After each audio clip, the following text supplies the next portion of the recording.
The manhwa begins at a towering demon castle, cloaked in gloom and menace. A man's laughter echoes through the dark hall. He says that he can't believe such a lowly creature dared to come all this way with such a filthy body, though he admits that he admires the audacity and skill. A heavy wave of killing intent bursts out from him, suffocating the air. This man is revealed to be the Demon King, the seventh ranked among his kind, known by the name Parza. The one standing before him, enduring that murderous pressure, is the Archduke of Steel. The Archduke, Han Jaewoo, smiles coolly and tells Parza to shut his mouth, because his era ends today. Then he charges. He draws his blade, invoking the Empire Sword's 12th form, Slayer. With a sharp, overhead strike, he yells at the Demon King to take this final blow. But just before impact, a status window suddenly flashes in front of his face, halting everything. The notification says that the connection to the server has been lost. Parza breaks into laughter, mocking that Jaewoo is full of flaws. Jaewoo, frustrated and confused, tells him to wait and stop. Embarrassment washes over him. He realizes he's just failed the Warburg's Parza raid. The legendary warrior, Jaewoo, didn't clear it. In the real world, voices from his apartment break the tension. One person asks if he's still playing the game. Another says that maybe this'll wake him up. A third voice suggests shaking him gently. But then Jaewoo's arm wraps around the cord, and the screen goes dark. He's just been unplugged. A guy in the room mutters that he just dropped a log in his pants and says "uh-oh."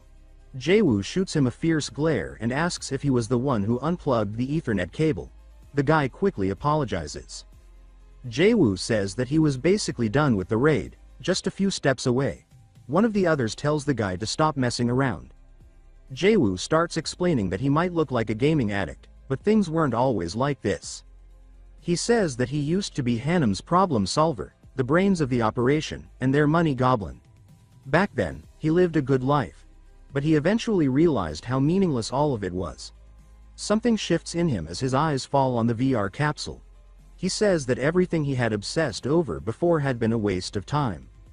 The game he's playing is called Guardian of Humanity, a VR epic made by super AI Aquila. It's a single-player RPG with a massive open world, and Jaewoo says this place changed him. For someone who had never even read a picture book, it felt like magic. The stories, the beauty of the characters, beings of all kinds, it all pulled him in. He admits that the game didn't just entertain him, it changed him. It made him care about more than money. He and his friends ended up borrowing a huge sum, just to afford a VR capsule that cost $1 billion. He says that maybe you could call him crazy. The guy lying under him speaks up, asking how Jaewoo could treat him like this, considering he was the one who invested in him so he could game. Jaewoo laughs, saying that he understands the frustration, but he's covered for them more than a few times. He points out that one of them was caught sneaking out to golf behind his wife's back, another was working 2 secret jobs, and someone else had been simping for VTubers for a decade. He says he always had their backs. Bullcut jumps in, asking if Jaewoo really thinks he's one to talk, borrowing $1 billion just to play a game. Jaewoo glares.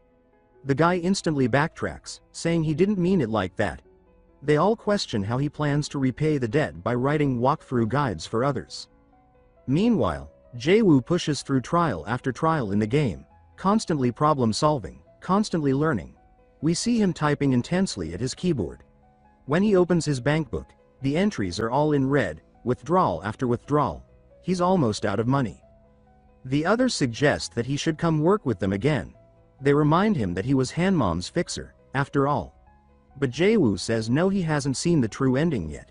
No one has. He says that reaching the true ending is the least he can do to repay the world that gave him so much. Then he declares that the workday is over and tells them to go home. They protest, bringing up the interest he still owes, but they add that they still believe in him. As the door closes behind them, Jaewoo turns back to his capsule. He heads straight to it and boots up the game again. He spawns inside Baird Cathedral. A message says that, due to his death, he is suspended from actions for 22 hours. He mutters that he forgot about getting disconnected, but now he wonders, how is he going to earn money? A woman's voice comments that he looks like he's struggling. He turns around and sees her spawn behind him. He asks who she is. She introduces herself as Aquila. She says that she's the game master of Guardians of Humanity. Jaewoo bursts out laughing, questioning if this kid is being serious. She tells him not to judge a book by its cover. He says that she's totally his type.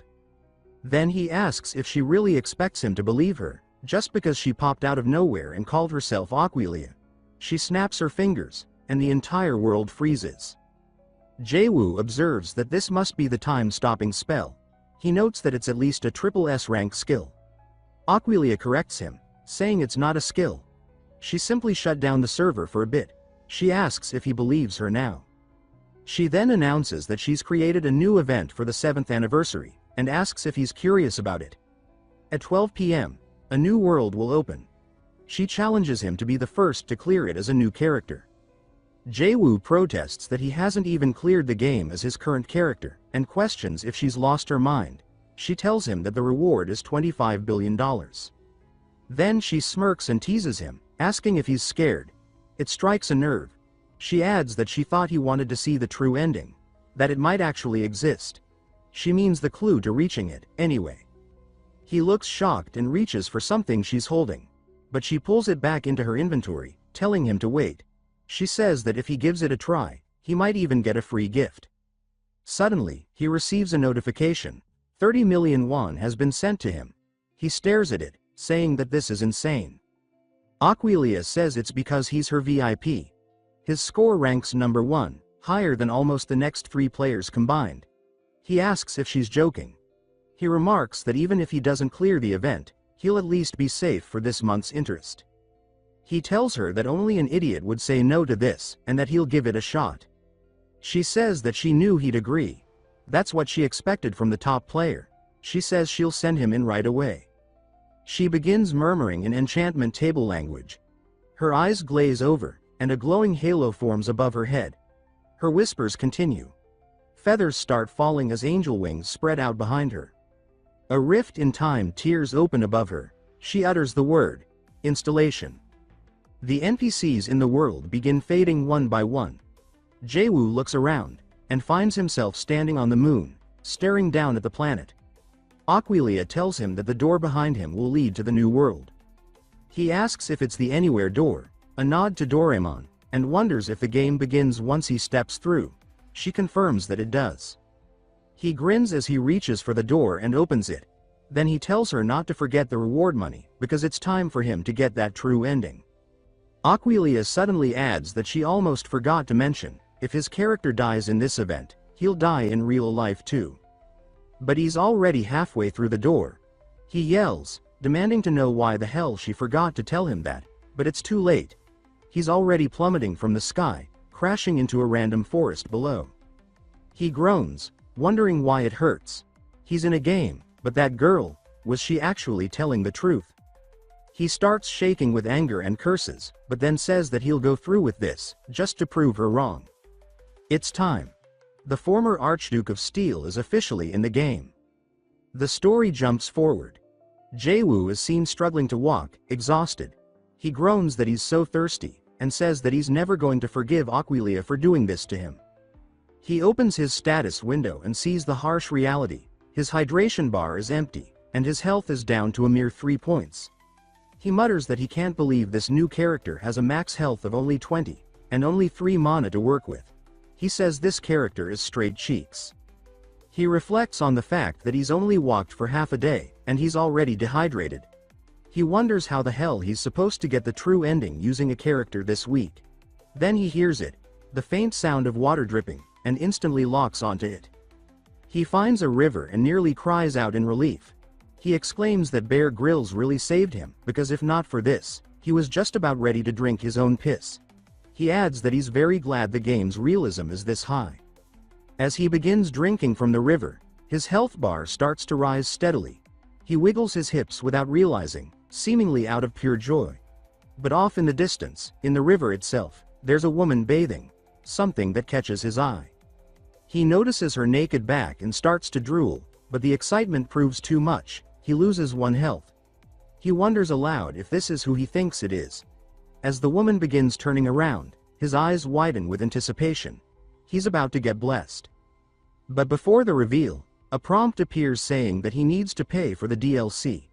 He yells in frustration, asking why a VIP has to pay for additional content, and says he thought this was supposed to be a complete edition. Then a group of women suddenly start speaking to him.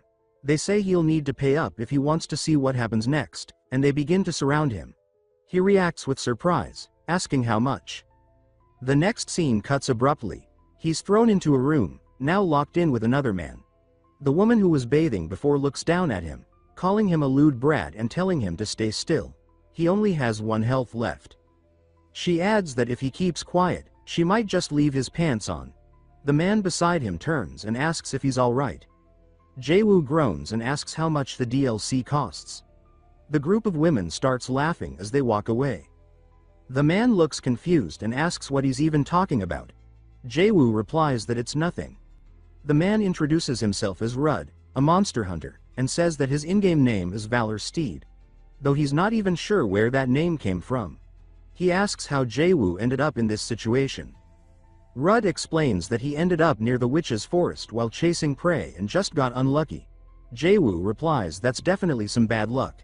Rud then says it's Jaewoo's turn to explain how he landed here. Jaewoo vaguely says it's something similar to Rud's story. He clearly doesn't want to admit he was peeping.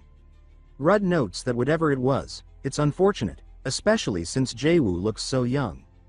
Jaewoo tells him not to worry, that these kinds of tight spots are actually his specialty. Rud asks if he has a plan to escape. Jaewoo confidently says yes. He's the guy who wrote the walkthrough on how to beat these witches. Took him 3 full days to map it all out. He explains that the 5 witches of Hovel earned their title because they dwell in the Hovel forest. Their names are Gunda, Kaldora, Aldida, Fugal, and the one he got caught spying on, Hajuju. Though technically early game bosses, thousands of players have died trying to beat them. Their notoriety is well earned. But Jaewoo points out that if you look closely, they're completely disorganized. Right then, Fugal and Hajuju start bickering. Jaewoo calls out to Fugal, pretending to be overjoyed to see her alive. The system notifies him that he's now provoking her. He says that he clearly remembers Hajuju declaring that she was going to kill Fugal. Hajuju tells him to shut up, but Fugal's already worked up, turning and asking who exactly was going to kill who. The provocation lands. She hates Hajuju. Jaewoo then says he's pretty sure Hajuju also mentioned stealing all of Fugal's assets after killing her.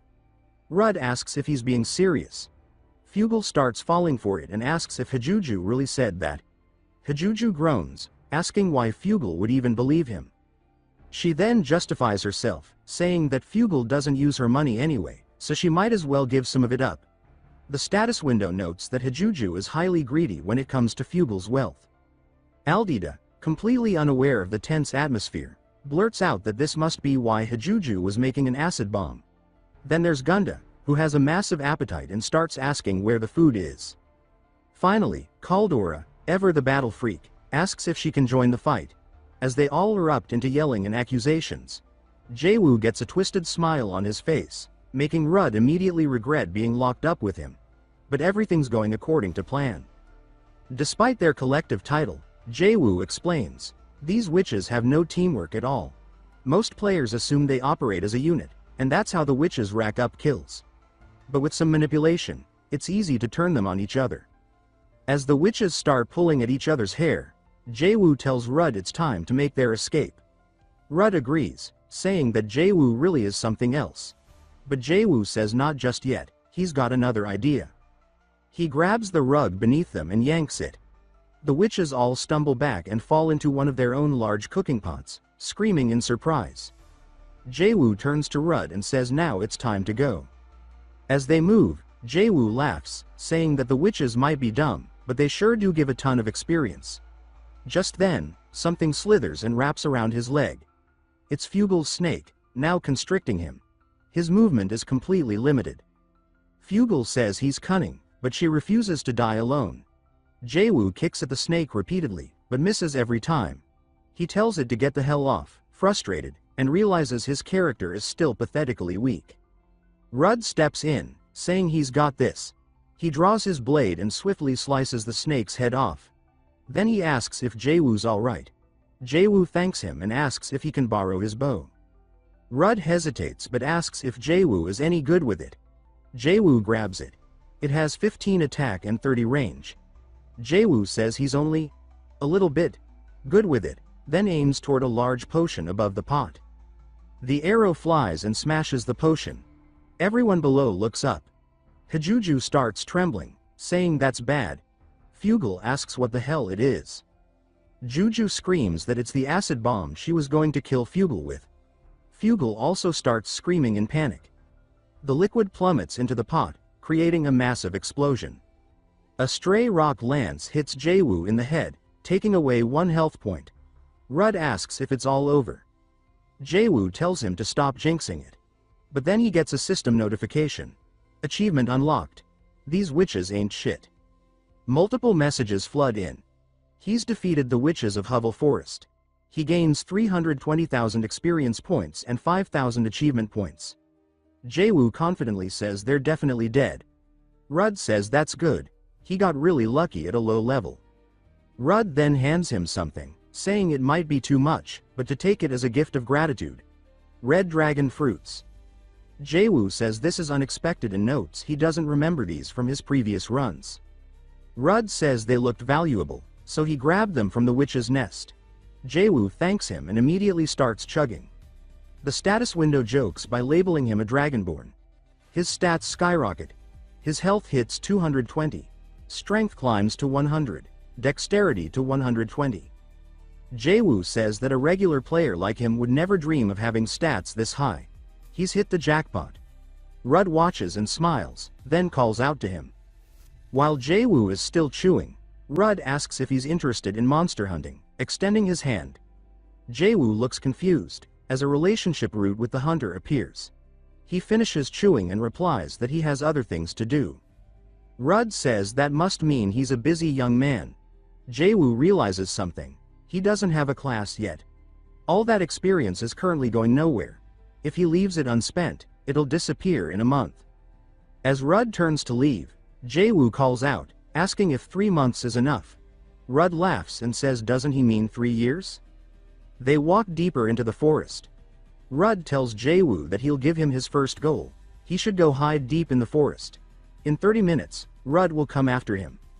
Jaewoo immediately commits to getting the monster tracking skill from the hunter's skill tree, making rapid progress. He knows this forest inside and out. He's explored it countless times, down to the location of every twig and landmark.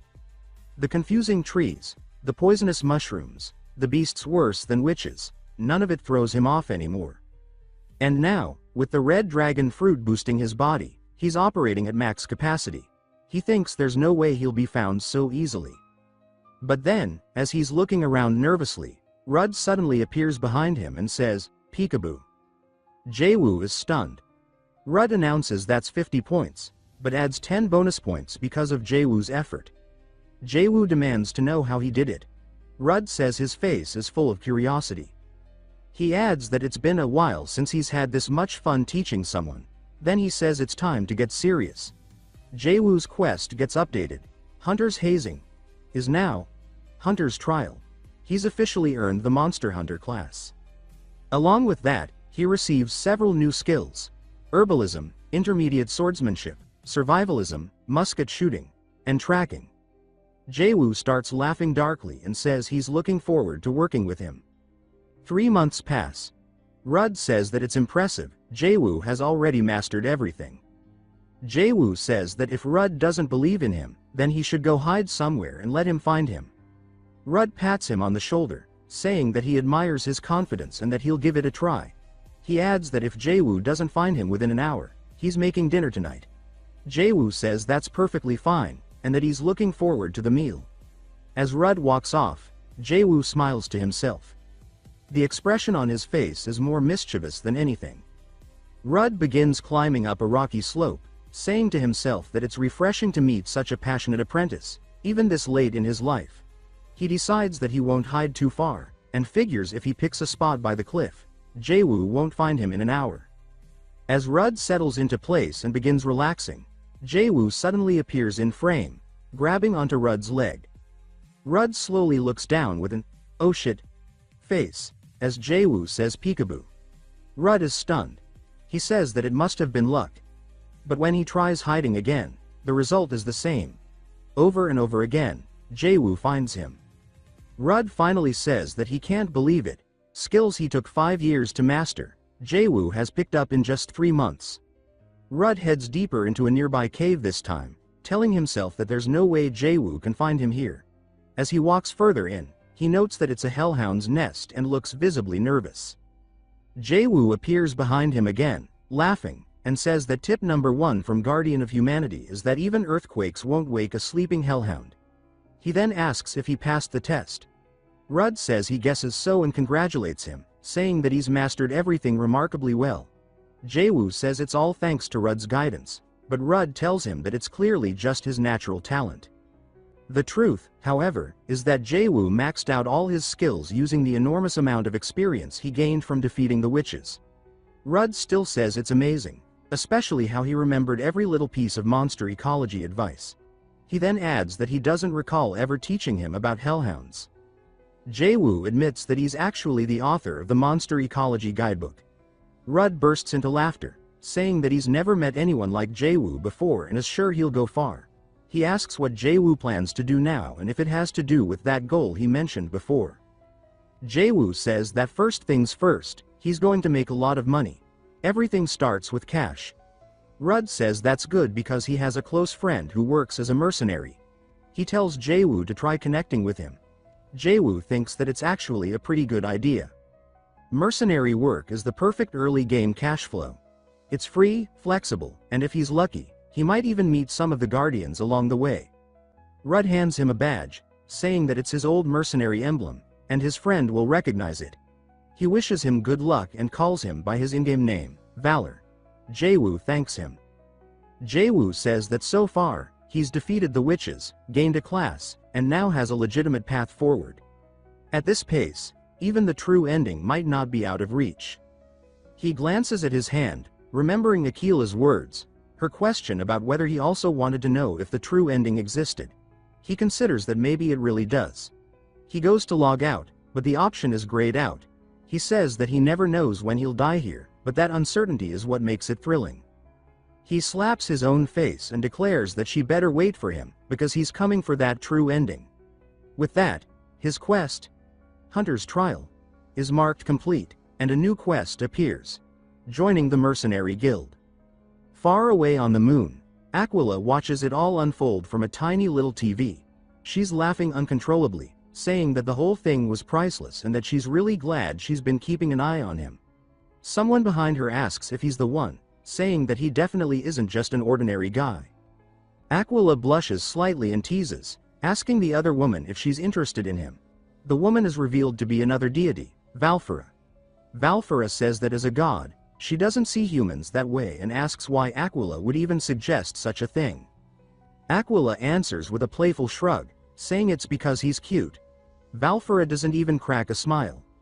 Aquila calls her too serious, saying she used to be a lot more fun. Valfara replies that those days are long gone. She then asks if Aquila really paid off all of Jaewoo's debts. Aquila says that was taken care of a while ago. Valfara says that's a bit twisted. He's still working hard to repay something that's already been resolved. Aquila says that's what makes it so entertaining. Valfara calls her ruthless. Aquila grins and thanks her for the compliment. Valfara asks if Jaewoo is part of her big plan or just a toy. Aquila takes a moment to think before adjusting her seat and saying that he's more like a promising talent. Her eyes glint slightly, hinting at something obsessive. She then says that she just wants to keep watching him. Back on the ground, Jaewoo lets out a long sigh and collapses to the forest floor. He says that his legs are killing him and wonders why the forest is so damn big. With his current stats, he can get through it in half a day, but it's still exhausting. He says it's time to move, as the mercenary corps is in the town just ahead. A bell rings in the distance. As he enters the town, women dressed as maids welcome him to Francois, the best tavern in Frankfurt. They ask how they can help him. He says he's looking for someone, and one of the maids offers to show him to a seat. Jaewoo looks around and says that the tavern really is a classic spot for intel gathering, booze, rowdy people, and the smell of amazing food. He notes that folks are more talkative in good moods, and on top of that, the waitresses are all cute as hell. He then asks loudly if anyone knows a person named Rabies Schultz. The entire mood shifts. The tavern falls into a stunned silence. One of the waitresses tells him that name is forbidden around here. Jaewoo asks why, and another waitress starts freaking out, explaining that Schultz is too dangerous. She says her boyfriend once got involved with him and came back like a mummy, barely alive. Jaewoo starts panicking, wondering just what kind of lunatic Rudd introduced him to. Two old men sitting nearby start whispering about their own past run-ins, which only deepens his dread. One of the waitresses urgently tells him to leave, saying Schultz will be there any minute. Jaewoo tries asking why they're all so afraid. Then, suddenly, he feels something rub across his face. He stiffens and demands to know who it was. He turns and sees a strange man standing before him. It's Rabies Schultz. Schultz looks down, sees the badge on Jaewoo's waist, and immediately recognizes it as Rudd's. He starts laughing, saying that this is perfect timing because he's been looking for a new battle slave, or, as he corrects himself, companion. Jaewoo is stunned and asks what he just said, muttering to himself that Rudd is a total jerk and that next time they meet, he's definitely going to kill him. He adds that this dude is an absolute freak. He then says that somehow, he's ended up a conscript dragged into a war between the Prince Elector and the forces of Bazamet. Schultz grins and says he's quick on the uptake and clearly a smart one. Jaewoo says that even though it feels like he's getting force drafted into some fantasy war, this could be a real opportunity. The Prince Elector is one of the game's guardians. If he can get close to him, maybe he can learn more about the others. Suddenly, a loud horn blares, and Schultz smirks, saying that speak of the devil, here he comes. A system warning appears. This is an ambush. Jaewoo immediately takes 30 points of damage as his body slams down. Now watching the procession, he sees the Prince Elector riding by, surrounded by his forces. Schultz says that Jaewoo would fit in with that group. Jaewoo, however, says that this is very different from what he imagined. He says he's usually on the other side of things, but this time the Prince Elector looks more like a villain than anything else. Then Jaewoo freezes as he sees something, or someone. He mutters in disbelief. He can't believe she's here. Riding alongside the Prince Elector is a woman with long blonde hair. He says that of all people, he did not expect Dame Volpurgis to show up. The Prince Elector glances at her, asking if something is wrong since she appears distracted. She responds that nothing's the matter and lowers her gaze. He reminds her that the battlefield is waiting. Jaewoo explains that in his previous playthroughs, she was his companion, but no matter what he tried, he could never save her. Every single time, she died to the same monster. He says it was a nightmare of a creature. A wall he could never break through. A barrier he failed to overcome. Schultz notices Jaewoo's distant expression and asks if something's bothering him. Jaewoo tells him no, brushing it off. But internally, he vows that even if he has to risk his life, he will reach an ending where she survives. They proceed toward the mercenary camp, where warriors are training with real swords, shouting and swinging with full force. Jaewoo observes the scene and remarks that this feels more like marine training than any game. Schultz laughs, saying the fun's already started. They're selecting team leaders through sparring matches, and there's real money at stake. Jaewoo comments that pride and cash are one dangerous mix. Still, he says his only goal is to get in contact with the Prince Elector, so it's best to keep a low profile for now. He decides to stay quiet. Schultz then asks if that means Jaewoo's participating, and without waiting for a response, he grips Jaewoo's shoulder, saying that he's definitely in. After all, there's no way Rudd would send over a clueless rookie. Jaewoo groans and asks why his opinion doesn't seem to matter here. Schultz raises his voice to the entire training yard, asking if anyone wants to take a run at the new guy. The mercenaries respond with immediate enthusiasm, calling out that they'll go first, eager to get at the fresh meat. Jaewoo sighs and realizes he might not even have the option to back out. He figures he should show some strength before meeting the Prince Elector anyway. A crowd forms as one of the soldiers steps up. He introduces himself as Max, saying it's nice to meet Jaewoo, but then wonders what's up with Jaewoo's body, since he looks like a twig.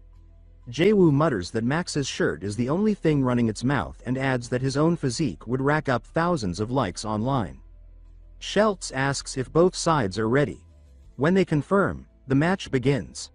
Max charges forward with a yell, swinging his sword dramatically. In a blink, Max is laid out, completely defeated by a single hit.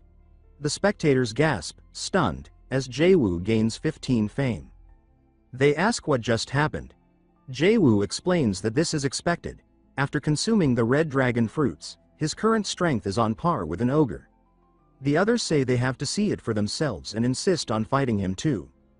Jaewoo begins to get swarmed. He tells them to come one at a time. Using intermediate swordsmanship, he defeats the next opponent, gaining another 15 fame. Then he ties one up. Then, somehow, headbutts another out cold. A bald man steps up, saying that this whole thing is turning ridiculous and the others are embarrassing themselves against a rookie. His name is Charlotte, and despite the feminine name, his body resembles that of a professional bodybuilder. Jaewoo stares at him and wonders aloud if he's even human. He decides this is too much and thinks maybe he should just combat log, but remembers he can't log out. He tells himself that he needs to rest, but Charlotte leaps at him with no warning. Jaewoo mutters that fate really sucks and says that if it's come to this, he'll deal with it properly. Grabbing Charlotte by the arm and collar, he executes a perfect judo throw, slamming the giant into the concrete. Charlotte drops instantly. Jaewoo gains 30 fame and comments that the guy was way too heavy. The surrounding mercenaries are in disbelief. They can't believe Charlotte lost. Schultz starts blushing for some reason. The others gather around Jaewoo, calling him a monster for beating Charlotte. They say he's scrawny but his body is built for battle, and they're itching to challenge him themselves. Schultz pushes through the crowd and tells everyone to move aside. He starts laughing with a twisted grin. Jaewoo guesses that maybe Schultz is about to go easy on him out of respect for being Rudd's apprentice. But Schultz announces something else entirely. He declares that Jaewoo is chosen, and from this moment, he's the new group leader for the upcoming battle. Jaewoo immediately questions his life choices, sinking into a silent existential crisis. Around him, the mercenaries cheer and begin donning armor. Jaewoo looks around at the chaos and wonders what kind of disaster he's been dragged into. The system notifies him that the quest, join the mercenary guild, is now complete, and a new quest has begun. Retake Harfheim Hill. Scene cuts. A real battle is about to take place. Schultz yells for everyone to charge as the entire unit rushes forward, weapons in hand, toward an advancing force of monsters. Jaewoo is among them, slicing through an enemy's neck.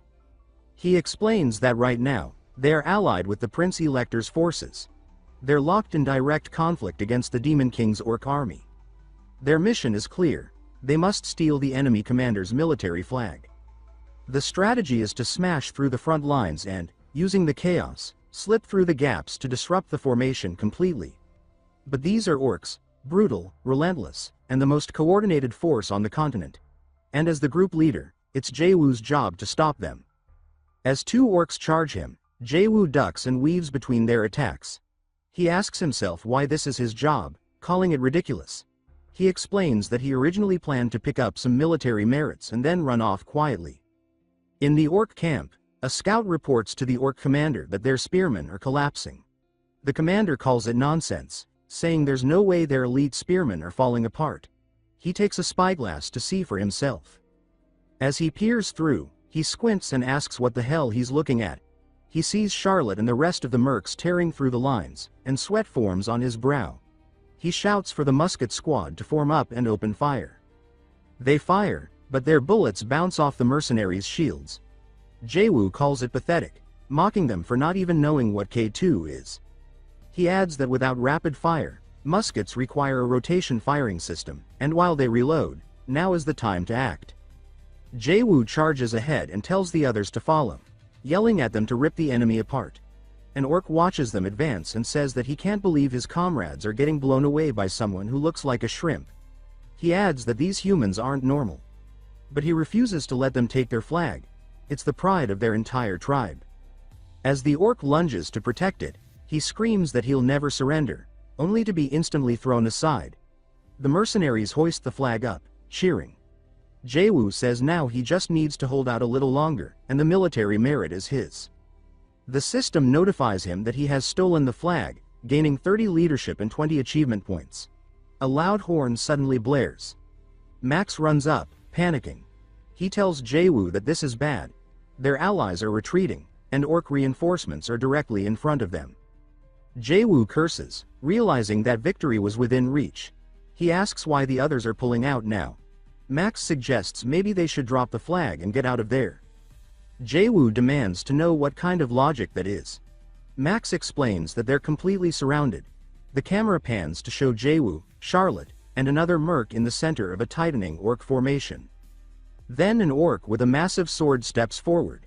He introduces himself as the hidden boss, the Grand General of the orc army, Kalian. He praises their bravery, calling them formidable human warriors. He offers them a deal. Leave the flag behind and retreat, and he will honor their courage by sparing their lives. Jaewoo refuses to trust that offer. He declares that if the orcs take even one step forward, he'll personally shove the flag into Charlotte's underwear drawer. Charlotte glares menacingly, and Kalian looks disgusted, saying there's no way they'd desecrate the flag by putting it in such a filthy place. Jaewoo asks the orcs if they seriously believe there are rules in war. He says that if it means winning, he'll smear their flag all over Charlotte's ass. The orcs begin to panic, their formation tightening, muskets raised in all directions. Charlotte, committed to the bit, starts lowering his pants, but the orcs don't flinch. Kalian gives the order to fire, and before they can even react, shots rain down around them. Charlotte fumbles with his pants, trying to pull them back up. Jaewoo says that, unlike previous playthroughs, they're actually willing to destroy their own flag this time, which means things have gone seriously sideways. He quickly assesses the situation, realizing just how dangerous it's become. He sees several of his men getting hit by stray shots. He mutters that bringing out the Grand General at this stage is pure cheating. With his current fame and rank, he doesn't stand a chance against that monster. Panic sets in. He's stuck, unsure what to do next. Memories from his past runs flash through his mind. Faces of comrades, victories and failures, and Aquila's voice warning that if he dies in the game, he dies in real life. He wonders if this is just another world now, considering she's a god. His chest tightens. Max yells at him, demanding orders or they'll all get wiped out. Jaewoo admits he forgot, and starts shaking uncontrollably. Then, suddenly, he bursts into laughter. The others say he's gone mad. Jaewoo grabs the trumpet. Charlotte tells him there's no point. Reinforcements aren't coming. Jaewoo tells him to just watch. Taking a deep breath, he blows into the trumpet with everything he has. Max shouts that he blew it in the wrong direction, nowhere near their allies. Jaewoo says he knows, and that they just need a distraction, anything to block the incoming bullets. He silently pleads with Aquila, saying that they're even now. If she has any sense of loyalty, she won't abandon her VIP. An orc cries out to his comrades to charge. One leaps into the air, spear in hand, diving straight for Jaewoo. The tip inches closer to his face, but suddenly, something flashes through the sky. The spear stops mid-flight. An arrow pierces the orc's throat, dropping him instantly. A figure on horseback rides above the chaos. Dame Volpurgis, appearing like a divine warrior. She descends beside Jaewoo and the others, landing like a Valkyrie. She tells them not to give up and to raise their swords. Talion, from across the battlefield, commands his soldiers not to interfere. He declares that this will be a duel between him and the Countess Volpurgis herself, and that it will be a noble one-on-one. Volpurgis commends his spirit and immediately lunges, her blade aimed at his head. He narrowly avoids it. Sparks erupt as the two begin exchanging powerful blows. Jaewoo watches, stunned, remarking that they're evenly matched. Volpurgis is still early in her story arc, and she's already this strong. He watches as she sends Talion's sword flying back with a thunderous shockwave. Then, something catches him off guard. Volpurgis spins through the air, lands a precise kick to Talion's face, and blood flies. Talion stumbles, regains his stance, and begins laughing, saying that he expected no less. Jaewoo says that it's not just her swordsmanship, her hand-to-hand skills are elite. She must belong to the Sisterhood of Volpurgia. It all makes sense now. She confirms she serves with a heart full of faith. He laughs, impressed, and she tells him it's getting late. She dashes forward, engaging Talion again. Their blades clash violently. Talion grits his teeth and slams his sword into the ground, cracking it. But Volpurgis is already in the air. She brings her sword down from above, smashing the back of his head. He drops to his knees. He says it was a good match, then collapses completely.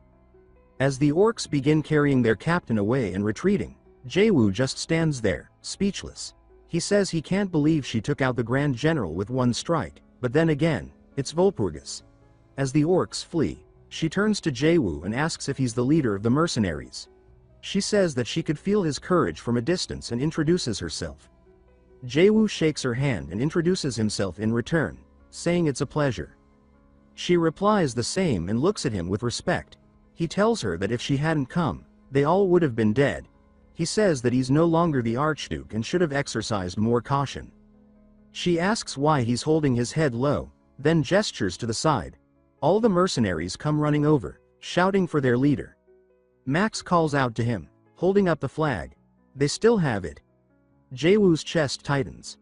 He thinks about how close they came to dying together, and his whole body starts trembling. Then he lets out a scream, declaring that this is how it should be. He says this feeling is what it's all about, exhilarating. Back at the tavern, a little girl bursts through the door, yelling for Charlotte. She looks distressed. Meanwhile, Charlotte is stuffing his face with food. She asks if he went off to another war and if he's hurt. He reassures her that he's fine and calls her Bap. Jaewoo asks if that's his daughter. Schultz is dumbfounded, asking what the hell Jaewoo is talking about. Charlotte is only 15. Jaewoo reacts with disbelief. He says there's no way. The girl, Baptiste, begs Jaewoo to pay for Charlotte's medical bills. Jaewoo is hit with the confusion status. Charlotte thanks Jaewoo, saying that it's because of him they all made it back alive. The rest of the mercenaries agree. They tell him he saved them. Jaewoo awkwardly tells them to just eat. They notice him blushing and start teasing him, saying he's adorable when embarrassed.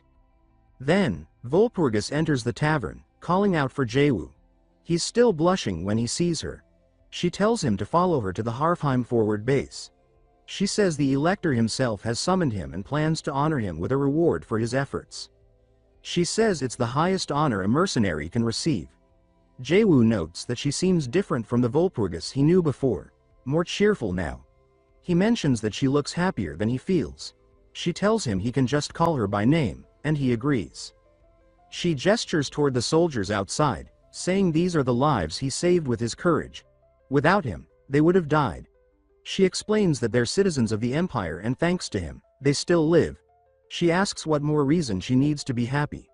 Jaewoo says he understands now. In the past, she once stood up for him too. She hasn't changed, only their roles have. She announces to the Elector that she has brought the man. The Elector praises her and confirms that Jaewoo is the one called Valor.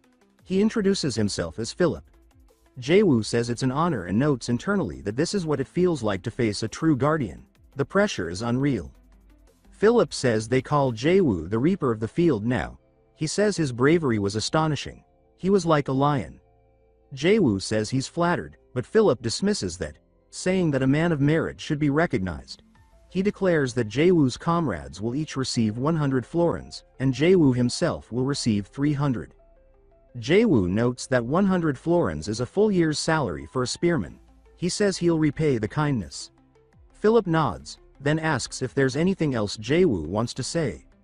Jaewoo requests permission to regroup with his comrades and rest in Weitenbeer. Philip says that's quite far from the warfront but grants the request, saying Jaewoo can take a wagon from the supply stockpile. Jaewoo expresses his gratitude and asks if he may say one more thing. He looks toward Volpurgis, who smiles at him. He smiles back. He says he has a curiosity. Philip invites him to speak, but the air changes as the Elector releases killing intent. Jaewoo breaks a sweat and nervously asks for Philip's opinion on the war. The room becomes tense. People begin murmuring. Even Volpurgis seems uneasy. Jaewoo says he knew this would throw everyone off, but it can't be helped. He's just a mercenary. Philip asks what Jaewoo thinks instead. Jaewoo says that he only sees things from a low vantage point, but there's something troubling him. Someone laughs, saying he thinks he's important now that he has one military merit. Another mocks him, saying he probably heard some garbage intel. Volpurgis interrupts, saying there's an old proverb. Even when crossing a stone bridge, one ought to tap it first. She urges Philip to at least listen. Philip's pet advisor scoffs, asking how a mere countess dares speak like that. But Philip tells his pet uncle that Walpurgis is the niece of the Elector of Byron and should be treated with proper respect. Jaewoo thinks to himself that, as expected, even Philip won't ignore her. The uncle grumbles and stands down. Philip tells Jaewoo to go on. He wants to hear his view. Jaewoo inhales deeply. He declares that an ambush is coming. Instantly, the tension rises. Philip says he assumes there's a basis for that claim. Jaewoo confirms. He explains that Demon King Bahamut has always favored ambushes and betrayal. Looking back at the Kingdom of Toa War 10 years ago and the Margrave Halt battle 6 years prior, both were decided by surprise tactics. Therefore, he warns, it would be dangerous to overlook betrayal as one of Bahamut's main weapons. The uncle stands stiff, looking visibly uneasy. Philip turns his gaze sharply across the room and asks if there's an impostor among them. Jaewoo replies that it's only a possibility, not a certainty. Philip smiles, but it's a cold one. He says that a little caution never hurts. But that's all it is, caution. Then, almost instantly, he unleashes a wave of killing intent, making the entire room tense up. He says Jaewoo is quite bold and reminds him that the only reason his head is still on his shoulders is because he allows it. He asks if Jaewoo understands his place. Walpurgis steps forward, opening her mouth to speak, but Jaewoo lowers his head and says he understands. Walpurgis recognizes that Philip is the one in the wrong here, but she holds her tongue. Jaewoo apologizes for overstepping and exits the room without further comment. Once outside, Jaewoo mutters that something doesn't add up. In his previous runs, Philip had always been cautious and calculating. This time, however, he seems arrogant, too bold. Jaewoo notes that this isn't the only change. Red dragon fruits, which typically appear much later in the story, are already present. Walpurgis, too. She had never appeared this early in his past playthroughs. Everything's different. As he ponders the changes, a voice calls out to him. He turns, confused, and sees Walpurgis catching her breath. Her face is slightly flushed, and she says she finally caught up to him. He asks what she wants, and she says he moves too fast. When he asks if she ran after him out of concern, she says of course she did. Internally, Jaewoo begins freaking out, calling her adorable. She says she wants to apologize on Philip's behalf, for his words and actions, and if there's anything Jaewoo desires, she'll make it happen. He's free to name whatever he wants. Jaewoo starts shaking slightly, stunned by the offer. He mutters to himself that he could ask for something outrageous. He jokes in his mind that he might be a pervert. Walpurgis, however, says not to underestimate her. She reminds him that she's from one of the wealthiest noble families in the empire. Jaewoo thinks that's great and assumes she must have a lot of luxurious clothes. He's clearly spiraling. Eventually, he calms down and says he'd like a quill and a pistol. She's surprised, asking if that's really all. He says it is. He explains that his dream has always been to be a cavalryman, and now he has a chance to learn horseback riding. The pistol? That's just always been part of the dream. As he fights to hold back tears, she asks why he's crying. He says she wouldn't understand. She says she's never met someone so unselfish. She doesn't realize what he's sacrificed. Then she says this isn't the place for that kind of talk and grabs his hand, saying she'll show him. Jaewoo can't believe this side of her exists. He starts blushing again. He's completely folded. Later, the battlefield between Philip and Bahamut burns in the background. Philip declares that today is the day he finally kills him.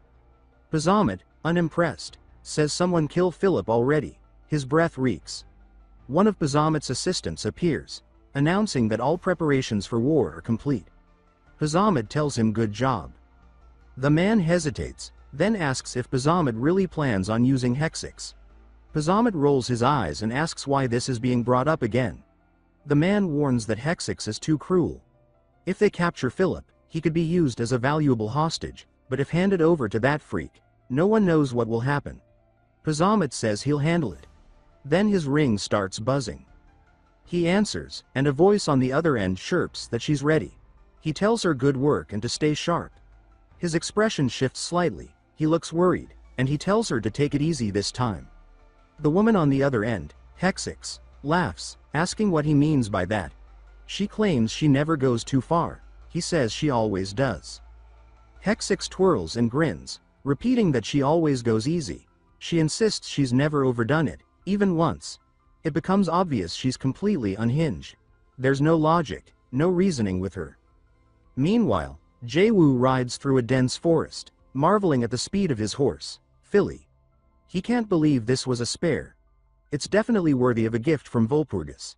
She even gave him a potion worth 1,000 florins. He says that's the price of an entire building. The potion can heal any wound completely. Suddenly, an explosion erupts behind him. He says the battle's already started, and he has to hurry. Even someone like Philip won't be able to handle this war unscathed. He says Philip will probably charge in recklessly and end up getting caught. Cut to the battlefield. Philip is already injured. His uncle stands next to him, side by side with Bahamut. Philip stares in disbelief and asks his uncle why he would betray the Empire and still call himself a knight. His uncle says Philip doesn't understand the situation and tells him to listen carefully. He accuses Philip of plotting rebellion against the Emperor. Upon realizing this, he says he chose to side with Bahamut and is arresting Philip for treason. He raises his thumb to his own 8 chins and gestures with a throat-cutting motion. Philip says no one will believe such an absurd lie. Bahamut steps forward, pushing Philip's head beneath his foot, telling him to face reality. He calls Philip a delusional lunatic. He orders his men to tie him up, snapping his fingers. As soldiers run toward him with ropes, Philip yells at them to back off, reminding them that he is a noble elector. He starts crying. Bahamut tells them to shut him up, calling him noisy. Just then, Volpurgis drops from the sky and kicks Bahamut square in the face. The impact is solid, but Bahamut manages to stay standing. She commands the other knights to use this chance to escort Philip to safety. Philip's uncle begins shouting, saying they can't let him escape. Bahamut tells him to shut up, complaining that his voice is annoying. Then he speaks into his ring again, telling Hexix they're en route.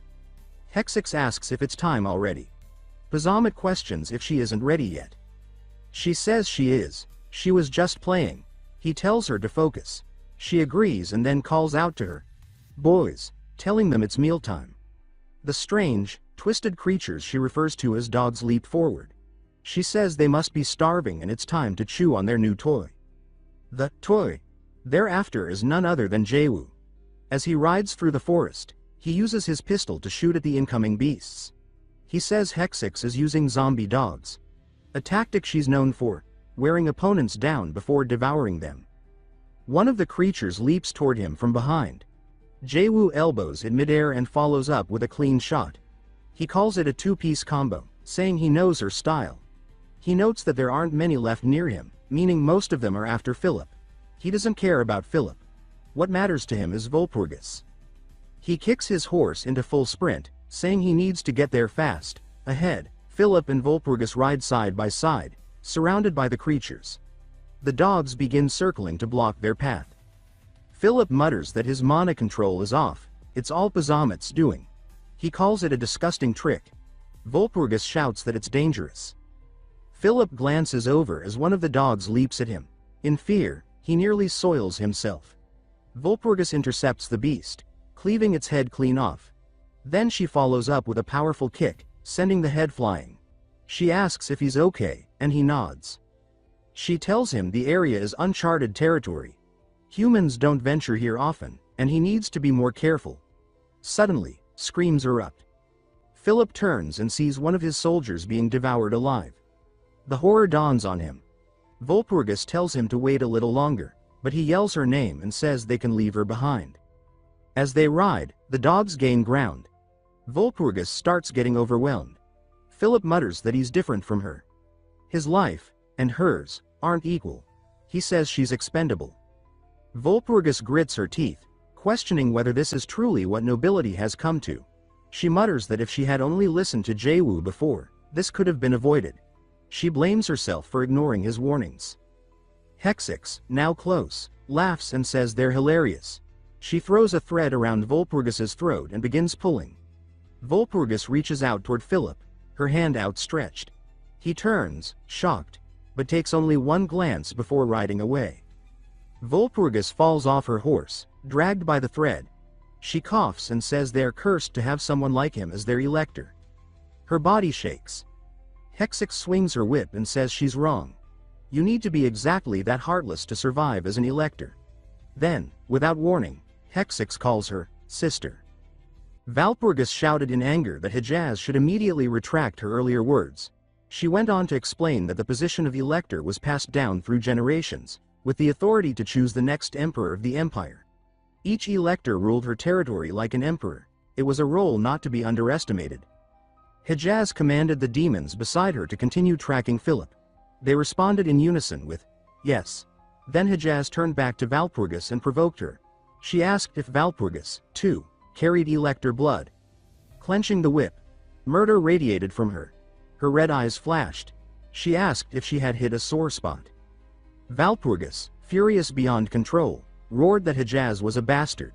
She punched fiercely at Hejaz, but Hejaz held her ground and simply dodged the attack. A smirk curled at the corner of Hejaz's mouth. Shock filled Walpurgis's eyes. She felt a jolt of pain surge through her. Her body trembled violently and she was sick with pain. Hejaz erupted in maniacal laughter, praising Walpurgis's scream. That's a fine scream, she said, licking her fingers. Wonderful. Now I'm even more eager to torture you. Laughing wildly in midair, she brandished the whip and began lashing Walpurgis repeatedly. The whip struck her. Her body spasmed uncontrollably, and she collapsed to her knees. Walpurgis whispered in agony that if it were Sir Valor. The memory of Han Jaewoo flashed before her. If it had been Han Jaewoo, surely he could have found a way to overcome it. But she thought that this was the limit of her endurance. Hejaz's expression turned savage as she shouted that it wasn't over yet. Raising the whip again, she prepared to strike but suddenly stopped, confusion crossing her face as a shape collapsed in the distance. She stared in astonishment at a corpse of a zombie hound. Hejaz wondered aloud what dog corpse this was. At that moment, Han Jaewoo appeared behind her. Han Jaewoo delivered a punch that struck Hejaz squarely in the face. Hejaz spewed blood from her mouth and was sent flying backwards, crashing to the ground with a wail. Han Jaewoo landed firmly. Walpurgis knelt, staring at him in stunned disbelief, tears in her eyes. Trembling, she called out Han Jaewoo's name softly, thinking that Han Jaewoo really was a hero. Han Jaewoo walked past Walpurgis, who had collapsed. Without looking back, Han Jaewoo stopped, turned, and lifted her up. Han Jaewoo cradled her. Hejaz, shielding her face, thought that he had killed a zombie hound somehow, in a way she had not noticed. Han Jaewoo had circled behind her. Standing motionless, expression cold, Han Jaewoo spoke, observing that Hejaz was still a freak. He raised a gun and pointed it at Hejaz. A faint smile curved Hejaz's lips as she asked if Han knew her, calling him brother. Han Jaewoo, holding the gun, answered coldly. Don't use that face to call me brother, it's disgusting. Hejaz smiled mockingly and taunted that a gun, indeed, had a longer reach than her whip but told Han to be sure to aim correctly, brother. Laughing wildly, Hejaz said confidently that her whip was many times faster than a reloaded bullet. Han Jaewoo squeezed the trigger. A blast shot out, whizzing past Hejaz. Her whip wrapped around his neck, leaving him gritting his teeth. Hejaz lifted with her arm to pull. She pulled with force, shouting excitedly, "Come at me."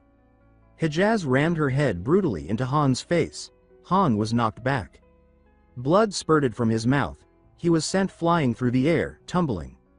Hejaz shouted loudly that she wasn't done yet. She landed solidly and laughed excitedly before whipping again, hitting Han Jaewoo hard and pushing him back. Han steadied himself, toes touching the ground, and lunged forward again. Dodging Hejaz's attack with agile movement, Han closed the distance. Hejaz looked on in shock as she thought her whip style was top tier even in the military, yet Han dodged every strike and closed in. Han raised his gun again. Hejaz roared, "You think I'll let you go?" Han quickly holstered his gun. Hejaz prepared to swing her whip and she extended her clawed hand. Han drew a dagger and chuckled. "Watch this." The dagger slashed through the air, splattering blood.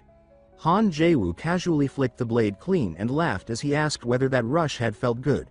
He then said that, deep down, he was built for close quarters combat. Hejaz clutched her wounded eye, cursing herself for being too distracted. Losing an eye was no small thing. Gritting her teeth, she muttered that she needed time to recover. Dark wings unfurled from her back, demonic and leathery, and as she spread them, she prepared to take flight. She told Han Jaewoo that she had to leave now, saying her schedule was far too packed to stay. Han Jaewoo sneered with a mocking smile and provoked her, asking if she was retreating now. Hejaz, looking down from above, dismissed the taunt. She stated that mind games wouldn't work on her, she never fought battles she couldn't win. Han Jaewoo raised his gun again and asked why Hejaz still acted so cocky. He declared that today he was switching to ranged damage. Hejaz burst into crazed laughter, claiming that she could deal with bullets mid-air. But just then, a dark blur zipped past her eyes.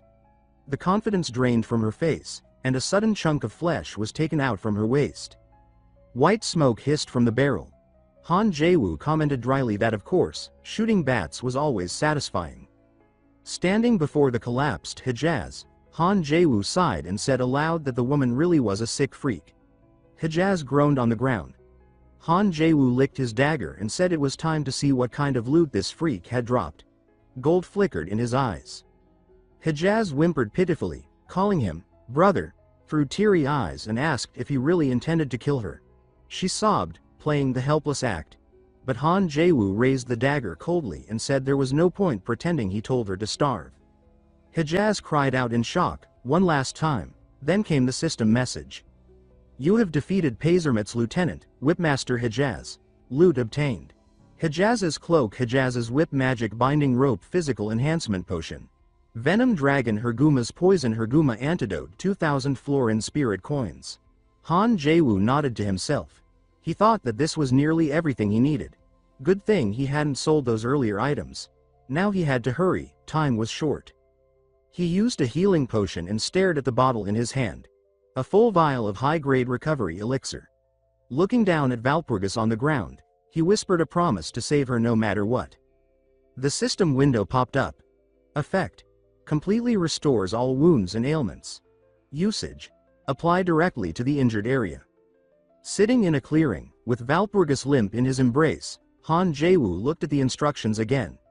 To apply it meant getting under the armor. His cheeks flushed slightly, but he told himself to stay calm. This was just a medical procedure. He took a deep breath and reminded himself that there was no room for impure thoughts. He clenched his jaw and raised the green potion. Of course there couldn't be any hesitation, he thought. His real name was Han Jaewoo, a name most people had already forgotten. His father had died from illness when he was a child, and his mother collapsed from overwork.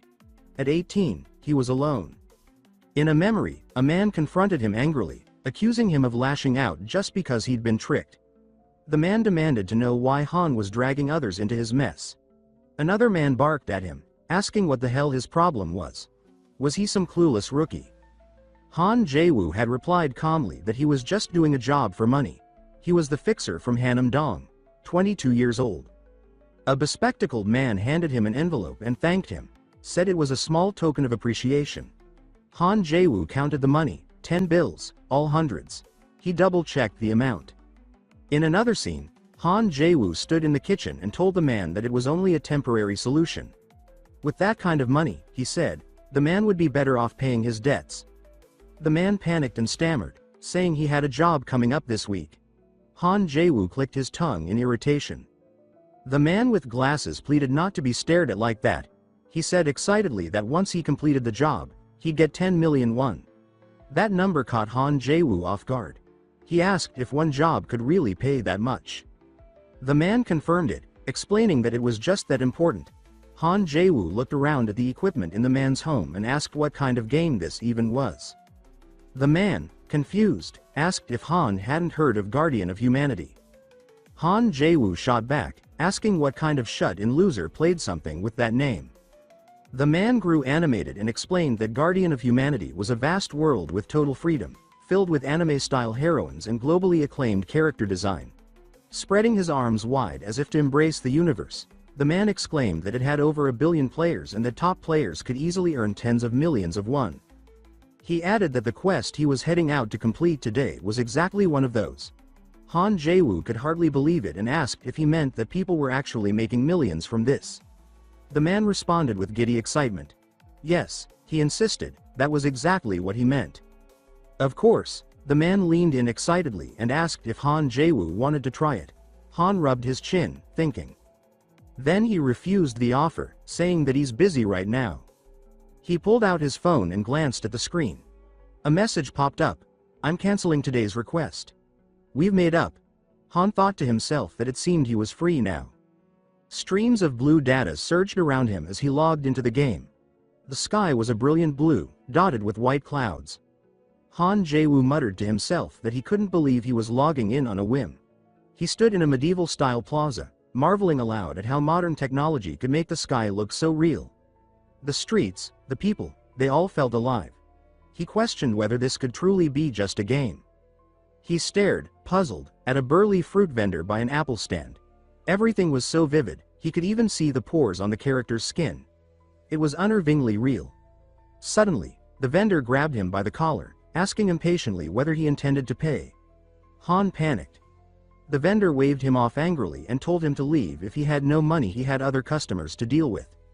Han opened his system window and checked his funds. 10 florins. That must be the in-game currency, he figured. He decided he had better use it sparingly. Apologetically, he said he had no money. Just then, a young boy stared longingly at the apples, saying one looked delicious. His mother tugged him away, telling him it was time to go. The boy resisted, clearly disappointed. Han Jaewoo asked the vendor how much an apple cost. The vendor said it was just 1 florin.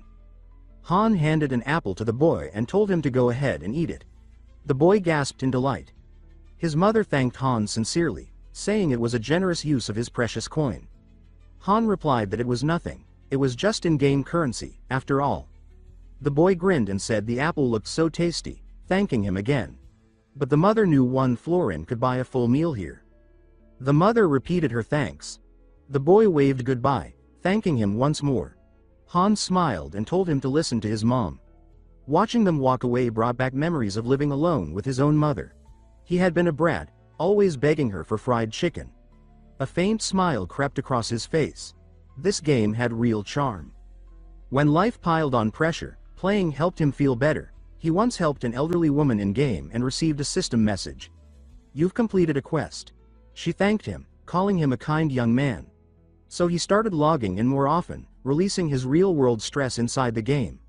He'd return exhausted, after fighting dragons online and running from problems offline. The game recharged him so he could keep going. And just like that, 5 in-game years passed.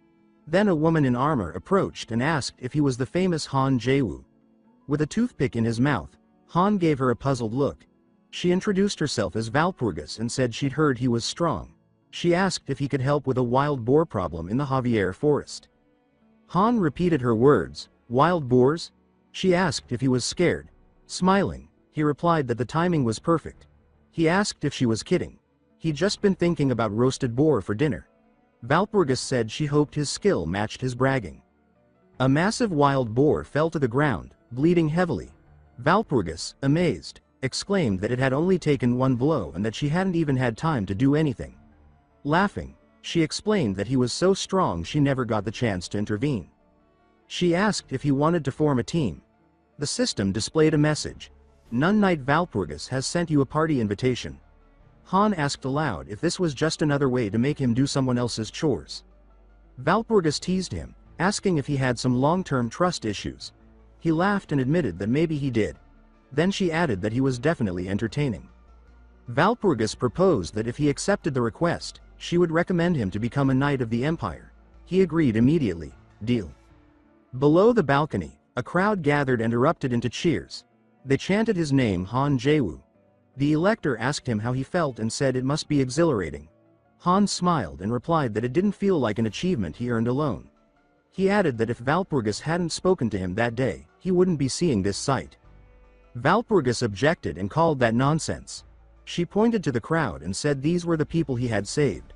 This piece was his creation. A white dove flew by, feathers drifting down like snow.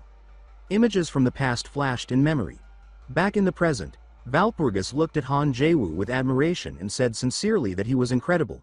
She admitted she hadn't lived long, but she had never met anyone so persistent. She asked him why. Han Jaewoo paused, face scarred, his cheeks still swollen. He smiled and answered that he just really loved this world. Valpurgis laughed and said she understood. He confessed that this was the first place where she ever thought the sky looked beautiful. Han Jaewoo said, aside from his aching face, everything was fine. Valpurgis asked why he had taken off his armor like that. Han replied helplessly that he didn't have much of a choice. She rode her horse and said she'd soon be returning to the monastery. She needed to inform them that he was alive. She promised she would repay him.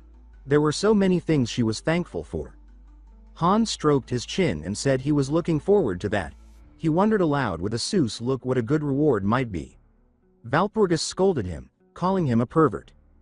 They rode side by side down a forest path. Valpurgis said that actually, the reward wouldn't just come from her. The monastery would definitely honor him too. Han Jaewoo replied that was fine, but what he really wanted was her reward. Valpurgis threatened to punch him again. Night fell, and a grand monastery loomed ahead. Valpurga Monastery. Inside, Valpurgis demanded an explanation from Sister Angela. She said that Sir Valor was a guest of the monastery. But Sister Angela calmly replied that they had no choice. The monastery was under emergency protocol. For that reason, Sir Valor was not allowed to enter the inn near Linfelton. Han Jaewoo lay on a bed, sighing to himself. Things were getting complicated. He had planned to request the heart of the angel from the monastery, a sacred S-rank artifact passed down for generations. It held divine blessings and could restore a soul. Essentially, it granted an extra life. Lying on the bed, Han Jaewoo let out another sigh.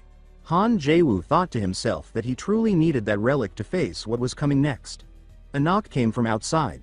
It was Valpurgis's voice. She said it was her, Sir Valor. Han sat up, confused, and greeted her, addressing her as Lady Valpurgis. She entered the room, apologizing for making such an esteemed guest stay in such humble quarters. Han Jaewoo asked, puzzled, what she meant by that. Valpurgis looked at him and asked what he was doing. Han replied calmly that he was thinking. Valpurgis grew serious and explained that the situation was dire but also confidential. Han Jaewoo assured her that he was tight-lipped. Valpurgis nodded and said she believed him. She sat down, then solemnly declared that the abbess had become a sacrifice to darkness. Han replied with the same composure he was just thinking, but added that he had just spoken to Abbess Angela. That, he realized, could only mean one thing. There was a traitor among them.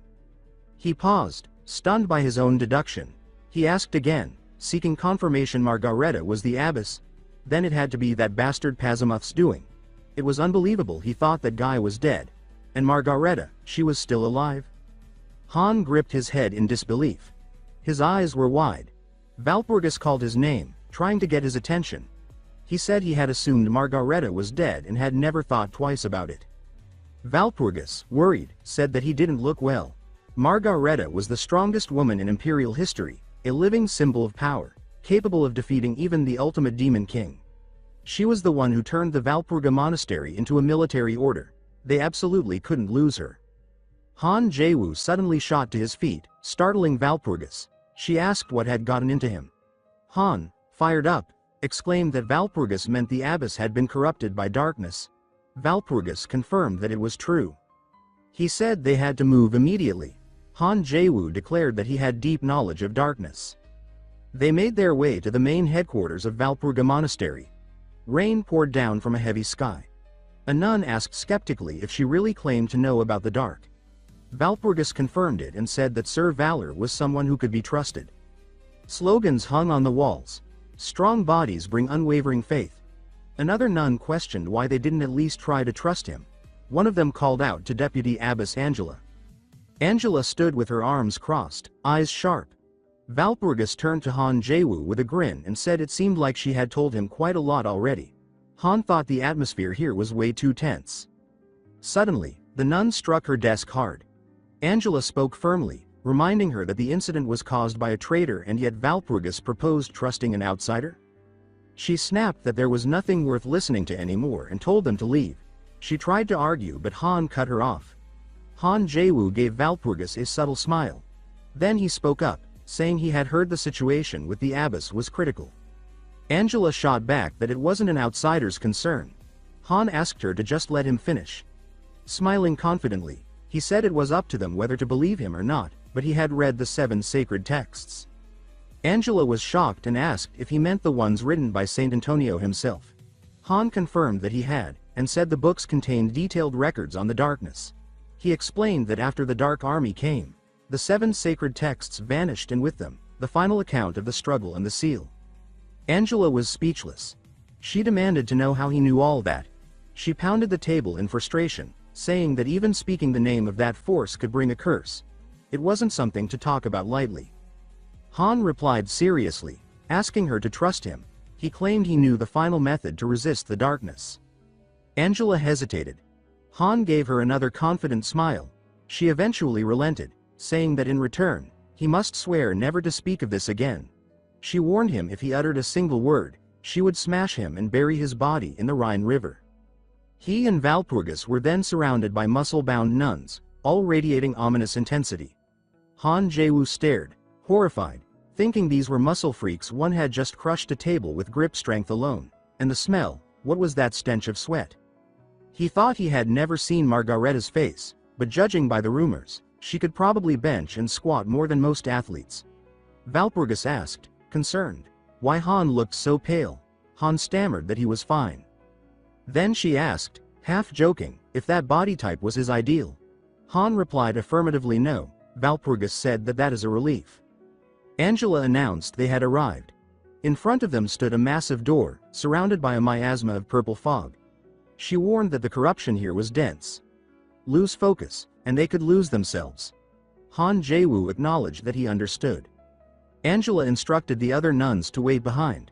They replied in unison. Yes, ma'am. Angela said she would enter, and pushed open the door shrouded in darkness. Han Jaewoo immediately felt a crushing pressure, an intense magical force. The system prompted.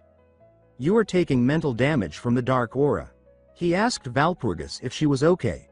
Walpurgis replied that the goddess would protect her, and then asked how he was. The system notified. Player has received mental protection against darkness. Han said with a smile that he thought he could still handle it. Angela stated that what they were seeing now was the abyss. Han looked ahead and gasped. This was the strongest warrior in history. This was the abbess of Walpurga Monastery. A stunning woman with silver-white hair lay motionless on a bed. Her eyes were closed, and her body was wrapped in the ominous purple aura. Her name Margareta. Han was stunned seeing the petite nun. He turned, asking in horror if they kidnapped the little girl. This was the woman said to bench press and squat like a beast. Angela spoke sternly, telling him to take this seriously. She said that unless they were truly desperate, they wouldn't have reached out to a mercenary like Han Jaewoo. They had tried everything. Nothing worked. She grabbed Han and pleaded, saying she would pay any price to save the abbess. System prompt. You have taken 50 damage. Han gasped and asked if she could let him go. He was suffocating. Angela immediately released him and apologized. Looking at Margareta on the bed, Han Jaewoo now saw with his own eyes her condition was truly dire. He explained that as a priest, her pain and rate of corruption were twice as fast as that of ordinary people. Han gently touched her forehead. The blackened veins on her neck were proof enough. Angela cried out in disbelief. Han reassured her that there was still hope. Angela, visibly shaken, asked what it was begging him to tell them. System prompt. You have taken 50 damage. Angela shoved Han away. He fixed his collar and replied calmly. The solution was simple. He proposed using the monastery's sacred relic, applying it to the abbess. Angela fell silent. Han's hand brushed Margareta's cheek. Angela asked if he meant the heart of the angel. Then she said she understood he planned to extract the curse from the abbess and transfer it into someone else. The curse could be sealed away, but divine power and corruption repelled each other. During the transfer, the abbess would almost certainly die. Han Jaewoo explained that this was why the heart of the angel was essential. Such a curse was lethal to all priests. No one in the monastery could survive it. But now, he said, there was him, a lowly mercenary. That made him the perfect vessel for the curse. He smiled with confidence and said that it was tempting, wasn't it? Sister Angela admitted that it was. However, she also stated that it wouldn't work. Abbess Margareta had left a message. This darkness is mine. No one else may bear it. If anyone does, the empire will lose everything. Angela warned that this was a curse born of shadow, its origin and symptoms unknown. It was a mystery wrapped in darkness. She asked whether he truly believed he could survive it. This curse would haunt him for life. Valpurgis tried to reason with him, saying that Angela was right.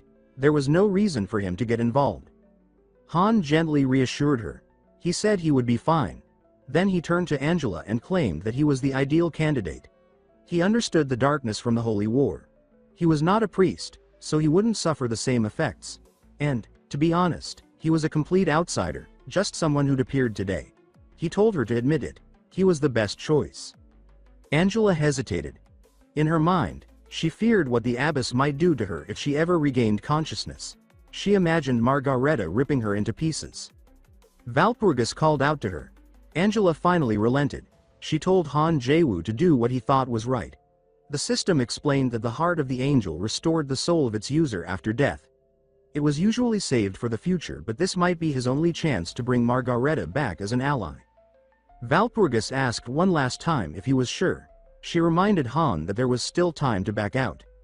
Han interrupted calmly and addressed her. Valpurgis fell silent.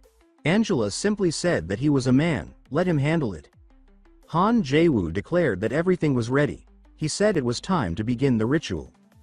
Data streams flickered before his eyes as he began chanting. He pressed the hand bearing the ring to Margareta's forehead. His voice echoed with incantations. Black markings appeared on his face, and he gasped in agony as dark energy wrapped around him. Angela and Valpurgis were blasted back by the surge of corruption. Chaos swept the room. The flow of data vanished into space. Han found himself standing on a barren, alien world, a wasteland in the middle of a cosmic void. He wondered aloud whether this was the realm of darkness. Everything around him was pitch black. He couldn't even tell which way was forward. A voice rang out, claiming it was the one buried in tombs and demanding to know who dared summon it. Han shouted back his name. He was Valor, and demanded that the curse on Margareta be broken. The voice mocked him, laughing at the mortal who couldn't even perceive its form. Han wondered if this was its final shape. The voice replied that he was not the one it wanted to meet. A flash of purple lightning cracked through the sky, and a colossal eye opened, roaring for him to disappear. A wave of force struck Han. System prompt. Your soul is protected. The eye was surprised. It exclaimed that he was immune to soul extraction. Han roared back, ordering the creature to break the curse and place it on him instead. The voice snarled for silence. It threatened to shred the soul of every person around him unless he revealed his identity. Han thought bitterly that it was trying to use hostages. Fine, he decided it was time to use some tricks of his own. He shouted that he had read the 7 sacred texts. The eye flinched, asking what he just said. Han explained that he had made a deal with the entity known as Struggle's Death and had exchanged one of its mongrel pets to get the texts. The eye cursed the foul beast and demanded more. Han continued, suggesting that by now, Struggle's Death was probably reselling those stolen relics to desperate freelancers. He opened his arms dramatically and warned that if they delayed any longer, he might even reveal the color of the voice's underwear. The eye hesitated, then relented. It agreed to his request. Han smiled triumphantly and said it had taken the bait. The eye added that it had a condition. Han welcomed that, saying it was exactly what he'd hoped for. System prompt. New quest available. Objective. Eliminate all demon lords sponsored by Struggle's Death. Quest list appeared. Rank 5, Lord of the Void Crack. Rank 7. Lord of Darkness and Sky Faza. Rank 14. Lord of Gluttony and Greed Hezemerk. Episode 17. Lord of Nightmares and Illusion Amur. Han thought to himself, perfect. He could feel them taking the bait already. Maybe a little sweet talk would go even further. He smiled and said that honestly, this might all be too much for poor little him to handle. The eye sneered, calling him a pitiful worm. But it added, if he could catch it, he could keep it. A massive burst of energy blasted into Han Jaewoo. This was the power of darkness. He screamed in agony, feeling his body torn by its force. He shouted in pain, demanding to know if the eye was trying to kill him. This wasn't part of the deal. The eye replied coldly that nothing came for free. That kind of power required equal payment. Han Jaewoo screamed again, body writhing. System window appeared. New class acquired. One without blood or tears. Primary stat boost. Health and mana increased. New attribute unlocked. Darkness new S-rank skill acquired. Summon undead. Status. You have died. Han Jaewoo jolted awake in bed, gasping for air. He looked at the ring on his hand and muttered that it seemed, yes, he had been revived. Then he burst into manic laughter, his expression twisted with exhilaration. He thought to himself, Necromancer King. Commander of undead liches. Even ancient dragons. He had become the one without blood or tears, the first among 10 billion players in Guardian of Humanity. The whole world would be watching him now. Walpurgis, tears in her eyes, asked if he had hit his head. Han hurried to reassure her. He insisted that it wasn't what she thought, calling her Lady Walpurgis. She explained that after the ritual, he lost consciousness. She had brought him to her room to rest for a while. Han Jaewoo thanked her with genuine gratitude. Sitting by his bedside, Walpurgis spoke sternly. She told him never to do anything so reckless again. He had no idea how worried she had been. Han looked at her, reached out, and gently placed his hand on her knee. He spoke softly and promised her he would never do anything like that again.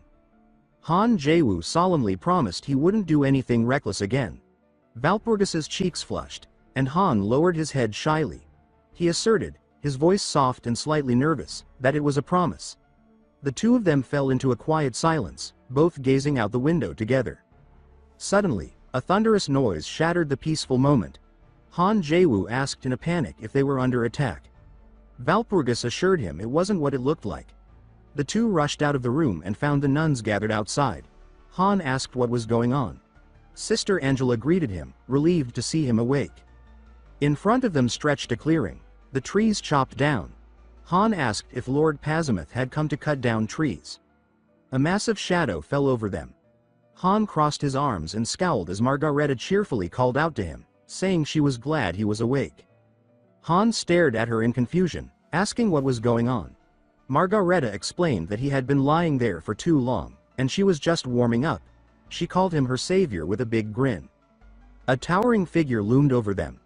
Margareta introduced herself again, proudly declaring that she was the abbess of Walpurga Monastery before throwing a giant uprooted tree to the ground with one hand. She shouted Han's name with enthusiasm and told him to just call her Mari. Descending the spiral staircase with Margareta and Walpurgis, Han thought about how he had finally gained the highest rank of the deathless tree. One without blood or tears. He admitted to himself that he originally intended to use that power to quietly assassinate Philip. But since Philip was an elector and Han didn't have the heart of the angel, his chances were slim. He knew he couldn't afford to drop his guard. Margareta whooped with excitement, shouting that it was time for an adventure. Sister Angela sighed, asking Margareta to maintain some dignity. Margareta snapped back that dignity was the true evil of high society. Angela sighed again, muttering that Margareta never let her win an argument. Han quietly asked Walpurgis if Margareta was always like this. The latter confirmed that that is the case.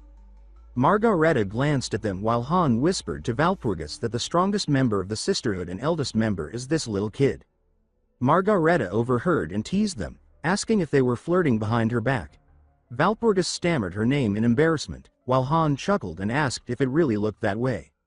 Margareta changed the topic, saying they had arrived at the underground vault of Walpurga Monastery. She explained that everything inside was cursed magical relics that even the monastery dared not touch, but for someone like Han, they were perfect. Han responded that he understood and thanked her for bringing him to a place like this. Margareta laughed it off, grabbing his hand and saying that she would love to take him on a date. She suddenly tensed up and pretended to be scared as Angela grabbed her by her head, speaking in a childish tone that she wouldn't tell anyone because someone might get super mad. Regardless, she shouted, they should hurry inside. She was too excited to wait. She dashed into the vault. Walpurgis answered simply, yes. Han thought to himself that this whole situation was chaotic. The vault door creaked open, light spilling out in dazzling beams. Han smiled confidently. So far, everything was going according to plan. One more step, and the hunt for Philip would begin. Outside the window, horses neighed in the woods. Han stood there, showing off his new equipment. He boasted that it looked amazing. System prompt. Cursed Air S rank nullifies curses below item level. Equipment skill. Shadow Burst. With this gear, he said, no one would be able to surpass him. He held the magical dagger Kaka's blade, an A-rank relic that enhanced necromancy. Han patted the horse's neck and called Valpurgis over. Valpurgis stood under the tree and remarked that disappearing without saying goodbye was a little cold. He suggested they take one last walk. As they strolled along a forest path, Valpurgis said that although they hadn't known each other long, it felt like they had been friends for years. Han asked if she really meant that. Valpurgis explained that it was probably because Han had done so much for her fighting the orc armies, defeating Huru. She said Han was cool and reliable.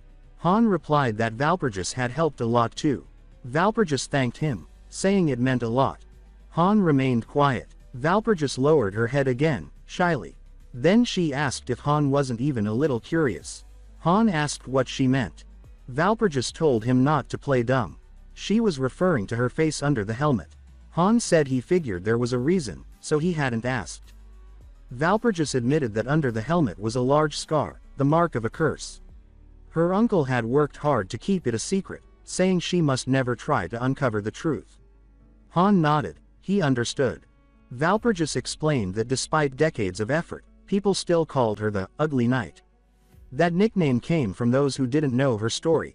Then Valpurgis asked if Han would like to see her face. She admitted she was nervous, but felt that if it were Han, she could show her true self.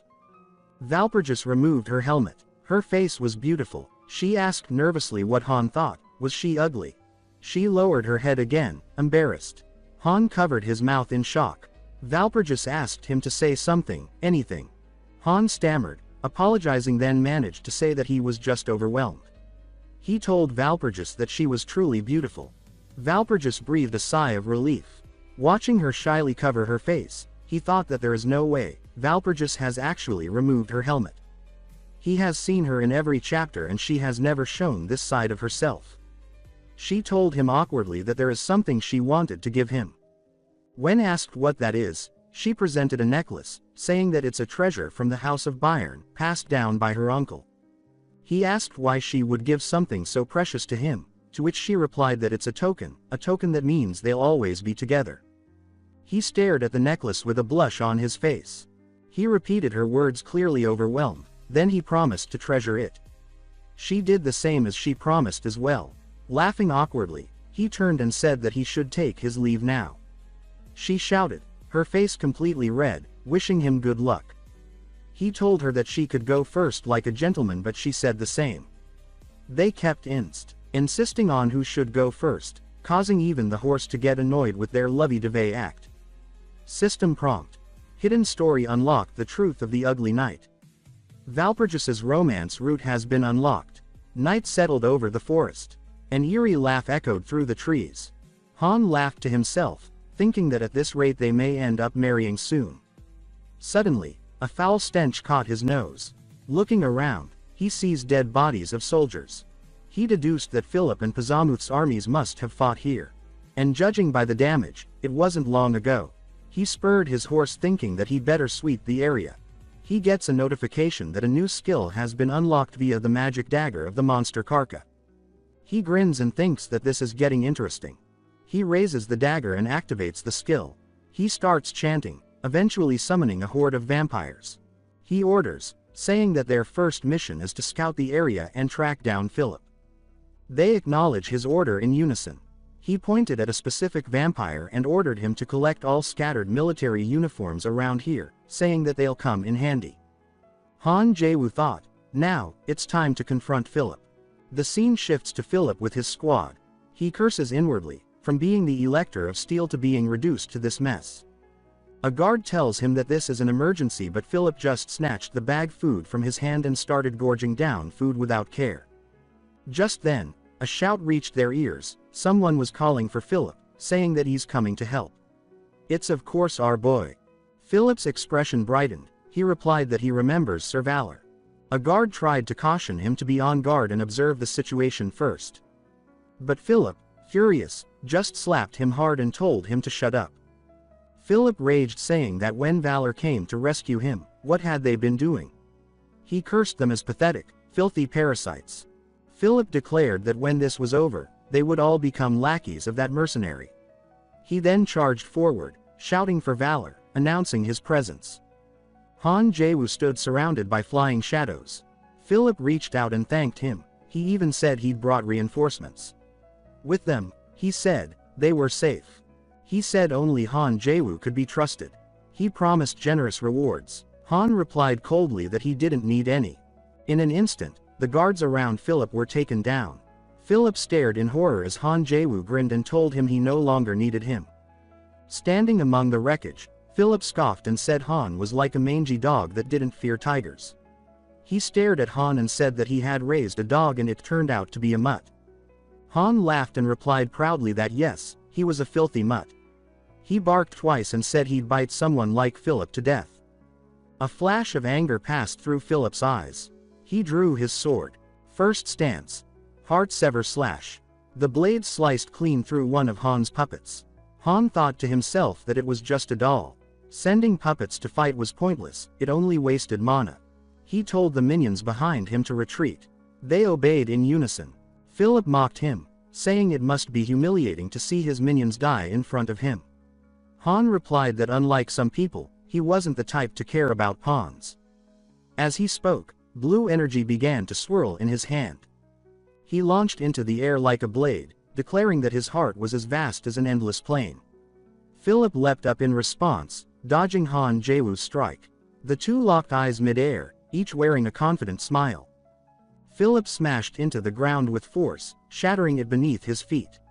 He followed up with another sword slash, sending 10 blades flying through the air. Han Jaewoo blocked the assault and thought to himself, so this was the strength of the Steel Elector. How ironic. It was once the very sword style he cherished. It looked graceful on the surface, elegant even, but behind that beauty lay a deadly counter. A master of retaliation. That was Philip. The Steel Elector. Philip landed on the ground and pointed his sword at Han. He asks if he thinks he can survive after betraying him. Han Jaewoo replies casually, saying that he's pretty close with the sisters of the monastery. Philip scoffs at him backing, saying that he's not scared of some militant religious order. He then jumped into the air and unleashed his Moonshadow sword-style second form, 3 harmonies. Bit to his shock, Han casually blocked it with his dagger. No matter how much force Philip put in, the dagger wouldn't budge. He freaks out, blaming his internal injuries. Han shouts that this sappy drama ends now and kicks Philip hard in the stomach. He coughs up blood as he's sent flying backwards. Han declares that it's not the monastery he should be afraid of, it's him. Philip fell to his knees, groaning that if his body were in better condition, he could have won. He then demanded to know why Han wanted to kill him. He claimed to have admired Han's talent, even granted him favor shouldn't Han be loyal. Han Jaewoo asked if Philip truly didn't understand where he went wrong. Fine, he said he would spell it out. First, Philip had ignored everything Han had warned him about and was betrayed for it. Second, he had heartlessly abandoned Valpurgis, who had worked tirelessly for him. Third, Han asked how many people had died because of Philip's incompetence. And yet, he still called himself an elector. Philip pleaded with him to think it over. He claimed everything he did was for the people. He asked, if he died, who would protect and feed them? His absence, he said, would only bring joy to the other electors, who would seize the opportunity to devour the empire. Han Jaewoo admitted that he made a fair point. Then he said he would give Philip one chance. He pulled out a vial, a full recovery potion. He said that if Philip accepted his terms, he would let him use it. Philip, overwhelmed, asked what Han wanted. He promised to agree to anything. Han asked if he was serious. Then he laid out the condition. Philip would have to kneel before Valpurgis and beg for forgiveness with both hands and knees on the ground. Philip asked if Valpurgis was still alive. Then, as a gesture of apology, he offered to donate 10,000 florins to the Bayern family. Han replied that was great. Philip sounded energetic. He might even deserve the whole bottle. Philip took the potion, thanked him, and downed it in one gulp. The bottle shattered in his hand. Han Jaewoo asked how it tasted. Philip began coughing up a thick, purple fluid. Han Jaewoo said casually that it was the venom of the poison dragon Fukuma. Philip cried out in agony, cursing Han and accusing him of mocking him. Han replied with a bright smile that it's a toxin strong enough to kill even demon lords. He had acquired it from Hejaz. Han Jaewoo laughed and confirmed it. Enraged, Philip tried to drive a dagger through Han's chest, shouting that he'll die for this. But just then, a shadow lunged from behind Han Jaewoo. He swung his blade and severed Philip's arm. Blood splattered through the air. Philip stared in horror. He asked in disbelief, was it really Pippenheim? Pippenheim replied that yes, it was him. He confirmed that he had been left to die that day, devoured by the zombie hounds. But Valor Han Jaewoo had given him a second life. Now, he said, he served Lord Valor, not Philip. He explained that Philip's arrogance had always dragged everyone around him into danger. Now it was time for him to pay the price. Pippenheim raised his sword and said Philip would pay with his life. Philip, tears in his eyes, stared at him in terror. System prompt. Warning: do you permit Pippenheim to kill the Guardian?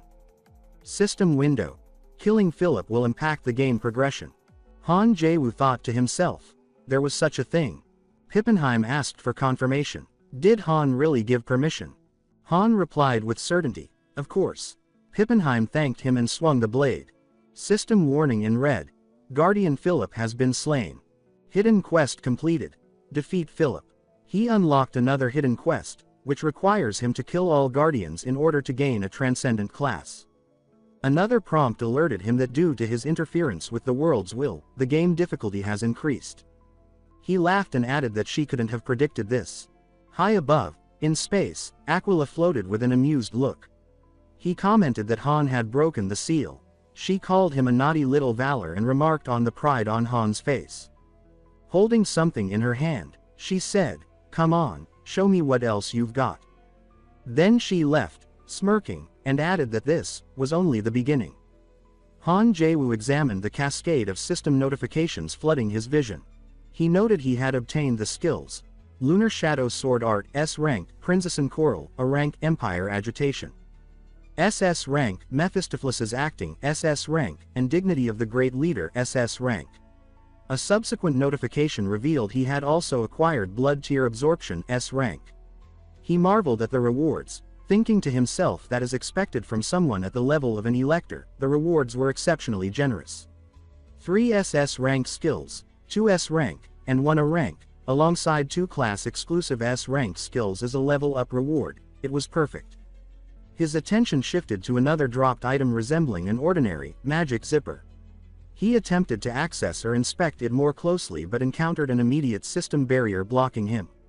A notification flashed. You have been blocked by a barrier. He noted mentally that he would need to ask Margareta to unlock it later. Another significant notification appeared. You have obtained the essence of the Guardian. Collecting 5 will allow you to ascend into a transcendent being. However, it carried a grave warning. However, every time a Guardian is killed, the seal that protects the world from darkness weakens. Han Jaewoo contemplated this revelation, understanding it meant he must be very careful. A somber reflection followed. Would becoming a transcendent being mean eternal solitude? Would he remain with other Guardians or forge a different path altogether? Pippenheim approached, holding out an item. He reported that just as Han Jaewoo had said, they had examined the remnants left by Philip's men and found it. Han Jaewoo's eyes gleamed as he examined the item, exclaiming that this must be the main reward of the quest, noting that the gleam alone was on another level. He commended Pippenheim's work. He then inquired about the side mission he had given Pippenheim, disguising one of Philip's captured soldiers in the clothes of the Pessimist faction to resemble a demon. Pippenheim confirmed that as instructed, they had dressed one of Philip's men perfectly as a Pessimist demon. Han Jaewoo approved, noting the disguise looked great. His attention shifted to another captured survivor from Philip's forces, a man trembling and begging for mercy, promising to do anything if allowed to live. Pippenheim asked Han Jaewoo what they should do with this prisoner, one of Philip's underlings who had been hiding. Han Jaewoo smiled coldly, thinking to himself that he really hoped the recipient would like the gift he had given them. Meanwhile, Sir Lawrence and his troops surveyed the battlefield where Philip's forces had clashed with the Pessimist faction. A soldier pointed out the signs of combat, which Lawrence gravely acknowledged. Another soldier announced finding a survivor, Han's disguised operative. Lawrence ordered his men to handle the survivor with care, stating they would need to question him. Lawrence pressed the operative for information, summarizing what the man had reported. after being surrounded by Pessimist forces, in the desperation to save Prince Philip. Lawrence then accused the operative, asking if he was saying that while his comrades were dying, he hid alone. The operative vehemently denied this, insisting that he had risked his life to protect his commander, Philip. He elaborated on the desperate fight. Moved by this fabricated tale of selfless loyalty, Lawrence declared to all troops present that this man here had risked his life to protect his commander. Though they had lost the item, the spirit of knighthood remained unbroken. He proclaimed the operative a model knight whose example they should all follow. He then commanded them to search for Prince Philip throughout the night, invoking the name of the Rose Palace. Later, at the Roserant Rose Palace, Lawrence reported to his lord. Kneeling, he stated that as ordered, they pursued the Pessimist forces and found traces of Philip, but the prince had already escaped and his exact whereabouts were unknown. When his lord asked about that item, Lawrence hesitated. The disguised operative claiming he was sure Prince Philip was the one holding it, but the Pessimist bastards took it. Lawrence confirmed this report. His lord expressed deep frustration, stating that the name Pessimist was becoming awfully tiresome. Lawrence bowed deeply before his lord, voice trembling as he apologized profusely and begged for punishment. The lord waved it off, her expression grave as he declared the retrieval of that item paramount, the only means to restore Prince Philip as elector. She dismissed concerns about Philip's fate, insisting the prince wouldn't die easily. Her command was clear. Lawrence was to go directly to the Pessimist base and deliver a message demanding they surrender the item immediately. She added ominously that refusal wouldn't be pleasant for them. This lord is Roland, Rose's demon king. At the Pessimist base, panic erupted. Demons trembled in terror, shouting that the crazy woman, Margareta, had been re-elected. Pessimist, eyes wide with disbelief, screamed that it was impossible, that monstrous wench was back. He pounded a table, ranting that his trap had been perfect, demanding how a mere human could survive. Another demon, pale with dread, retorted that he simply didn't understand the magnitude of what Margareta represented. Isn't she just a human? The boss, voice low with fearful recollection, reminded the others they hadn't forgotten her legend. He recounted how Margareta had once stormed the domain of the demon king Alpha alone, slaughtering every single one of his subordinates. The catalyst, one of Alf's underlings, had carelessly stepped snacks. Since that day, he explained, the demon kings referred to her with a title spoken in hushed terror, Margareta, the Storm and Annihilation. A messenger rushed in, announcing the arrival of a formal demand from King Roland. The Pessimist leader exchanged uneasy glances. He asked what is it now, and the messenger trembled and said he had no idea. Trembling, Pessimist muttered in exasperation, wondering what tantrum Roland would throw now. After reading the letter he muttered, that crazy woman, in disbelief, veins bulging on his forehead, slammed his fist down and roared, why does she think I have that item? When asked, he revealed Roland was demanding they hand over that thing, leaving the Pessimist commander baffled and curious. He thought, why would Roland think they possessed it? They hadn't even come close to securing it during the chaos of chasing Philip. In fact, they lamented the loss of their own commander, Hejaz, during that pursuit. Then there is the resurrection of Margareta and the sudden disappearance of the item itself. This series of events back-to-back is extremely suspicious, with everything having an end result but the cause remaining frustratingly vague and obscured. Then it hit him, could there be a mastermind behind all this? Meanwhile, Han Jaewoo sneezed abruptly. Pippenheim, standing nearby, asked with concern if his lord was feeling sick. Han dismissed it casually, saying his nose had just felt ticklish. Pippenheim then inquired about their plans for Philip's corpse. Han's response was cold and pragmatic. He intended to use it later as an undead servant. Pippenheim remarked that such a fate seemed fitting for a fallen elector and expressed anticipation. Han shifted focus, declaring the truly critical acquisition was the Golden Imperial Edict he now held. He examined the document carefully, a formal parchment stamped with the Empire's unmistakable golden seal. He recognized it as the ultimate proof of an elector's authority. A faint, satisfied smile touched his lips as he reflected on possessing both Philip's corpse and this powerful edict. With that in mind, Han's whole body started shaking. He kept calling to Pippenheim, then shouted in excitement that the whole world was now his. The document itself was substantial, a 31-page agreement meticulously outlining the electors, exclusive rights and procedures for appointing the next emperor of the realm. Its weight in his hands felt like the weight of destiny shifting. A group of merchants celebrated boisterously in their caravan. One slapped the guild leader's back, exclaiming that he'd earned a fortune again. The guild leader nodded grimly, stating that with the imperial economic blockade order in effect, this was their final opportunity to profit. He declared they must extract every possible coin before returning. Another merchant grinned, suggesting they drink until unconscious once back, while a third claimed to know the perfect tavern. Just then an arrow hit the merchant leader in the back of his head. Suddenly, bandits swarmed the caravan. Their leader bellowed orders to loot everything and leave nothing behind. Merchants scrambled in panic, screaming about being under attack and fumbling for weapons. The bandit leader emerged from the shadows, his voice cold as steel. He observed that the merchants had clearly profited handsomely, likely from trading with Roland during the blockade. The merchant confronted the bandit leader directly, demanding what he thought he was doing. He challenged him, asking if he even understood the destination of this money. The bandit attacked, sending the merchant crashing into a tree. The bandit leader squares his shoulders before the cowering merchants and says that if they have a problem they should go cry to Valpurgis. He bares his teeth and adds that they should bring their uncle too. Later, inside the monastery room, Han Jaewoo lies bruised while the blonde Valpurgis leans over him with bandages. He pants that as she presses his wounds, and she tells him that he must stay still. He flinches and says that it hurts. Valpurgis, and she tells him to endure it. Studying the bruises, she asks where he even got hurt this badly. The door slams open and the nun Margareta rushes in. She shouts that Han Jaewoo is back. Han Jaewoo and Valpurgis both fall silent, saying nothing, while Margareta also falters into silence. A beat later, she shouted that Valpurgis has removed her helmet. She startles and yelps. Margareta, catching her breath, says that Valpurgis will give an old lady like her a heart attack at this rate.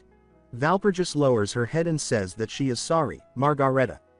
Margareta softens and says that she understands that feeling of not wanting to hide one's true self, and she asks if that is not how a woman's heart is. Valpurgis laughs weakly. Han Jaewoo turns, and Margareta tells him to take good care of Valpurgis. A cold threat follows from Margareta. She says that if he ever makes Valpurgis shed even a single tear, Han Jaewoo asks what if he does. Margareta says that she will fold him in half. He stiffens and says that yes, ma'am. Margareta then changes the subject and asks about Philip, saying that he said Philip is dead. Han Jaewoo answers that yes, and he says that the corpse is currently in the custody of his. He corrects himself and says that his friends are taking care of it. Valpurgis clicks her tongue and says that so he is really dead, and she asks if this will become a problem. Her eyes harden and she adds that she really wanted to be the one to finish him off. Han Jaewoo blinks and calls her Mar. She then shrugs and says that either way, Philip is dead, so that is good enough. He thinks inwardly that it's probably better that he dies in his hands. He brightens and says, come to think of it, he has a present for her. She leans forward and asks what it is. He hauls in bulging sacks and says that it is what he gathered from the remnants of Philip's gang. She claps her hands and exclaims in awe. He grins and says that with this she can buy any snack she wants. She startles and stammers, asking what he just said. Still dazzled by the gold, she peers up and asks Han Jaewoo if he is some kind of saint of compassion or something. He eyes her snack-fixated look and asks if Angela starves her regularly or what. She blushes and says that suddenly he is looking kind of handsome. He waves it off and asks her to stop. Valpurgis then notices a stacked bundle and says him, and she asks him what those bundles of paper are, adding that they look like letters. Han Jaewoo spreads them out and says that they are letters exchanged between Philip and Roland. He says that it seems like Roland was trying to make Philip emperor. He adds that the current emperor's relationship with Roland is bad because of tax issues. Margareta nods and says that that is right, just like the current economic blockade order. Han Jaewoo asks about an economic blockade order, and Margareta reacts in surprise and asks if he did not know. She explains that the emperor is currently seizing goods from all merchant guilds tied to Roland, and she says that because of that the nearby night houses are going absolutely berserk. She continues that that is why House Ritter attacked the Linny Merchant Guild. Han Jaewoo reacts with a puzzled sound. Margareta, half teasing, adds that thanks to that, their poor Valpurgis is going through so much mental stress. Valpurgis jolts and Margareta says oh right. Han Jaewoo studies her expression and asks if something is the matter. She fidgets with the papers and says that, well, actually. Valpurgis steadies her and says that it is okay. She lifts her chin and says that she will explain it. Night air slips through a window with a faint sigh. Alone, Han Jaewoo thinks that this has become such a tangled mess and that to think the Emperor's economic blockade would escalate into a big clash with the Elector of Bayern. A knock comes and a familiar voice at the door says that it is her. He looks up and answers that it is Valpurgis. The door opens on a tea tray and simple sweets. She steps in and says his name, Han Jaewoo, and she asks him to forget everything he heard today. Valpurgis sits with her hands folded and says that this originally had nothing to do with him. Han Jaewoo raises a hand to his chest and says that he cannot do that, and he adds that if it is something involving Valpurgis, he wants to help. She lowers her eyes and says softly that thank you. She then looks up again and says that the situation has grown too big, and she adds that if she receives help from him on this matter too, she will feel too guilty.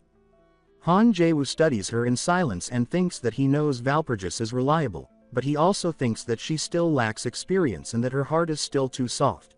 He tightens his fingers around her hand and thinks that so that is why, and he calls her name, saying that Valpurgis. He turns his head and says that indeed, this is far too big a matter for a mercenary like him.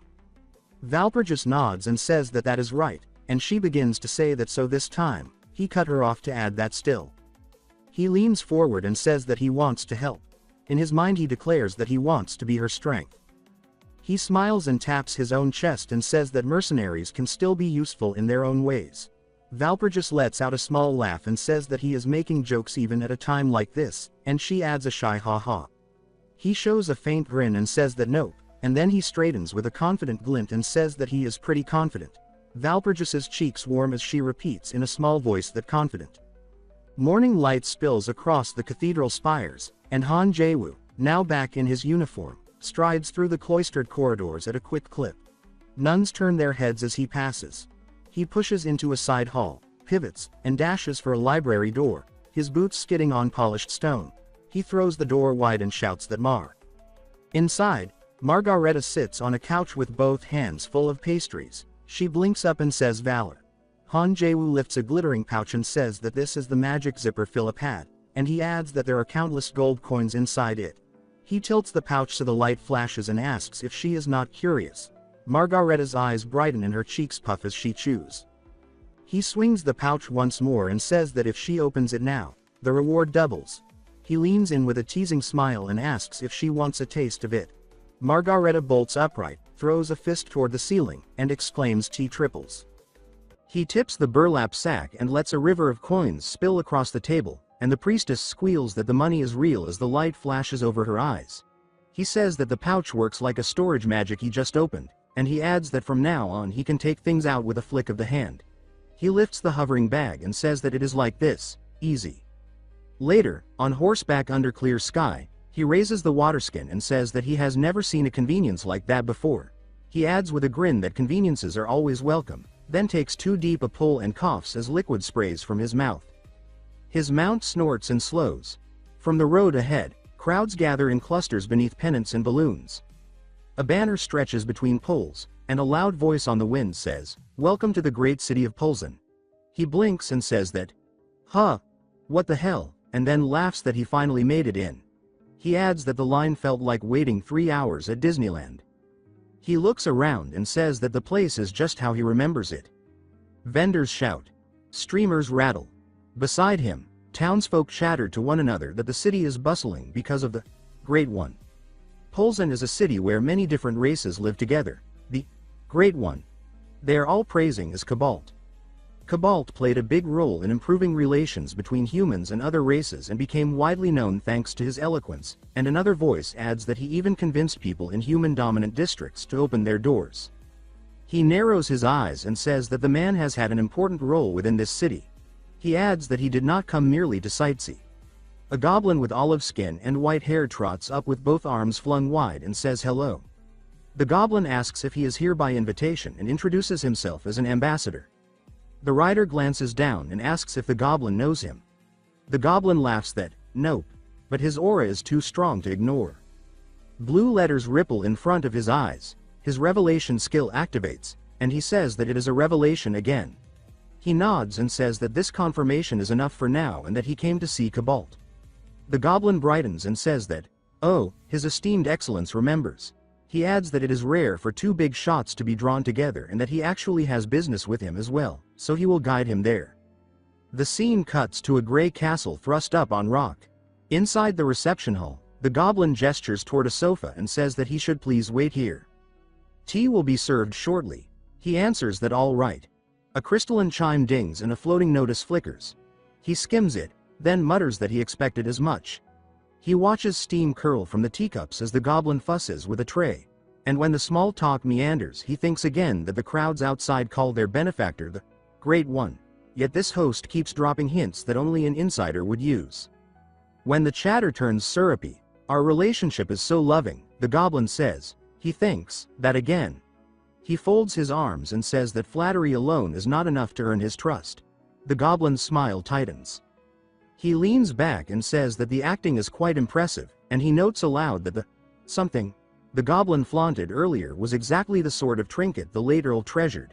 He adds that claiming to have obtained it so easily was remarkable in the wrong way and that the invitation to meet someone unknown was suspicious as well. Above all, he says, one does not refer to oneself as the Great One.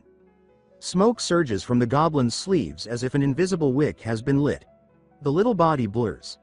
The grin stretches and dissolves. As the haze thins, a tall, white-haired man in a dark formal uniform sits where the goblin stood, a monocle gleaming in the window light. He says that the guess is correct and addresses him by name. Valorteld Valor. He adds calmly that he is the ruler of Polzin, Cobalt. A caption scrawls beneath his profile, the Shadowy King, Cobalt, Demon King. He sets the cup down and says that Valor probably came to see him regarding the case involving Valpurgis, right? Valor answers yes. He adds that he thought Cobalt might have a clue or some useful information. Cobalt turns the teapot and a red signet on his finger glints as the stream of amber tea curls into the cup. He smiles slightly and says that he does, in fact, know what Valor wants to know. He folds his fingers beneath his chin and says that there is a condition. Valor thinks that he figured as much and then says that it is a condition, huh? He thinks that this man is obsessed with knowledge, he would even pay for information on the Emperor's underwear. Valor thinks he knows all the juicy info, from scandals to things like real estate speculation, and then, grinning, he thinks that he should just name it because he knows everything. The ruler chuckles softly. He raises a glowing fist and says that his condition is simple, be his friend. Valor answers with a shout that all right. A beat later he blinks and says huh. The ruler says that Valor may not realize it, but he is about to become the center of attention. From the latest Hex's subjugation, to the strict paladin watching him, to rumors about her being close to him. He adds that if he connects with someone like Valor, it will be very profitable. Valor nods and says that he sees, then wonders aloud how he is supposed to show that they are friends. The ruler lifts two fingers and says to take this, conjuring a ring of light. He says that, as he can see, it is a communication ring, and he tells him to keep wearing that ring while he is here. Valor thinks, what is this guy up to? He studies the other man and thinks that he seems like the type who would lecture someone while smiling and telling them they should have studied harder. Valor mutters that he forgot, then thinks that he cannot read him at all. The ruler settles his teacup and says that next is a topic of great importance, a piece of information he might want. Then he snaps his fingers and says oh, he has one. Valor asks what it is. The ruler tilts his head and says that the clue is in the capital of the Duchy of Saxon, then he names the place. Dresden.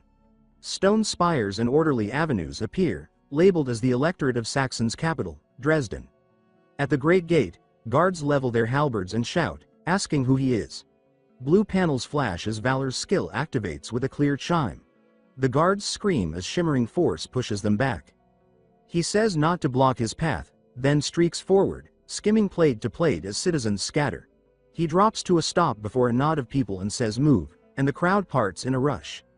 A brick facade rises ahead. Ryla Merchant Guild. From within, voices cry out, calling for the Merchant Guild leader. Inside, a bearded man jerks up from his seat and stammers, asking what the overwhelming presence rushing toward their guild is.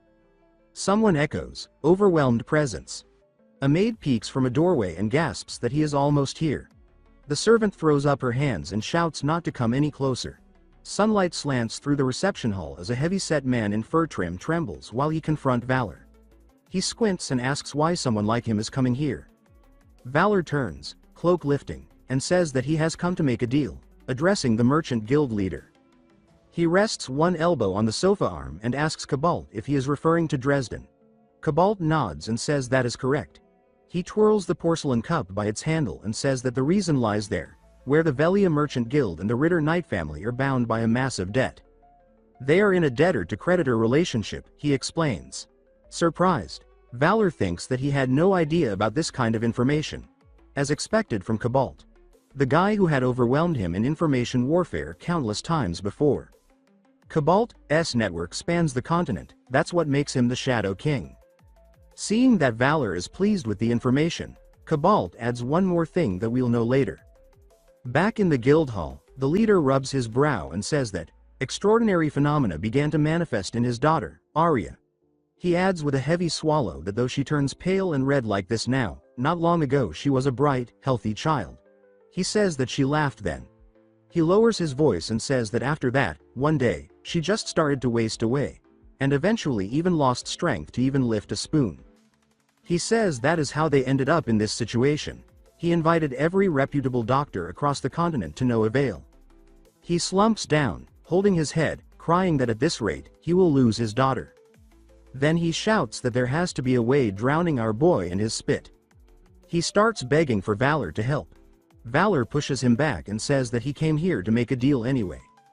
Valor clears his throat with a light cough and then kneels at a bedside and places the back of his hand against the girl's forehead. He says that her somatic response is weak, that she is sustaining a low body temperature that does not match the room, and that her breathing is irregular with an abnormal rhythm.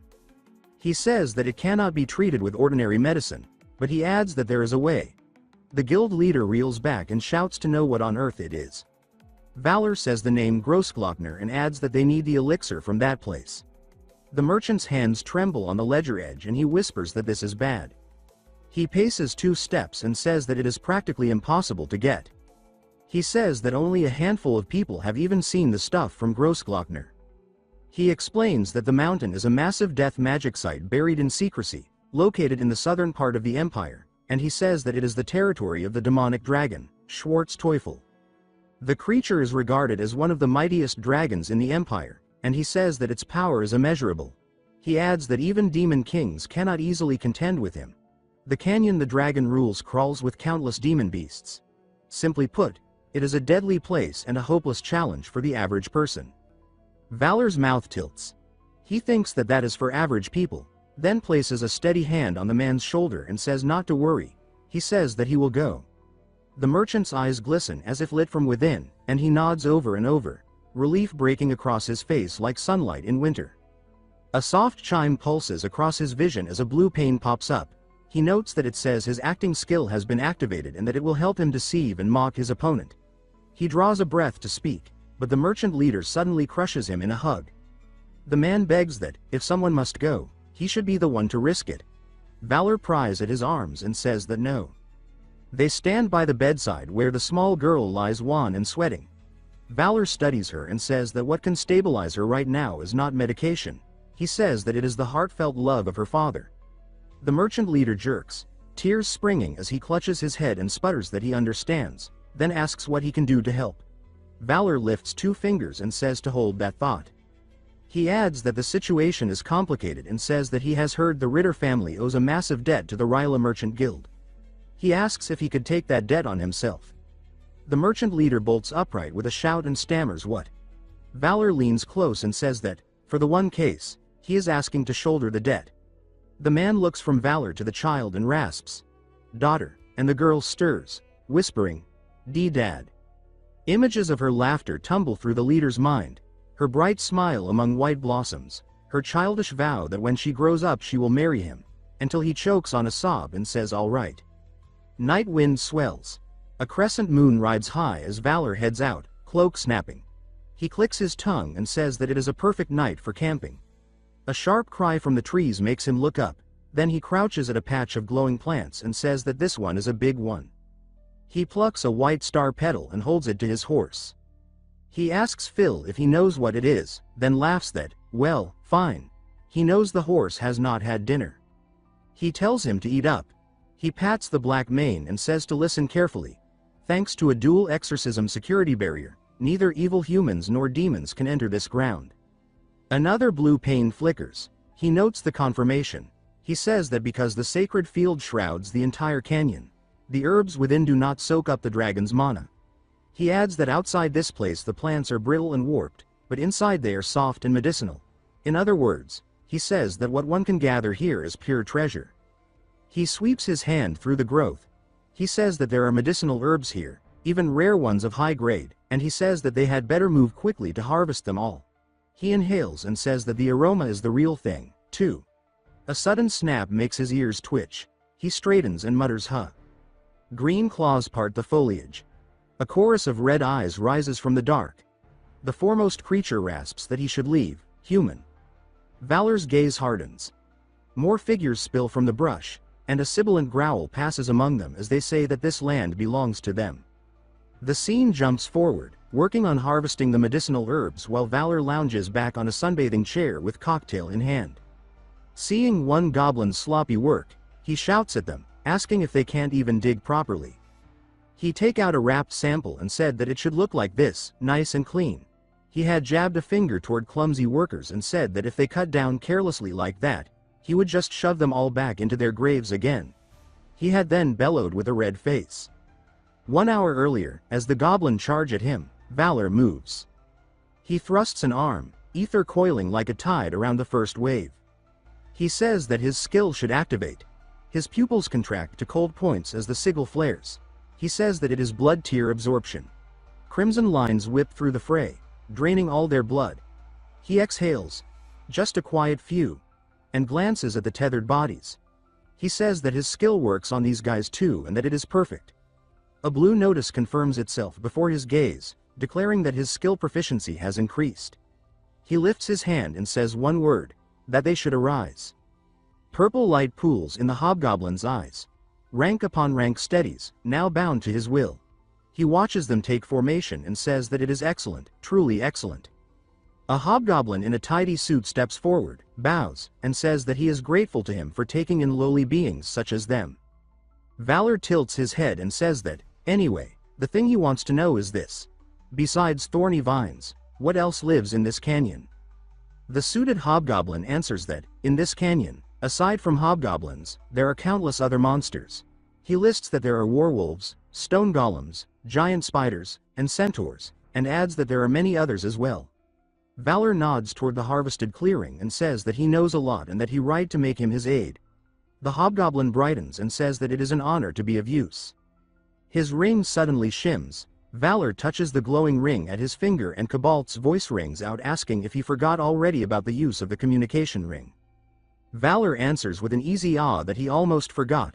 Cobalt asks, in passing, how is Grossglockner? Valor remarks that the weather is great, the breeze is cool, and the moonlight is beautiful. The voice replies that he sees. Cobalt's smooth tone then slips in live. He says that Polzin is bustling with preparations for the upcoming festival, and he adds that if Valor has time he should visit. Valor answers that, well, if he has time. Cobalt continues that, more importantly, Valpurgis has visited Ryder earlier. Valor perks up and asks how it went. Cobalt replies that it is just as he expected. They demanded a huge settlement and friend to confiscate the goods that were to be traded with Roland. Only unequal terms were exchanged. Valor curses, saying that those bastards are starting to go off the rails, and Cobalt warns him that this is just the beginning. Valor tells him to inform Valpurgis that she should act like she's agreeing to their demands while stalling for as much time as possible. Cobalt agrees to do him this favor with a wicked smile while Valor rubs his head and promises to reward him handsomely when he returns. Cobalt brightens and says that he looks forward to it and says that he heard that there are gold mines in Grossglockner, causing Valor to become more irritated by this shamelessness. Cobalt then says that it seems noisy on his end and decides to end the call. Valor mutters in disbelief that he actually hung up. The goblin cries out, "My lord." He asks why the fuss. The goblin says that it is just that something has happened. Valor, already turning his head, says with a short huh. The ground shudders. Trees explode as a hulking ogre barrels out, and one of the demon beast handlers yelps that an ogre has appeared. Valor snaps an order that Kurik should fall back. The butler protests that, but his lord, what about the herbs they have already picked, pleading that he must, no, please. The commander cuts him off and repeats that he said to fall back. Valor watches them tumble and thinks that they are all knocked out already, then hums, thoughtful and unhurried, as the moonlight glints on the arc of his blade. He studies the hulking ogre and thinks that at his current skill level with blood tear absorption, it will be tough. He notes as a blue notice pings that, as the levels of the monsters are very high, they are resisting the blood tear absorption skill. He concludes that the goblins have zero chance, and he adds that summoning undead will not help, because they would just end up like those goblins. He kicks lightly off the ground and thinks that, well, this worked out great. He rolls his shoulders and says that it is time to stretch a bit. Heat blooms across his palm. Golden light pours down his arm. He calls forth one of the Empire's 12 legendary swords, described aloud as the unbreakable treasure of House Valiant. He names it. He says that it is Rubelonia. A blue information panel confirms Rubelonia and outlines that it is the heirloom passed down by the Palouse Elector and the blade associated with the Lunar Shadow sword art. He eyes the tense green faces and says that they recognize this sword, do they not? He adds that this sword is the exclusive sword of the Lunar Shadow sword art, and he remarks that that fool Philip just locked it away in storage and chose some flashy sword instead. He lowers his stance and declares the technique. He says that it is Lunar Shadow sword art, zero form, dark moon. The moon-tinged arc sides. Monsters shriek as the cut ripples through them. He steps onto the air as if it were a plate of light, rides the streak down, and buries the strike. He lands and watches the ogre topple, and he says, nailed it. It worked, adding that, according to the Lunar Shadow forms, that was precisely how it should go. The suited hobgoblin claps with shining eyes and says that it is incredible. He sniffs with mock pride and says that it was nothing. He adds that right now he can only sustain it for 30 seconds, but in his prime he held it for 10 full minutes, laughing as he says it. The goblin gawks and says that his lord's nose is even higher than his own. A hooded figure appears on the ridge and asks in a low, echoing voice whether that was his doing. The demand comes again, sharper. She tells him to tell her and asks whether that was his doing. He startles and thinks, when did she? Then flares with silver light and answers by moving, the Lunar Shadow art flashing across his guard. She descends fully revealed. A horned, crimson demoness whose eyes burn like coals. She says with chilling calm that she will snap his neck. He grits his teeth so hard that a cracking sound comes from his jaw as the crimson-horned demoness steadies herself before him. She declares that she will twist his neck. In a blur of red hair and taloned limbs she whips forward, scything the ground and sending him flying. He meets the rush, and a blue prompt materializes in front of him to report that he has taken heavy damage and his HP is down to 10%. He rayals in disbelief at her strength. Landing, she plants a clawed foot and growls. Shadows coil from her arms as she circles. He looks up through the drifting dust and, with a dry laugh, asks what a person of such power is doing here guarding this place. More importantly, he asks who exactly she is. With a jaunty point of his finger, he orders that she state her identity first. She answers, coldly, that his demand is improper, and then she identifies herself. She says that she is the master, Grossglockner. He blinks, baffled at the name. The night trembles. A towering image of the demonic dragon, Schwarzteufel, looms behind her as he finally understood her identity. That is the demonic dragon of the Northern Range. He wonders aloud what is going on with this case. She says that he intruded, and her body vanishes and reappears with killing intent, so close that the air pops. She adds with a taunting curl of her lip that he is far too relaxed. She can feel energy pressing from everywhere at once. He wonders why that self-proclaimed wizard is talking like that. The goblin shuffles in front and declares that he will protect his master. Lifting her arm, calling him an arrogant inferior, she decrees that he dies. He throws up both hands and shouts that she should wait and listen to what he is saying. She raises her hand toward the moon. She fires back that it is pointless, then proceeds to attack. He hurls a desperate wedge of words. He says that if he dies, she will die too, demonic dragon. The declaration stops her and she demands what he just said. Keeping his voice level, he says that he has prophetic dreams, and in them he saw her. He clarifies, he saw her, the demonic dragon, die a miserable death. She narrows her eyes and repeats, as if tasting it, his death equal her death. He nods and says yes. If she does not believe him, she should check his memories. She darts, talons flashing, and then halts above him with a hissed appraisal that he is very suspicious, but, if he is lying, he will die. He agrees with a trembling voice. She morphs her hand into human ones and stands behind him. She declares that if he moves his head, he'll die, to which he agrees. She places a hand on his head and enters his mind. She rips through the air into a chamber of light and floating memory. She gets surprised by the amount of memories he has. He answers that it is nothing important, then points and says to look at this instead. A globe swells with images. She mutters that it is suspicious. He laughs, stiff at first. Then she looks at the sphere. Inside, the colossal body of Schwartz Teufel lays motionless. She stands shocked in disbelief seeing her motionless corpse. He then swiftly kicks her out of his mind before she notices his other memories. He thinks that that was close. If she saw more, she would have noticed his memories from other cycles.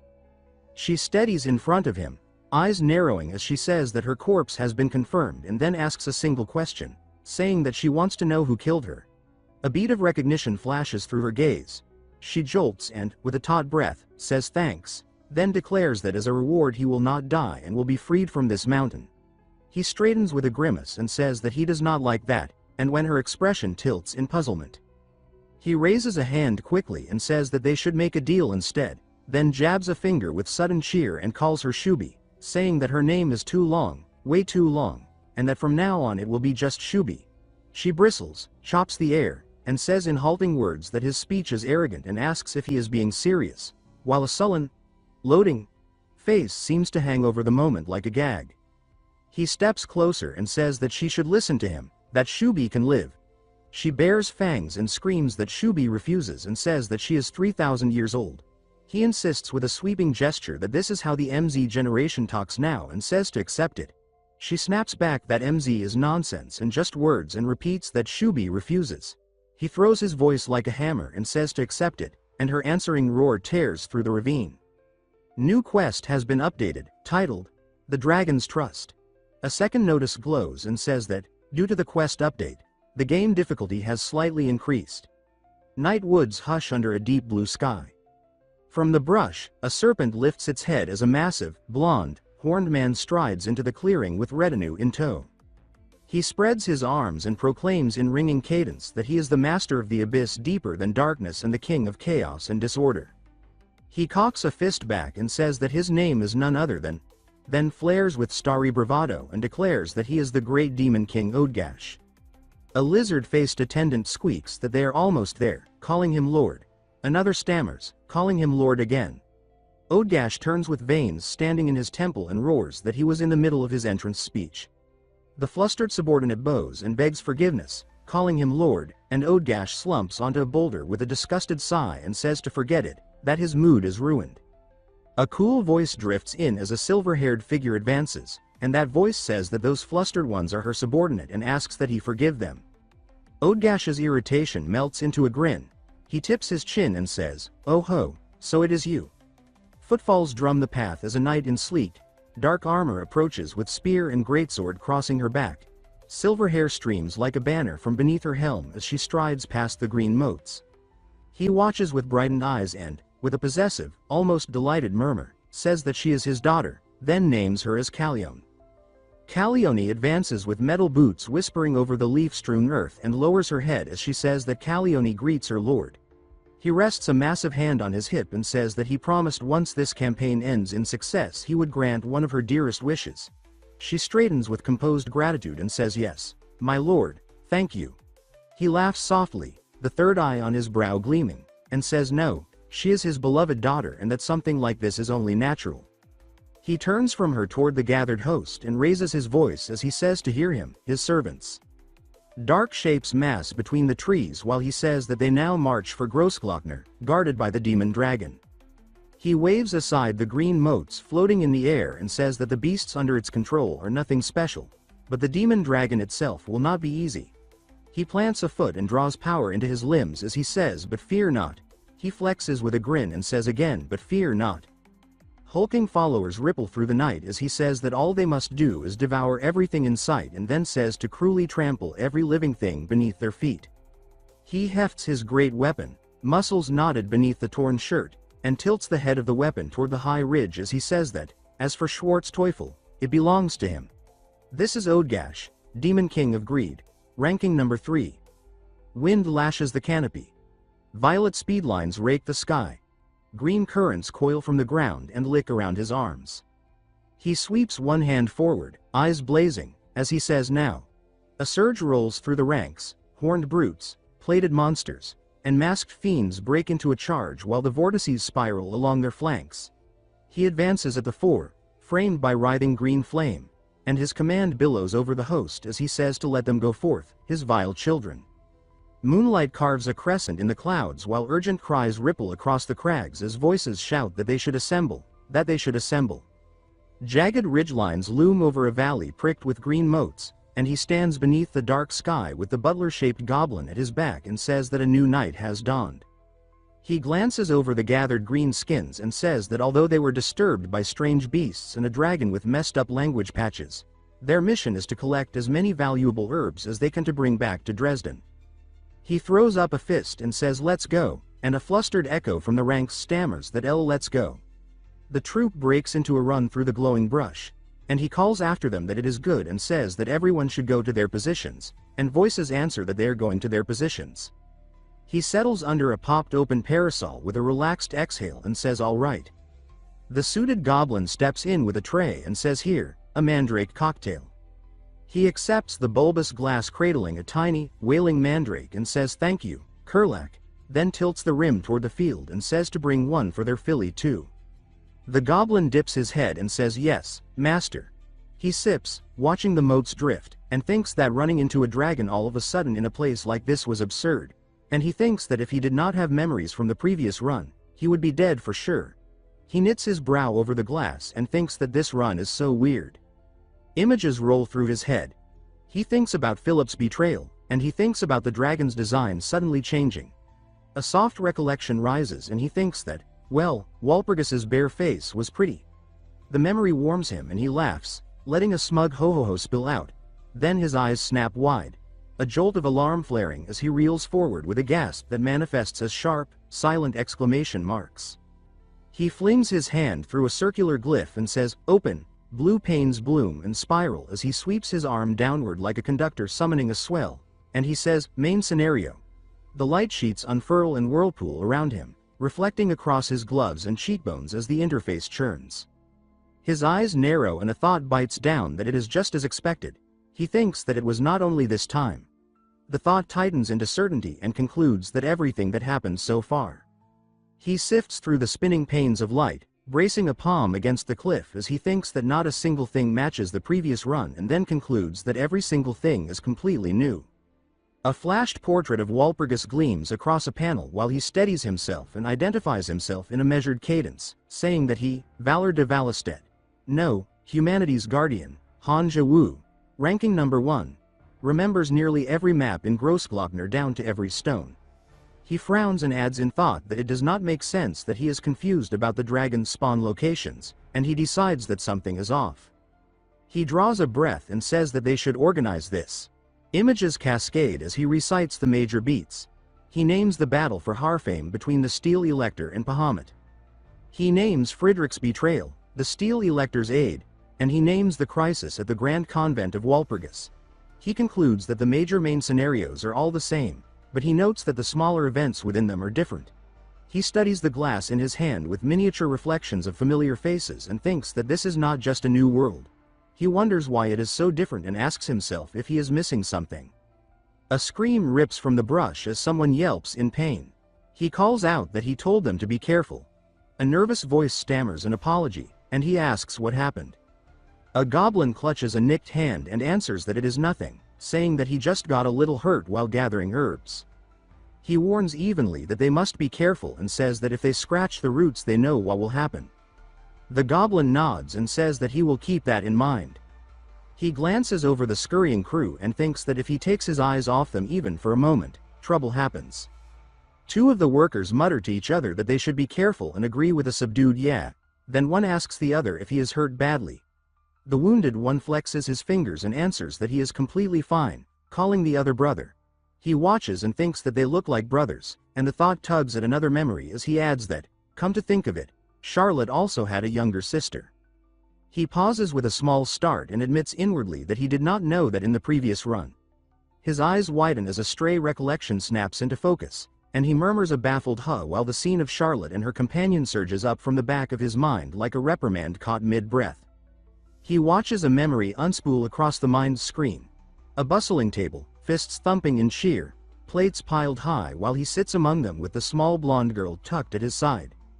A gleaming knight with a visor and rippling gold hair raises a hand in bright delight. The mandrake in his glass yawns and squeals from its foamy perch. Ants tick along the table leg near the stem of the drink as he thinks that he sees it now, that since his position has changed his perspective has changed too. In the previous world his build was steel elector and that he was the emperor of the empire and a hero who saved the world. He thinks that he always started with extraordinary abilities, that he had high stats. He looks up into the spotlight of his own recollection and thinks, but now, and then thinks that nothing stands out at all, that he is just a normal commoner character, and that all he has are memories from countless runs. He mocks himself and thinks with a snap that it is utterly pitiful.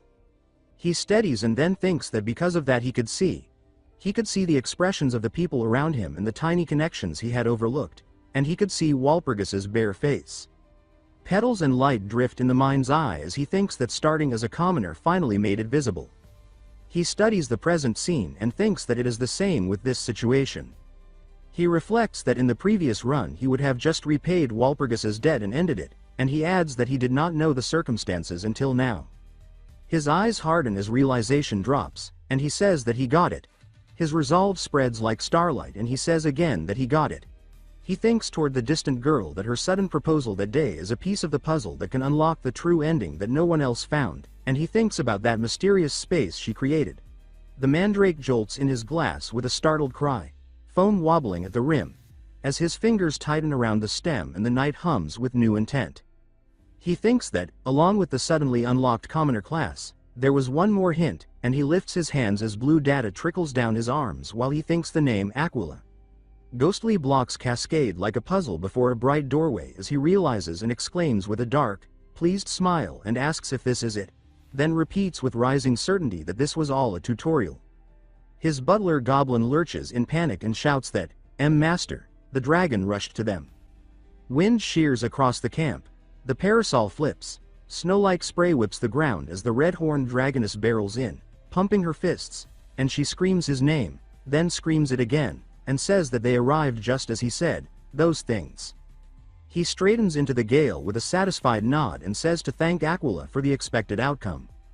She blinks and asks what, and he rubs the back of his neck with an easy grin and says that, well, it made him realize again that this game is truly amazing. She scrunches up, baffled, and asks what he is saying.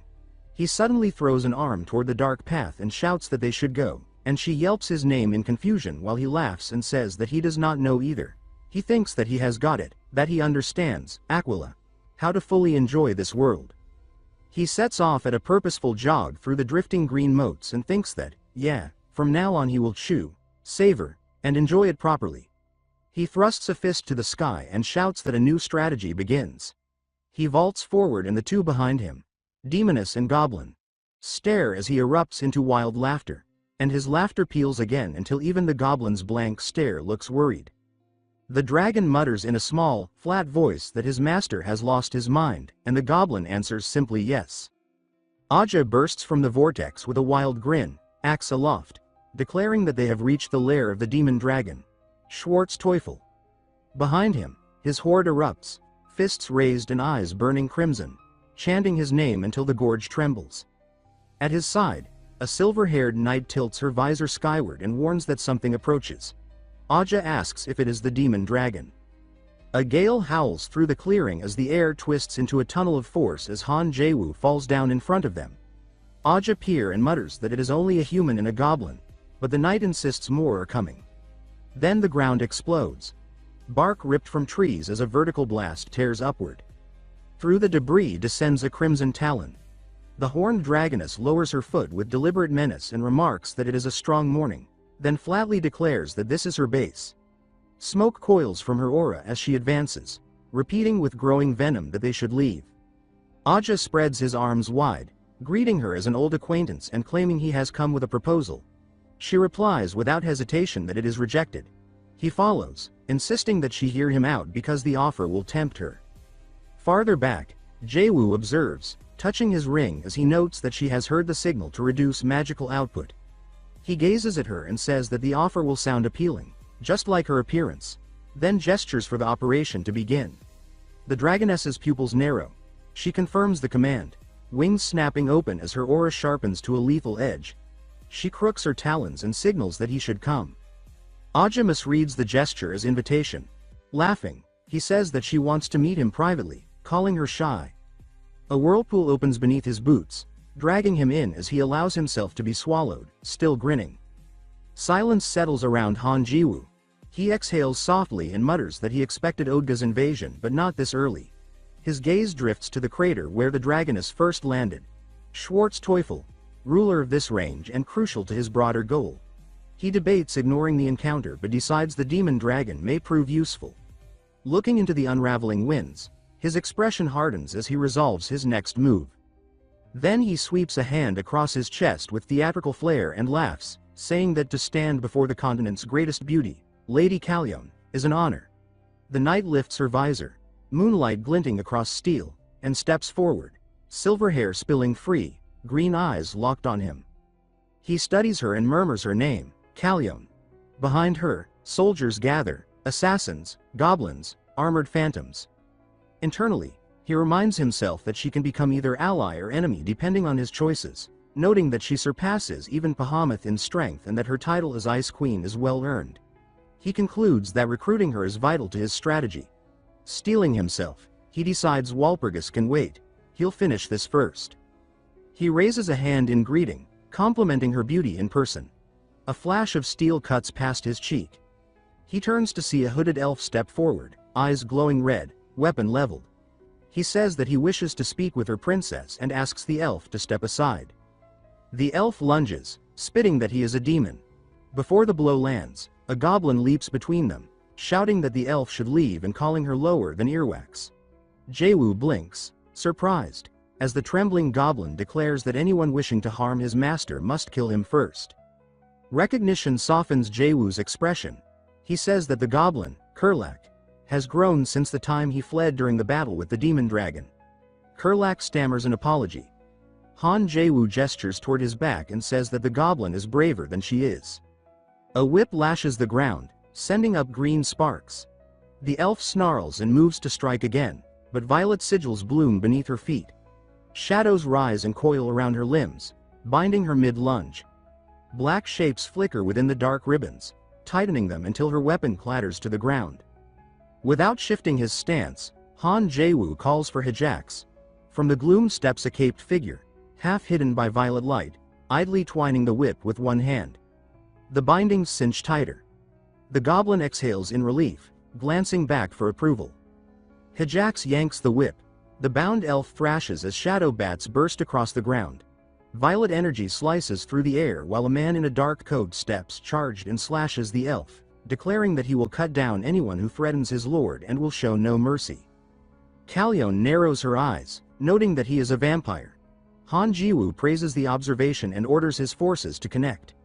At once, purple veins of power link them together as a line of familiars rises from the mist. Surveying his army, he remarks that their numbers are now even. He asks the Silver Knight how she feels about the arrangement.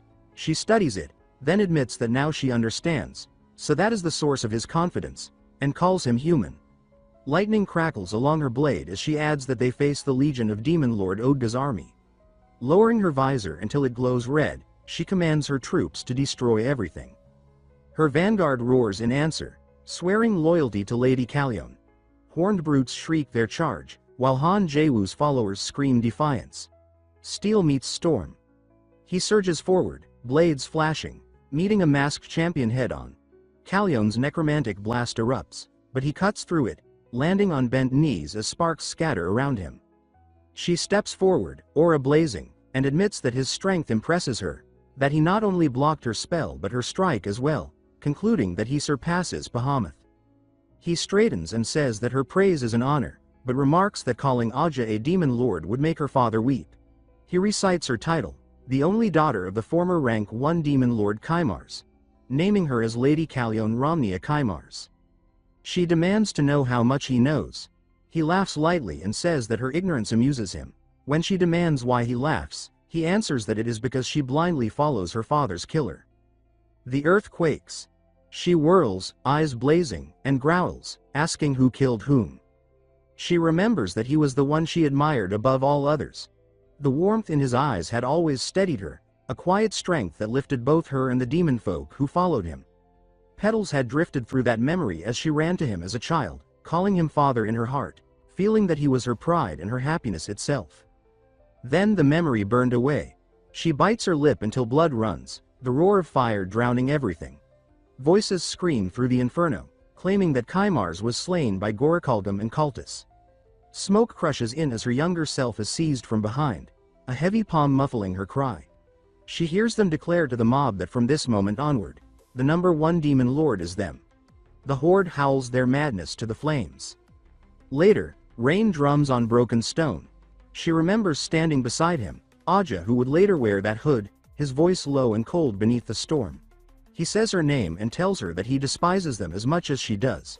He says that Lord Kaimars was not only his master but his friend, and that now is the time to endure.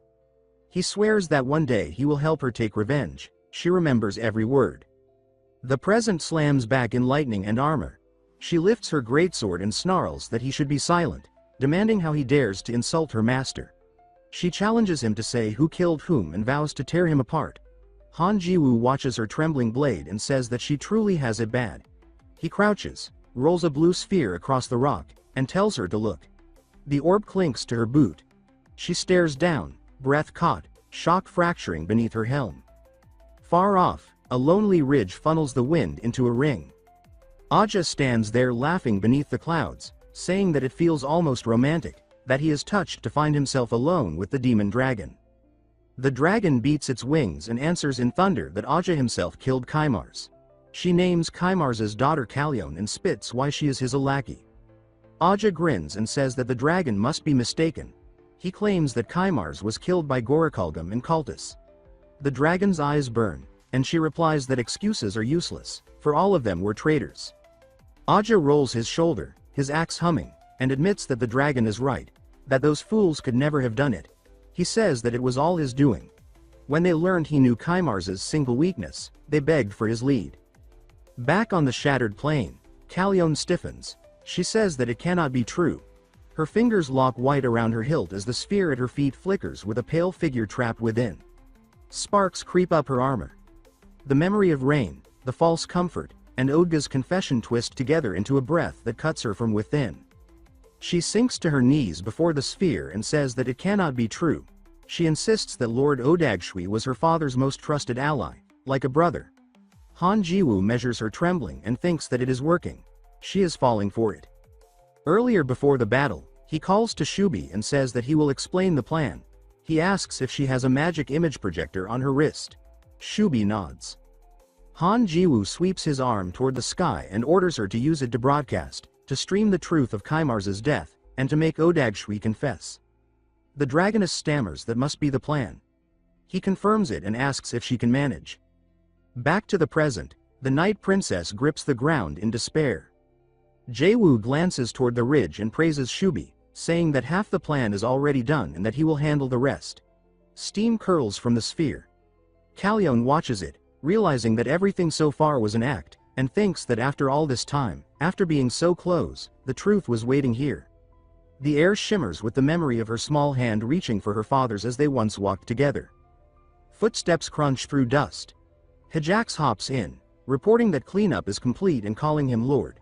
He tells her to hold position as ordered, and she chirps that she will. He exhales softly and says that she has served 50 years without even knowing who her real enemy was, calling her loyalty impressive. Silence lingers. Then he asks if she will keep standing there like that, asking if she does not crave revenge. He tells her that from now on he will teach her Kaimars's right of the true name, and that what she does with it will be her choice. Her lashes tremble as she says it has been long since she heard that name. She gazes at the constellations as golden lines trace the heavens and says that the rite draws on cosmic power, strong enough to wound even the archdemon. She explains that this was the spell that made her father the #1 demon lord, then fixes him with a sharp stare, demanding how an outsider could know such secrets. Jaewoo thinks that he learned everything from the strategy guide, that he knows not only the rite's immense power but also its fatal flaw. He decides to keep the full truth to himself and spins a more useful story. He says that he read the chronicles of the 7 demon wars, that it describes ways to resist the archdemon, and that among them was Kaimars's rite of the true name. He says that it proved invaluable. She breathes out and says that she understands now, admitting that it explains his strange behavior. He flashes a grin and thinks that it worked. His all-purpose cheat, the chronicles of the 7 demon wars. But she hardens her gaze and warns that it will not help him, saying that Odagshui is immortal. She recalls the horned tyrant wreathed in green flame and says that even her father's rite only crippled him. She asks how she could finish what Kaimars could not. Jaewoo steps closer and says that she is wrong. When she frowns in confusion, he tells her to listen carefully, calling her name. He taps his heel against the earth and says that her comrades have already been subdued by his vampire army. She glances around at their bound forms, violet veins crawling over their bodies. He tells her that no matter her strength, she cannot face this many alone. He raises a hand in truce and tells her to hear him out. He offers to become her new ally and asks whether she will follow him or die here. Her lip trembles. The sky of her childhood flickers behind her eyes. She remembers telling her father that she would one day become a great demon lord. He had laughed, lifted her high, and told her she must grow even stronger than him. When she asked if he believed she could, he had said of course, because she was Kaimars's daughter. The memory fades, and she whispers that maybe she truly can kill Odagshui. Jaewoo's retinue exchange glances. The Hijax asks if he made her cry. The vampire mutters that he went too far. Jaewoo sputters, asking what else he should have done. He cups his hands and shouts that she should not cry, reminding her that she is the operations captain and should act like it. The vampire beside him murmurs that in demon years she is still a child, and Hijax teases that he must enjoy making kids cry. Jaewoo shrieks as the goblin watches in bewilderment. On the distant ridge, Aja stands wreathed in green aura, steam rising from his shoulders as he faces the dragoness. He says that it is disappointing to see her fall so easily. The dragoness bares her teeth, snaps a gesture, and spits back with venom that he can go to hell. Violet and lime arcs collide with chained detonations as she dives through the shockwaves, horns flattened, tail snapping. While he hovers above with green wings spread and a third eye blazing. He bares his teeth and says that the demonic dragon is disappointing. She twists in the gale, pupils narrowing, and he says that he expected her to accept his offer. She draws a breath until her ribs rise and releases a tight gout of fire. Heat swells her outline. He plants himself in the blast with arms thrown wide as stonebacks glow and sag. She lands through the updraft, lips smoking around her fangs, and breathes in ragged hisses while embered shards tumble at her feet. She steps, raises a hand, and with a raw, hoarse snap she says "fuck you." A green star flares at her fingertip. A cyclonic beam answers from below and rips her mid-flight, folding her wings while she screams against the pressure.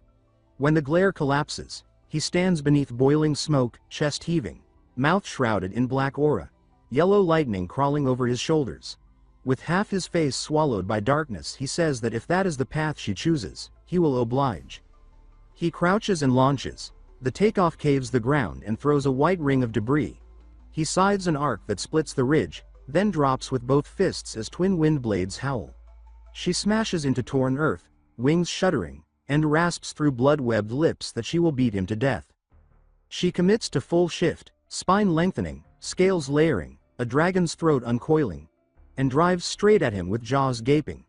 He meets her bite with green radiance braced on his forearms. The clamp detonates a shock front that sheets the clouds. Far away, the ground convulses. The small goblin lurches and yelps to his master that an earthquake is hitting. Jaewoo grabs the goblin's sleeve and says that Kurlak should fall back because footing is treacherous. Hijax tilts her head with wicked gleam and says, laughing, that the goblin is cute and perhaps fit for a pet. The goblin squeaks refusal. The vampire reports to his lord that Lady Shubi's mana is surging. Han Jiwoo watches the sky turn red gold and says to Piffenheim that it appears so, adding that she is even breaking polymorph. The dragon's roar quakes the ridge while Han Jiwoo and his attendant stare through dust and ember. Han Jiwoo lowers a hand from his mouth and says that he was about to speak. The purple-eyed aide, calm despite the tremors, says that someone like Lady Shubi should be able to endure. Han Jiwoo's gaze hardens. He says that the attendant does not understand, and explains that in Gross Glockner the battles impose an enormous penalty on Shubi. His words landing as the night flashes with the blood-red outline of a horned leviathan. He swallows his next thought, turns, and calls for Kalyon. The white-haired knight steps forward with visor raised, emerald motes sliding over her armor. He says that her mission just became more critical and asks if she can carry it out. She answers that she can. Above the battlefield, Aja grins under a wreath of green lightning. The demonic dragon slams down, rings of force rippling outward, eyes burning like coals veined with venomous green. He rockets up to meet the surge head-on, weapon humming with a haloed edge as large as a gate, and he declares that it is now a contest of strength. Flame avalanches from her throat, a golden column colliding with his sweeping arc. The blast peels the clouds. He hurtles backward through light, axe tumbling, then steadies with a snarl as wildfire scribbles across the plain. He lands in a caldera of burning stones, steam hissing at his calves, and laughs low, shoulders shaking, saying that he cannot believe he is losing in raw power and that the desire to claim her only grows. She skins her lips from her fangs and calls him arrogant. She beats wings to scatter smoke, chest heaving in measured pulls, and says that she will deliver her reply. She surges higher, scales torch bright, the night bending around her, and says that even if the world collapses, nothing changes. Embers chase her like stars. Below, he narrows his eyes, lightning thickening along his arms as he sets his stance. He bares his teeth, lifts the heft, and says that she leaves him no choice but to change methods. Green cracks root from his feet across the ground as he rockets forward like a Viridian comet. The axe whips in a searing arc, shock lines laddering the sky. He does not chase the dragon.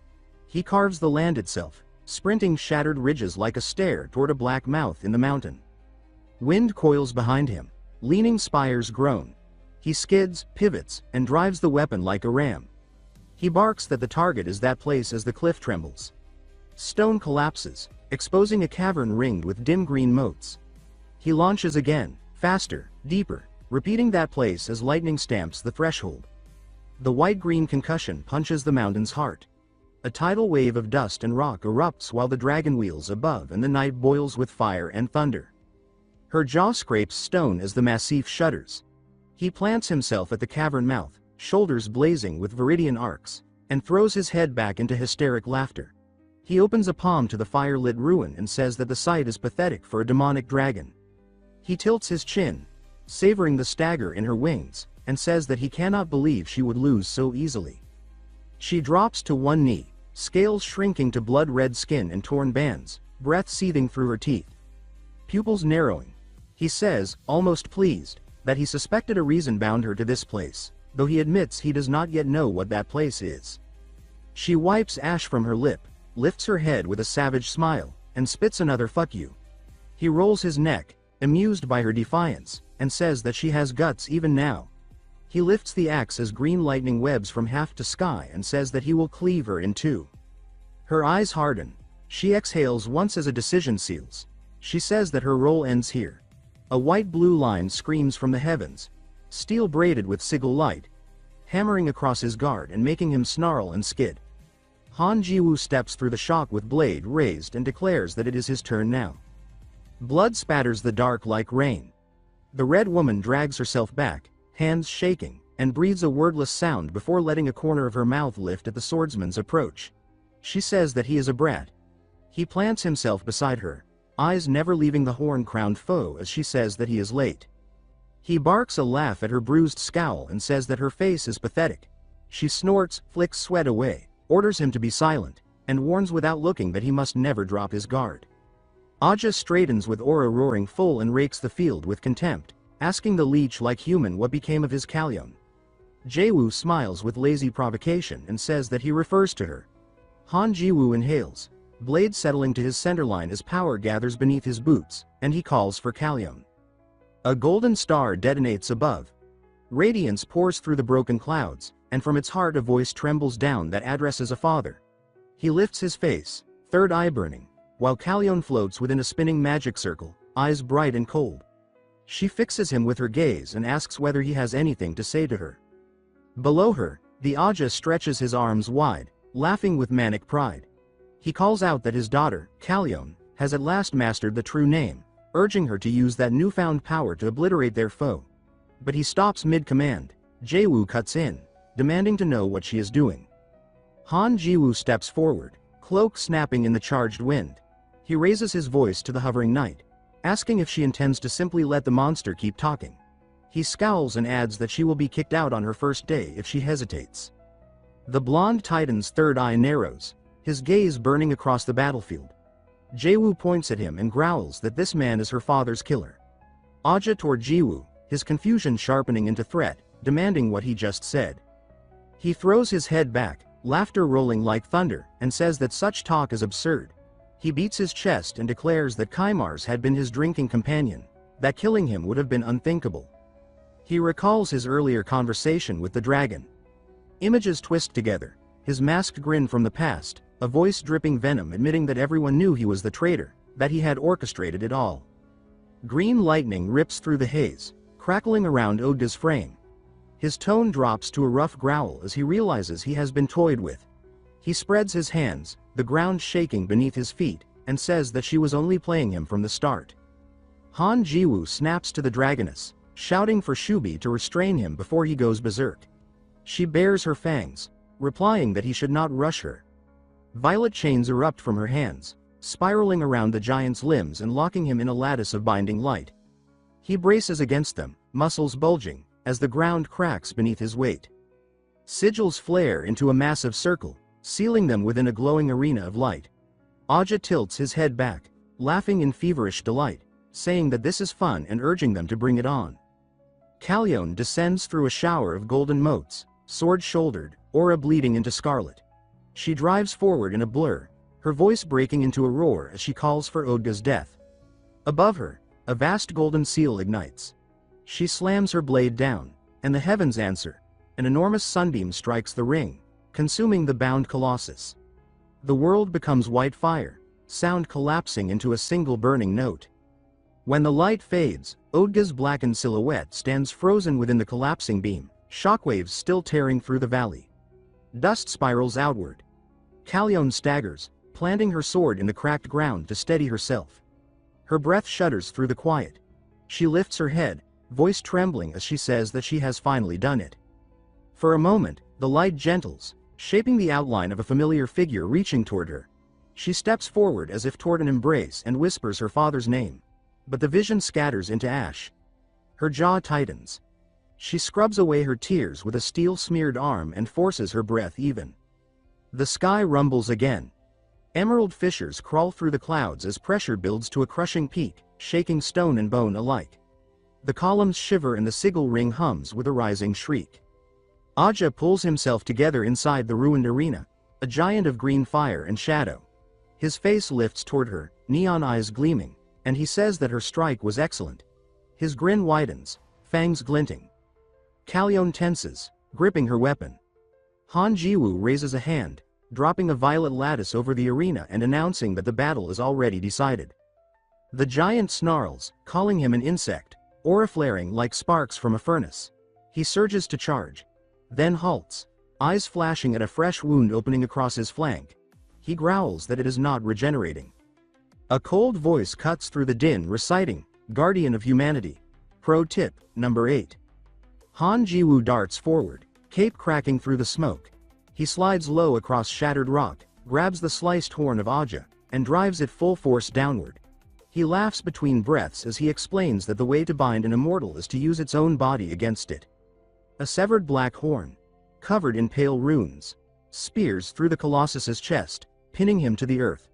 The shockwave rings the mountains, shaking the stars. Blue system panes flare to life before them. You have defeated the third lord, Aja. Dropped items. Scharfrichter, Odga's corpse, Odga's horn, Odga's cloak. The proficiency of the S-rank skill, Summon Undead, has increased. Summoned vampires promoted to Daywalkers. New skill acquired. Endless Vitality, S-rank. New skill acquired. Black Lightning, S-rank. New skill acquired. Opera Nova, S-rank. New skill acquired. Ghostly Steps, SS rank.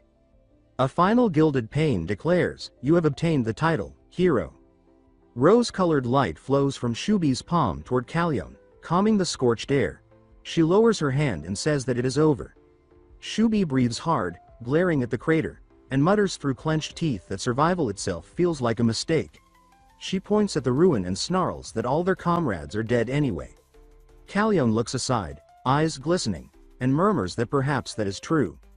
By sunset, as the party was departing, Jaewoo turns back, asking if she is coming. Her face brightens into a small smile as she says that she has finally found a place where she belongs. Night fades into a quiet room scented with herbs. A small girl sits trembling, a clay cup clutched in her hands. She complains that the medicine is too bitter. Her father crouches beside her and tells her to drink it all, reminding her that Lord Valor and his allies risked everything to retrieve it. She peeks up and asks if he will grant her wish once she finishes. He smiles and promises that he will. Outside the door, Jaewoo asks if everything he requested is arranged. The merchant covers his mouth, lowering his voice, glancing toward the sick room, and says that they should speak elsewhere so his daughter will not overhear. Sunlight spills through a window onto a heavy door. Jaewoo waits, arms folded and impatient, asking if the task is complete. The merchant reports that the lighter guild is resisting. The fur-collared guildmaster rubs his temples, muttering that those debtors are making trouble likely because of their ties to the Elector of Saxony. He recalls a blonde patron waving lazily, reminding the guildmaster that his group are valuable customers. Laughing, he says that the guilds have always been friends. Tone cuts in sharply as he tells the merchant to simply arrange a meeting with the Elector of Saxony. The guildmaster startles, then agrees. Valor folds his hands behind his back and remarks that the lighters must be terrified of losing their Saxony connection once the debt is transferred. When the guildmaster confirms this, Valor lets out a thin laugh, calling it troublesome. He begins pacing, thoughts whirring. He reasons that the lighters' recklessness now makes sense. He thinks that if it had been only the Emperor and the home of heaven, the balance might have held, but with Saxony involved, the scales tip. He imagines circling beasts and a restless tiger, and concludes that even Walpurgis must be sleepless under such tension. He taps his temple and urges himself to think, reminding himself that he had once been a ranker in this game and should be able to devise a plan. He turns back with an idea forming while the guildmaster proposes offering alternative compensation instead of a debt transfer. When the guildmaster looks surprised, Valor steps closer, voice dropping, and asks if the guildmaster is skilled at making threats. A crimson banner cracks in the wind above a stone keep. Inside the Grand Hall, a sharp-faced lord leaps from his throne, demanding to know why Saxony now threatens their annihilation. A sweating steward bows and explains that Saxony promised a 2-year extension if they acknowledged the debt transfer. The lord slams a jug to pieces at his feet, snarling that they should have refused such terms, then orders them to go to the capital at once. He points toward the doors and roars that they must cling to the Emperor himself if necessary and resolve the matter by any means before returning. A blue notice materializes, stating that the proficiency of his S-rank skill Summon Undead has increased and that his vampires have advanced to Daywalkers. He tilts his head and says that Daywalkers, then reads the follow-up note defining a Daywalker as a vampire who has overcome sunlight. He lifts his hand, gathers power, and says that Piffenheim should arise. Bats coil into form and the purple-haired vampire kneels from the swarm, saying that he greets his lord. From the steps, he says that Piffenheim and the others have become true Daywalkers and that, because of this, he is assigning a special mission. Piffenheim bows lower and says that it is an honor. Jaewoo, Valor, produces a sealed letter and says that it contains his will and must be delivered to a man named Reeb Saltz. Piffenheim startles and says that he understands the gravity. Valor waves the envelope toward him and says that it must not be torn. Piffenheim accepts and says that the command will be carried out. Valor nods and says that he may go. Piffenheim withdraws, saying that yes, my lord. On the street, the fur-collared guildmaster hurries up and says that Valor is leaving already. He adds that he has prepared what was requested. He gestures to a lacquered carriage behind a black horse and says that it is a masterwork used only by select nobles, acquired through an acquaintance at a client's business. Valor runs a hand along the trim and says that it is slick. The guildmaster points to heavy pouches inside and says that payment for herbs and travel funds are included. Valor says that it feels substantial. The guildmaster studies him and asks what such a luxury is for. Valor smirks and says that he intends to bash the lighter scoundrels with it. The merchant flinches at a memory of a rampaging blonde noble, then stammers that he is not curious about how Valor plans to teach them. A pink-haired girl peeks from behind her father. Valor softens and says that she is out and about and that, while healthier, she must still be careful. She gathers nerve and says that she has something for him. He asks what it is. She rises on her toes and presses a quick kiss to his cheek as petals drift and onlookers gasp. She clasps her hands and says that it is a present, then hurries to her father. As they depart, she looks up and says that she once mentioned a wish. He swallows and says that he remembers. She admits, voice shaking with excitement, that she wants to become Lord Valor's bride. Her father freezes in shock. Memory floods her father's mind. A child with white blossoms and a kitten once declaring that she would be her daddy's bride when grown. The recollection shatters under a present tense howl from the street that says no, and the world reels with it. The lacquered carriage rattles along a forest road under blue sky. Inside, Callion leans back, grinning, and says that the girl is a true warrior. She says that such boldness to claim a mate is impressive. He lounges opposite, one leg up hugging the gold. She asks, amused, if their lord likes money that much. He blinks and says what? He waves it off with laughter and says that they do not understand, that the world runs on money. He points at the row of attendants and says that they should stop copying his habits. A telesile buzzes. A bright familiar voice bursts through, laughing, and says that Lord Valor survived Grossglockner. He answers dryly and says that he is very much alive, addressing Lord Kubert. Crows pattern the sky as the report continues with a jaunty tone, saying that he is as chic as ever. Valor cuts in and says that is enough, then asks whether the lighters have departed.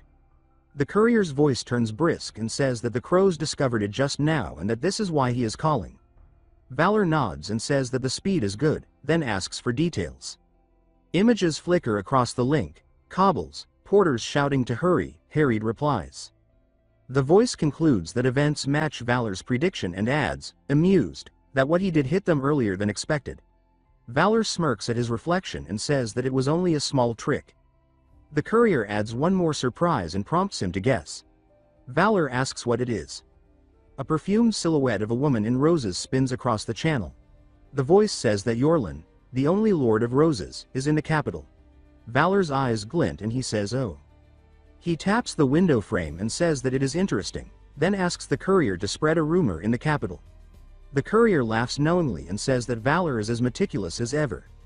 Valor raises a hand, grimacing at the flattery, and says that this is between them and that he will reward him handsomely, so the flattery can stop. The courier howls with delight and says that there is no need for embarrassment. Valor clicks the sigil off and says that he will trust him and end the call. He lets his hand drop and mutters that the phrase between you and me is creepy. Callion studies him and asks if this Kubert is the one from Pilsen, adding that his connections are wider than expected. Jaewoo pats his chest and says that they are broad indeed. He turns his gaze to Callion Elf and adds, edged, that there is another matter. She stiffens with twitching ears and asks why he is staring at her like that. The maid beside her flails and shrieks. Valor laces his fingers, mischief curling his mouth, and says that dear Callion should make a stage debut. The view lifts to Vienna's spires and avenues. Over ale and gossip, townsmen trade rumors. One says that Kaimars's daughter arrives today. Another rubs his chin and says that Kaimars is long dead. Their imaginations flash with a horned monster and a child crying for her father. The first insists that Demon Lord Aja killed Kaimars and kidnapped his daughter. The second asks why.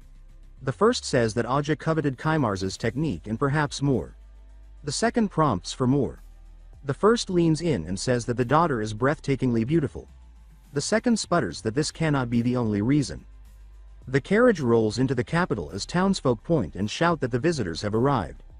From the coach, Callion asks shyly if this spectacle is necessary. She looks at the crowd as he answers with a bright, instructive smile that it is, saying that her presence is a strategic weapon. She repeats the phrase in confusion and says that she thought weapons were great swords and axes. He laughs and scolds that she should not speak so while dressed beautifully, then waves to the onlookers and says that she should imitate him. He poses in the doorway and coaches her. He says that one hand should go under her face. He says that the other should rest on her gathered knees. He lowers his voice and says that she should wear her most bashful expression. He demonstrates with a sparkling grin and says that he is so very shy. She stiffens, the old commander in her bristling, and says that he expects an action commander who led an army to do that. He claps and says that she should begin and perform with energy for the crowd. She tries to preserve dignity and says that an action commander still has pride. He sighs that this is getting dull. He narrows his eyes and asks if she wants to be fired. He taps the seat and says that she can get out if she is unwilling. She swallows, then, ears red, repeats his cues to herself, hand under face, hand on knee, shy expression, and prepares. The crowd presses close, expectant. She strikes the pose with burning cheeks. Petals seem to bloom as she murmurs the line about being shy. The square freezes for a beat, then erupts.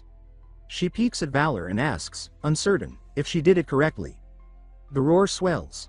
She squeaks into a breathless cry and, still crimson, asks again if it is right. Across the city, in a chandeliered hall, a horned woman in a rose dress steps to a dais and addresses her staff. She says that a very important guest is coming. She admits that it might not be her place to say and then confesses that to her this person is more important than the emperor or any demon lord. She begs their best efforts. She orders the chefs to prepare the most delicious meal they have ever made and the maids to make the venue more beautiful than her rose palace. An aide reports that the guests will arrive shortly. She echoes already, breath-catching, then turns back and declares that everyone should do their utmost so today becomes the greatest day of that person's life. For her Lord Kaimar's.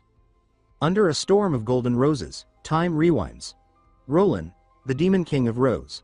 Her beauty and voice, both can captivate anyone who beholds her, yet warns that her real power lies elsewhere. Her tongue is her blade, her diplomacy as deadly as any weapon. The scene shifts to a shining city, petals and papers spinning in the wind around her parasol. The narration explains that through brilliance and control, she transforms Roserant into a flawless nation, so efficient and dazzling that its people call her the Bride of Roserant. But, the voice adds, they do not know the truth behind her crown. Dusk falls. Roland walks through a golden field beside a tall white-haired man, Lord Kaimar's, and a small silver-haired girl. Facing him, her expression is tender and pleading. She says that he is the only one to whom she can open her heart. Hand pressed to her chest, she insists that her feelings will never change and begs him to believe her. Little Kalyon cuts in calling him, Dad. Kaimar's carries the little girl, Kalyon, in his arms. From Roland's viewpoint, she watches them draw near. The child looks at her father curiously and asks who the beautiful lady is. Kaimar's replies lightly that she is a co-worker. The girl stares at Roland's crimson figure and says that she's the prettiest person she's ever seen. Later, the sun sinks into amber light. Kalyon runs to Roland, clutching a small parcel wrapped with care. She proudly announces that she and Uncle Odgash made it together, urging Roland to take it. When she opens it, it's a bundle of cookies, some imperfect, others neatly shaped. The girl beams and says that because Roland is so pretty, she deserves the best one. Roland's expression wavers, surprise, melancholy, and something unspoken. She murmurs softly that she sees. Looking at the gift, then at the father and daughter before her, she says it feels as though she no longer belongs anywhere. Yet she kneels, lifts her gaze to the child, and addresses her as Princess Kalyon. She asks that, if she ever builds a castle someday, she WZNTS Kalyon to name it. Kalyon points at herself with puzzlement. Roland answers that she would be honored if Kalyon named it. Kalyon smiles and says that since Roland is so bright and lovely, the castle should be called the Rose Palace, leaving Roland speechless. Her face softens into a gentle, motherly smile as petals whirl through the glowing sky. The memory fades. In the present, Kalyon stands in a marble hall beneath soaring arches, now grown into a poised princess in a white and blue gown. With steady composure, Roland announces that since Lord Kaimar's has passed, she comes now as his sole blood relative, Lady Kalyon. Before her, Roland kneels, head lifted, calm and unreadable. Time slides forward to a banquet. Kalyon gazes at the grand feast while Roland admits regretfully that if they were at Rose Palace, she could have offered something more extravagant. Roland observes her with an amused smile while the table gleams with gold dishes, jeweled meats, and shining vegetables. Flustered, Callione waves her hands and insists it's already more than enough. Roland thanks Lord Valor for bringing the princess back when everyone believed her dead, calling it an extraordinary feat. Valor modestly replies that it was nothing. Roland, half smiling, remarks that Count Niederbayern has spoken much about him, how he overcomes obstacles through the strangest means. She adds slyly that she also heard rumors of a rather special connection between him and a certain lady. Valor's face flushes scarlet. He hurriedly insists that the topic be dropped. Roland leans back with a sly grin and says she enjoys love stories. Valor sweats, muttering an awkward agreement while the atmosphere turns comically dark, both of them exaggerated like mischievous caricatures. In the background, Callione and the maids stand frozen with uneasy smiles until Callione blurts that she'll excuse herself. When the laughter fades, Valor straightens and says that he also enjoys business. The chandelier glints as Valor collects himself and finally states his true purpose. He comes bearing a message for Lady Roland from Elector Steele Philip. Roland's gaze sharpens instantly. She thinks that her suspicion was right, he lives. She asks calmly if she may meet him. Valor raises his cup and says that the Elector's condition prevents it, explaining that he comes as Philip's proxy. Inwardly, he notes wryly that the man is, in fact, dead. Roland tilts her head, intrigued, then invites him to continue. Valor relays that Philip, unable to act publicly, has granted Valor full authority as his proxy and instructs Roland to aid him in reclaiming the pulse. Valor decides that, even if this is a lie, convincing Roland is all that matters. Behind his courteous smile, his mind runs dark. Margaretta's recent curse proves that Pezamet is supported by the Grand Lord himself. That means ordinary means won't work. He cannot kill those protected by such power, and so he needs Roland's alliance. Out loud, he calmly concludes Philip's message, while pouring more tea. Roland stirs her cup, watching the rising steam, and says she has one condition. Valor leans forward with interest. She reminds him that Rosarent suffers under an imperial blockade. If he truly has the Elector's authority, then his words must reach the Emperor. Valor's grin widens. He snaps his fingers and declares that she need not worry, the board is already set. The scene jumps to the imperial capital, Wien. A noble kneels before Emperor Franz IV, pleading for help. Franz, lounging in his red cloak and crown, apologizes with mock regret. He says he initially refused but changed his mind after hearing their contribution. Bags of gold spill open beside the throne, light flashing on the coins. The noble stiffens, realizing he's been betrayed. In his mind echoes the order he'd once received, to fix the crisis by any means necessary. Now, seeing bribery win where loyalty failed, rage tightens his fists. A herald's voice breaks the tension, announcing Lord Valor's arrival. The Emperor muses aloud that it's about time. The doors swing open, and Valor strides in, poised and immaculate. He bows and introduces himself with flawless courtesy. The Emperor waves lazily toward the kneeling noble and says Valor should ignore the man. He's just decoration. Valor smiles politely, then requests a private audience. The Emperor sighs but waves his hand in agreement. Guards seize the kneeling man, dragging him away as he screams that House Ritter has always served faithfully. His pleas echo through the hall, unanswered. As he's pulled away, he catches Valor's cold smile, small, knowing, merciless. Realization dawns on his face a moment before he's gone. Valor's smirk fades into calm as the door shuts behind them. Lightning flashes over Odgash's fortress. Inside, Margareta rages before her gathered followers. Watching the projection of her father's forces and the human envoys, she realizes he's acted without her and screams that he's a fool. Her subordinates whisper nervously that someone powerful must be backing him. Margareta's fury burns until her veins bulge. She curses Callione's name as the cause of everything. Just then, a trembling slime servant rushes in, stammering that the Emperor has issued an economic blockade against them. Margareta freezes, stunned, then slowly turns toward the messenger. The hall falls silent. The slime asks if she's all right. For a heartbeat, she says nothing. Then the scene erupts into exaggerated color as she bursts out, shouting what that's supposed to mean. Her followers stare helplessly until one mutters that they're completely doomed. After the previous petitioner was dragged away and silence returned to the hall, the red carpet lay clean before the throne. The Emperor peered down the length of it and asked offhandedly if they were done. Valor, alone at its center, answered brightly that yes, now it was clean. Straightening his vest, Valor gestured toward the windows and said that the sight of the prosperous capital filled him with awe for His Majesty's achievements, admitting he felt unworthy to stand there. The Emperor curtly told him that was enough flattery, inwardly scoffing that the man was a slick little weasel. The Emperor's thoughts darkened. In a short time, Valor had used Kaimars's daughter, Kalyon, to calm anti-demon unrest and win allies. Clever, yes. But still a trembling mouse before a lion. He pictured himself as that lion, watching the mouse squirm. Valor, reading the thought in his eyes, decided the emperor already knew everything and resolved to talk his way through it. The emperor told him to speak. Valor stepped forward, bowed on one knee, and humbly requested that the economic blockade on Rosarand be shifted to Odgash's dominion. From above, the emperor asked what benefit that would bring him. Valor replied that his majesty would gain a friendship treaty with the Rose Demon King. The emperor laughed loudly, calling the idea absurd. Did Valor really think that ancient spider would ever obey him? Valor answered calmly that she would. The emperor paused, surprised, and asked if Roland herself had agreed to pay tribute. Valor nodded confidently. A bead of sweat rolled down the emperor's temple as he demanded proof. Smiling, Valor produced the signed document. He then argued that Odgash was the continent's most hated villain, and that sanctioning him would make the emperor's name shine worldwide. He described cheering crowds and imperial glory until the emperor, staring at the paper, murmured that it was interesting, especially the signature of Princess Kalyon. Still, he slammed the armrest, declaring that politics was not driven by emotion. Valor smiled tightly, thinking bitterly that the emperor hadn't said that when he punished Rosarand for refusing tribute. Out loud, he continued smoothly, explaining that Odgash's army was preparing to strike again and that the empire's people were afraid. It was time, he said, for decisive action.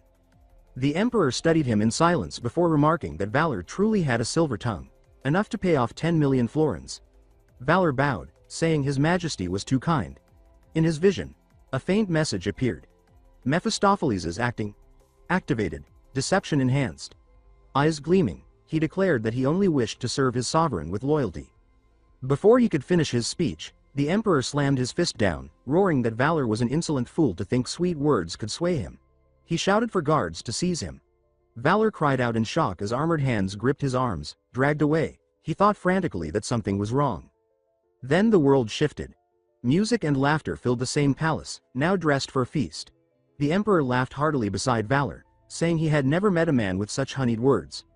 When Valor addressed him as, "Your Majesty," the emperor interrupted, insisting he call him uncle. Valor forced a smile and obeyed. The emperor, beaming, called him his adorable nephew and promised him anything, wealth, power, whatever he desired. Those words echoed later in a shadowed alley. A hooded man clenched his fists, seething that that position should have been his. Others gathered around, whispering darkly. One suggested kidnapping Valpurgis. Another protested, calling it madness. The first spat that failure meant ruin, while a third voice mocked them all, and then suddenly agreed, grinning that they should do it now. Back in the palace, Valor lay sprawled on his bed, groaning that he was dying. Kalyon, arms crossed, remarked that this was what he got for drinking everything. Valor laughed, saying this was simply social life. He then muttered for her to go away and let him rest. A ringing tone cut the air. His communication sigil blinked, and his miniature image appeared groggily answering a call. Lord Cabald shouts that disaster has struck. Valor winced, scolding him not to yell, but the man insisted it was serious. Valpurgis has been kidnapped and behind her, a man in a vest led a line of hooded conspirators, their eyes glowing red. Meanwhile at Odgash's castle. Inside, Margareta stormed through the chaos, shouting that hesitation was over. She vowed to avenge her father, even if it meant devouring the demonic dragon herself. Margareta Vontash, daughter of Odgash, the caption named her. In the castle hall, she ordered every surviving warrior gathered and driven to train without rest, pointing at a trembling dog-like demon. Another subordinate murmured that the dragon wasn't alone. A loud crash answered him. Margareta grinned, declaring that they would march to Gross Glockner. A sweating slime creature begged her to be cautious, warning that the emperor had blockaded them and that Valpurgis had resurrected Saint Margareta of the Sisterhood. Images flickered of the saint, radiant and smiling, and of Roland, hiding her laughter behind a red fan. The slime started to speak but screamed as Margareta's heel crushed him flat. She glared down coldly, calling him a weakling who dared block her path. Nearby, a metal-masked demon only stared, silent. As darkness closed in, one resigned voice muttered, "Damn it, we're screwed." Valpurgis, still bound in her ornate armor, lets out a strained groan through clenched teeth. Her voice trembles with fury as she demands that they kill her and demands to know why they are still keeping her alive. A noble from House Ritter sits nearby, legs crossed and arms folded, sighing as if her words are an annoyance. He says that he has already explained that his goal is only to persuade the emperor. Standing beside him, Another man grins confidently and claims that their fortress is unbreakable, surrounded by a lake and protected by iron walls. Even if Count Byron's army attacked, he insists, it would take them ages to breach the defenses. Laughing lightly, he says that everything will turn out fine. Walpurgis lifts her head sharply and snaps that he is a fool if he thinks enemies will politely knock before attacking. Her single visible eye burns crimson beneath the visor. The Ritter noble snarls, telling her to shut her mouth, and kicks her with brutal force. Looking down at her, he mocks that she's awfully loud for a prisoner. His tone drips with venom as he leans close and remarks that she must have been close to that bastard Valor. At the mention of Valor, his face contorts with rage. Inwardly, he seethes at the memory of his humiliation at Valor's hands, a wound that still burns.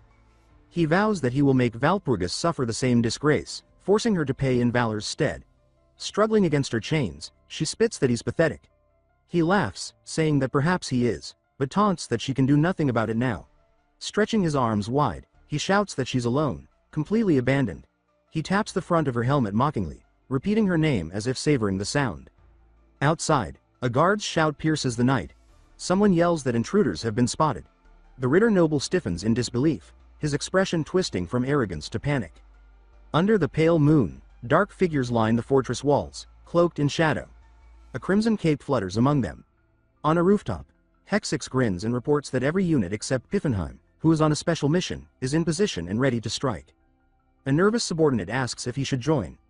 Hexix, cloak whipping in the wind, replies cheerfully that since they are friends, of course he will. A scream splits the night as the assault begins. Valor's tone hardens as he commands silence, his gaze cutting through the chaos. He declares that their mission is simple, to rescue Walpurgis and annihilate House Ritter. Staring at the fortress, he thinks grimly that he would have let them be had they stayed quiet. Power surges around him as he draws his weapon, announcing that the hunt begins. The fortress erupts in chaos, steel against steel, flames sparking, cries echoing down the corridors. Valor moves like a shadow, cutting through soldiers with ruthless precision. Hexix swings her weapon with savage delight beside him. Valor tells her to handle this side. She grins and answers that she understands, addressing him as her lord. The goblin Karoric sprints after them in a neat suit, pleading to come along. Hexix grabs him by the collar, insisting he stay with her, and he yells in protest. Valor calls over his shoulder that Karoric should help Hexix clean up this side. Karoric flails and screams that he refuses. Valor clenches his teeth, thinking he has no time for cowards. Every step drives him faster, he must reach Walpurgis before it's too late. Inside the fortress, through a projection, Valor's figure glows faintly. The Ritter noble sees him and freezes. Recognition strikes instantly. That hated face, the one that once disgraced him, returns like a nightmare. His features twist into madness. He shouts for a sword. When one is handed to him, he runs a thumb along the blade and mutters that imagining Valor's screams makes him tremble with anticipation. His grin stretches into something monstrous as he vows silently that this time, he'll be the one laughing when Valor dies. He orders his men to follow.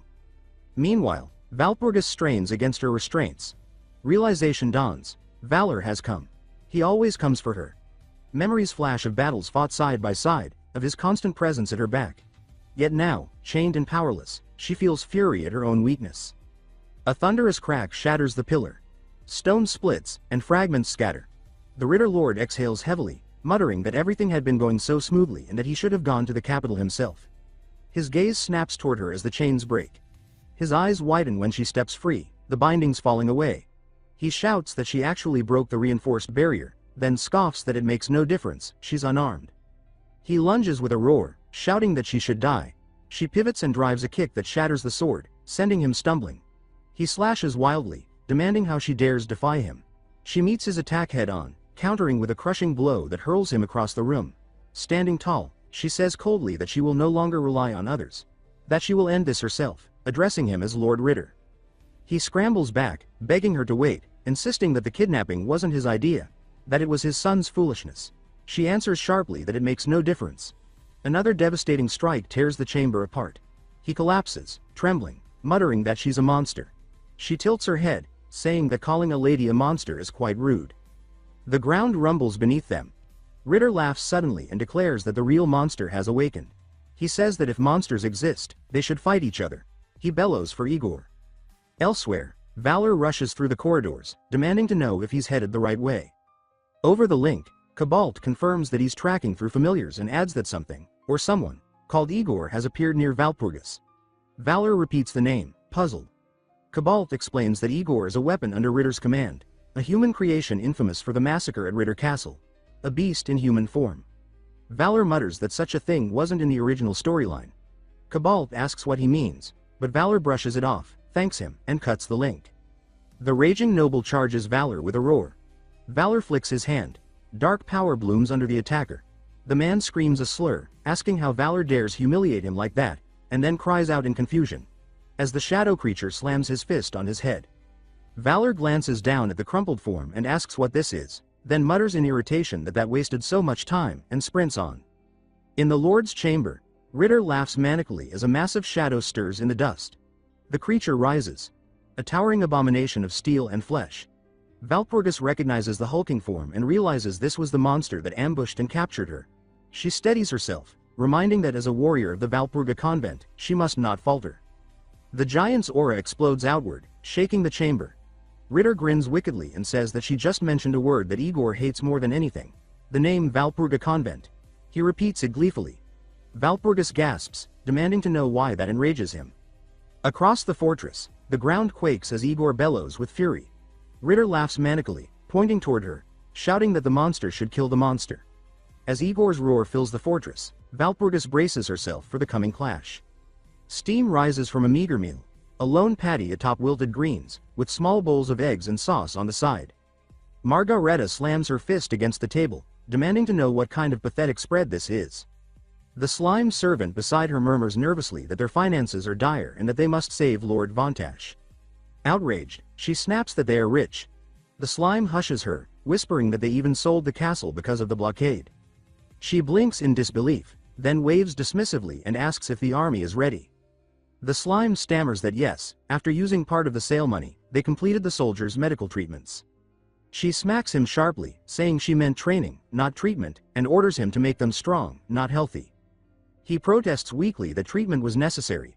She reclines with irritation, saying that meat heals everything and that her pampered soldiers are useless because her pig-headed father spoiled them. A tiny armored attendant mutters that things were better when Lord Odgash was around.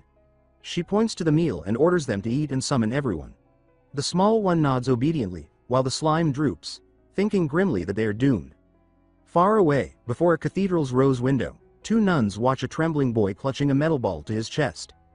One sister asks if he truly wishes to join the Valpurga convent. He nods, bowing deeply. The taller nun crosses her arms, explaining that their faith is proven through weight, not words. She remarks that he hardly looks strong enough to lift 100, let alone 500 pounds for the 3 sacred exercises, bench press, squat, and deadlift. His devotion, she admits, is admirable, but he lacks the physical strength their convent demands. She tells him that though he may visit anytime, he cannot join. And this is why Igor came to hate them. Steel roars elsewhere. Inside a ruined hall, Valpurgis tries to block with her armored forearm against the bald giant's fist, the impact shaking the fortress. Explosions ripple outward as the floor splits as she is sent flying. Ritter, watching, throws back his head in cruel laughter, shouting that no one can stop Igor when he loses control, that he could not recognize his own father when in this state.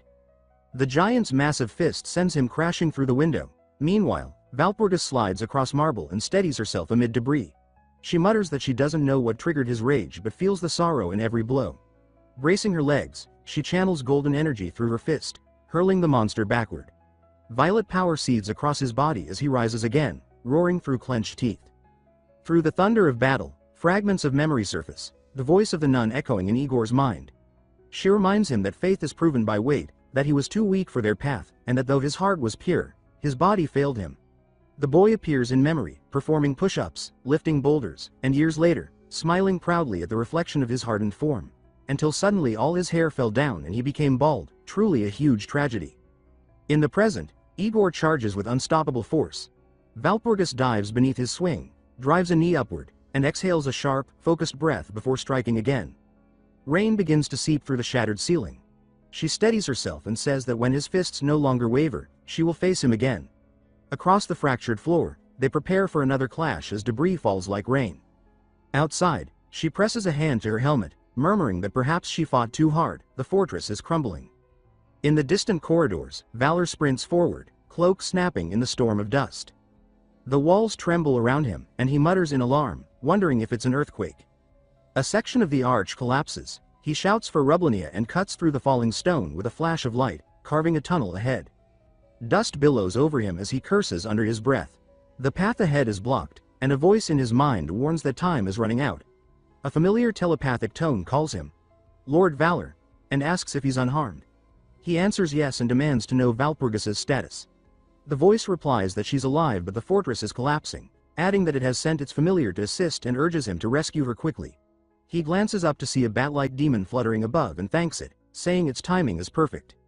Back in the shattered hall, Valpurgis stands over the unconscious giant, looking toward the corridor. She senses Valor drawing near and thinks that she must meet him. There's something she could never say before. The memory tightens her chest.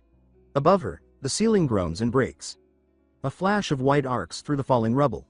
Valor's blade slicing the debris apart. She turns, visor lifting.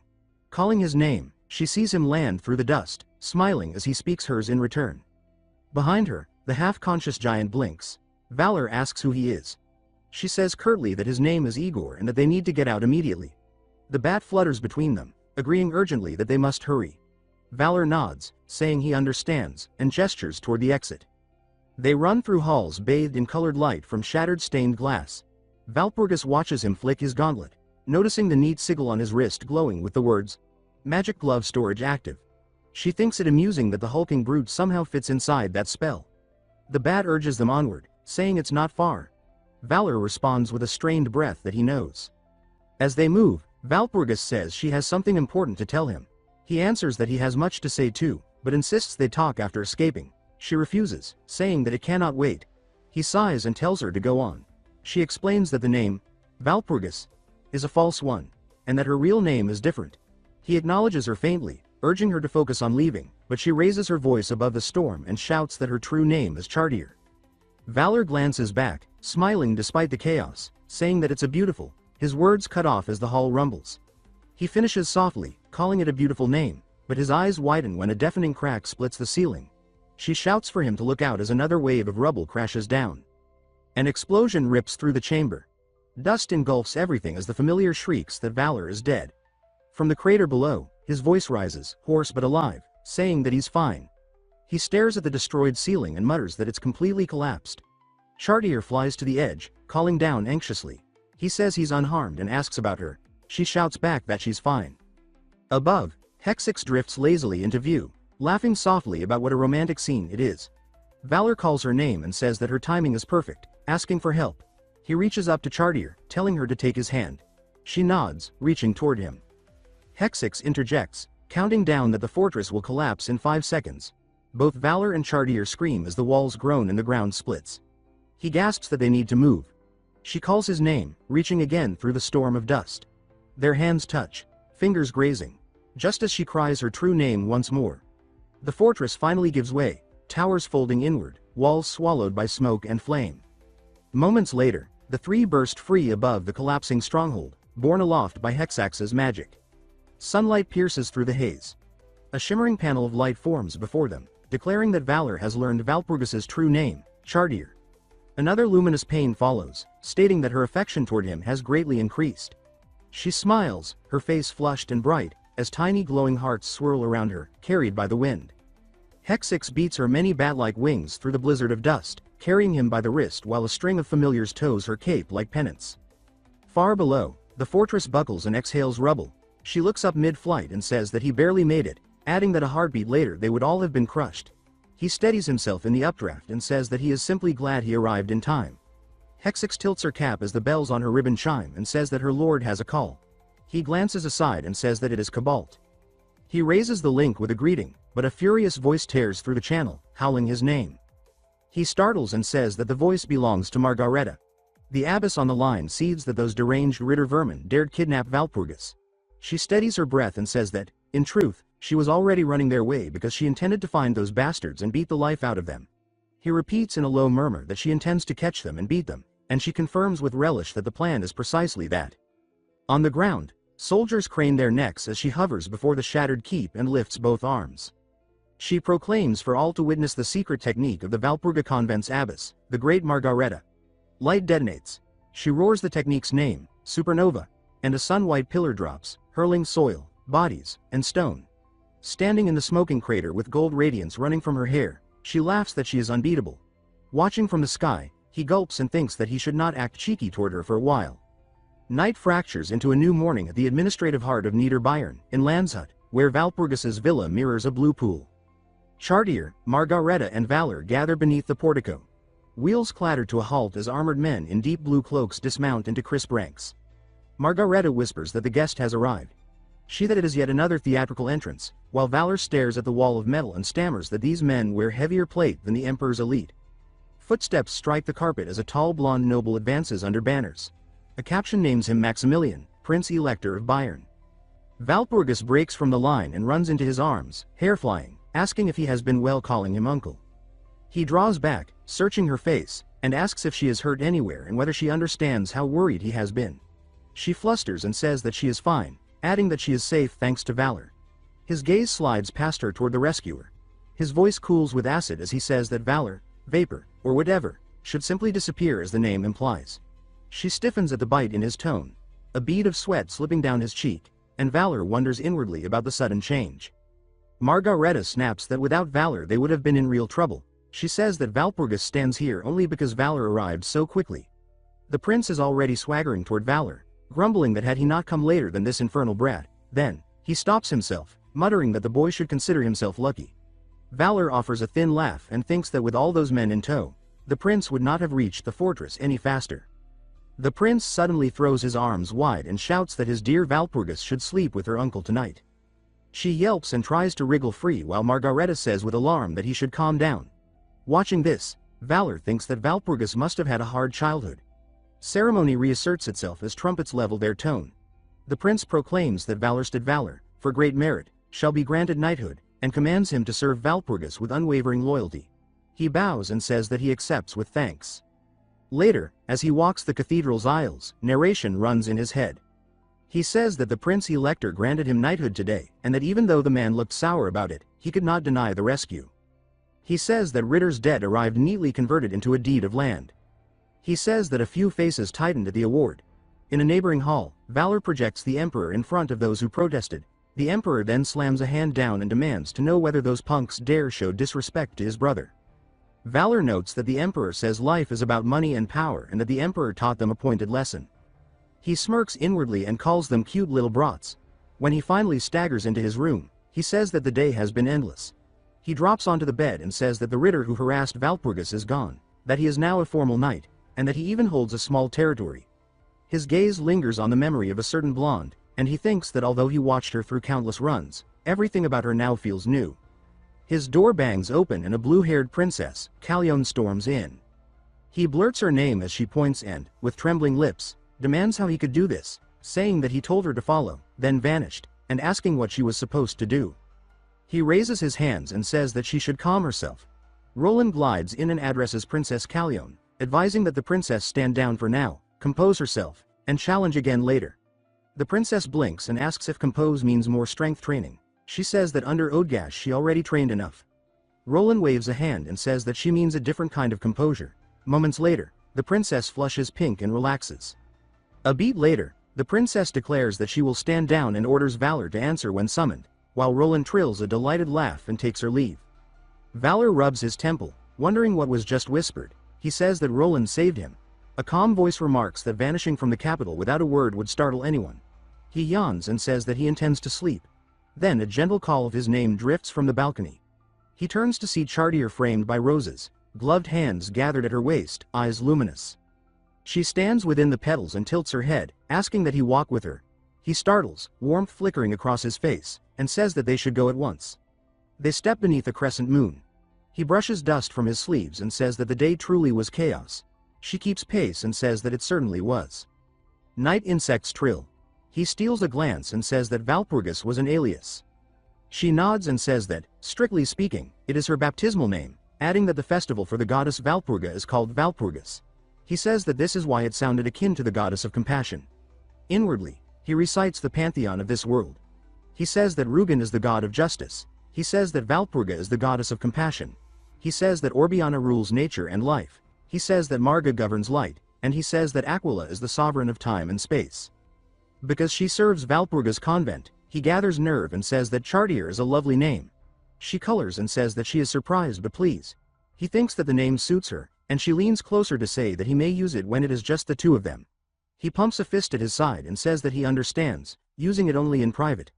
He grins inwardly, thinking that at this pace there might even be, he stammers in his thoughts, an actual kiss. A pillar of crimson crashes down before them with a thunderclap. He wheels and shields Chartier, jaw tight. The red-horned dragoness drops into the smoking crater, eyes blazing, and says that Valor should come along with her now, while he could only grumble at how shitty life is. Meanwhile, Margareta Vontash's voice rolls across the grounds as she cries that everyone must assemble.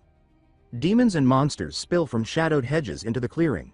She plants hands on her hips and glares at the ragtag horde.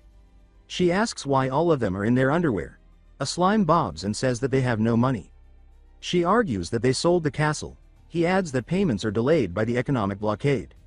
She slices the air with a finger and says enough, fix it. Then she squares her shoulders and jerks a thumb over her shoulder, saying anyway, and lifts her arm high. She declares that their destination now is the lair of the demonic dragon, Gross Glockner. She grins wide, fangs bright, raises a clenched fist, and says that they should fear nothing and devour anything that moves, then screams that the demonic dragon is hers.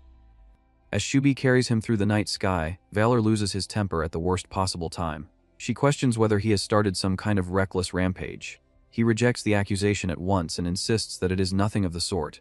Gritting his teeth, he says that a disaster of this scale should be handled by people far above his rank. She refuses to accept that answer and argues that only he can deal with what is unfolding. The red dragon woman descends with him and lands on shattered stone.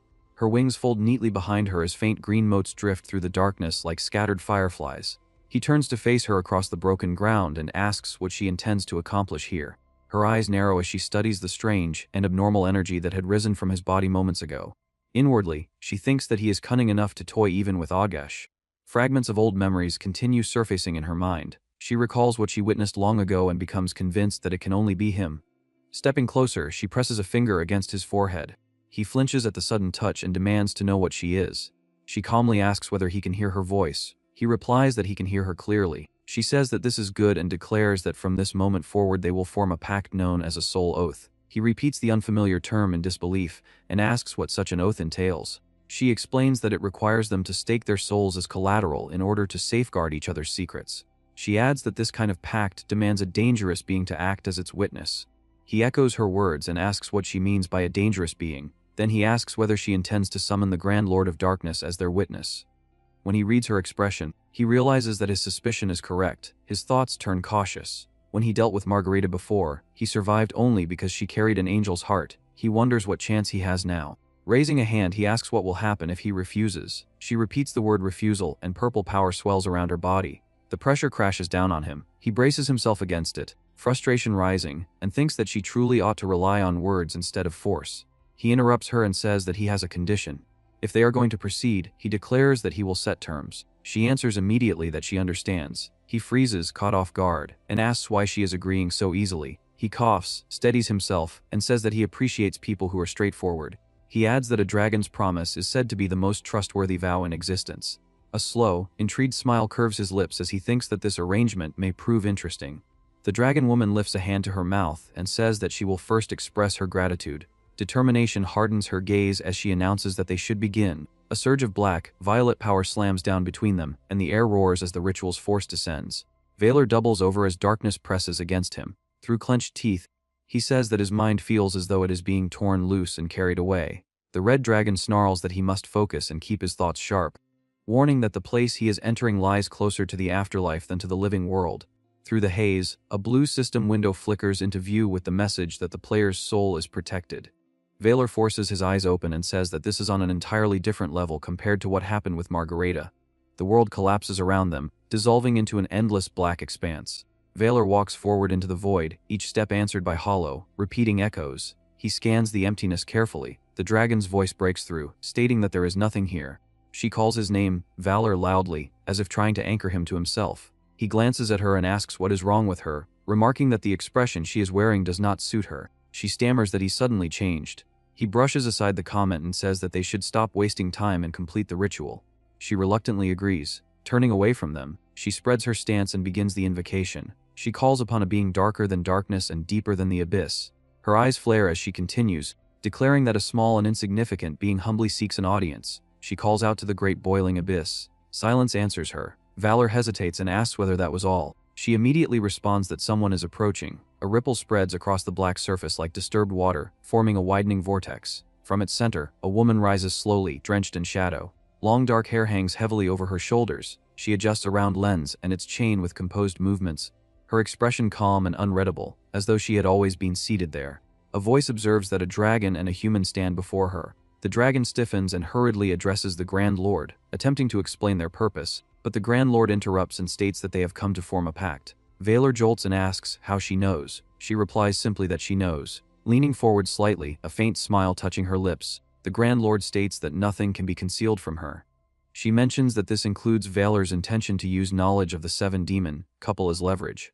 Valor responds that such leverage will only make the process faster. Without hesitation, he demands that the Grand Lord grant their request. Shubi cries out his name in alarm at his blatant disrespect.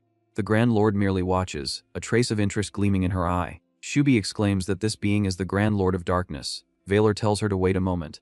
The Grand Lord's tone turns amused as she calls him interesting, and then she agrees. She declares that she will grant the pact and bestow a small gift.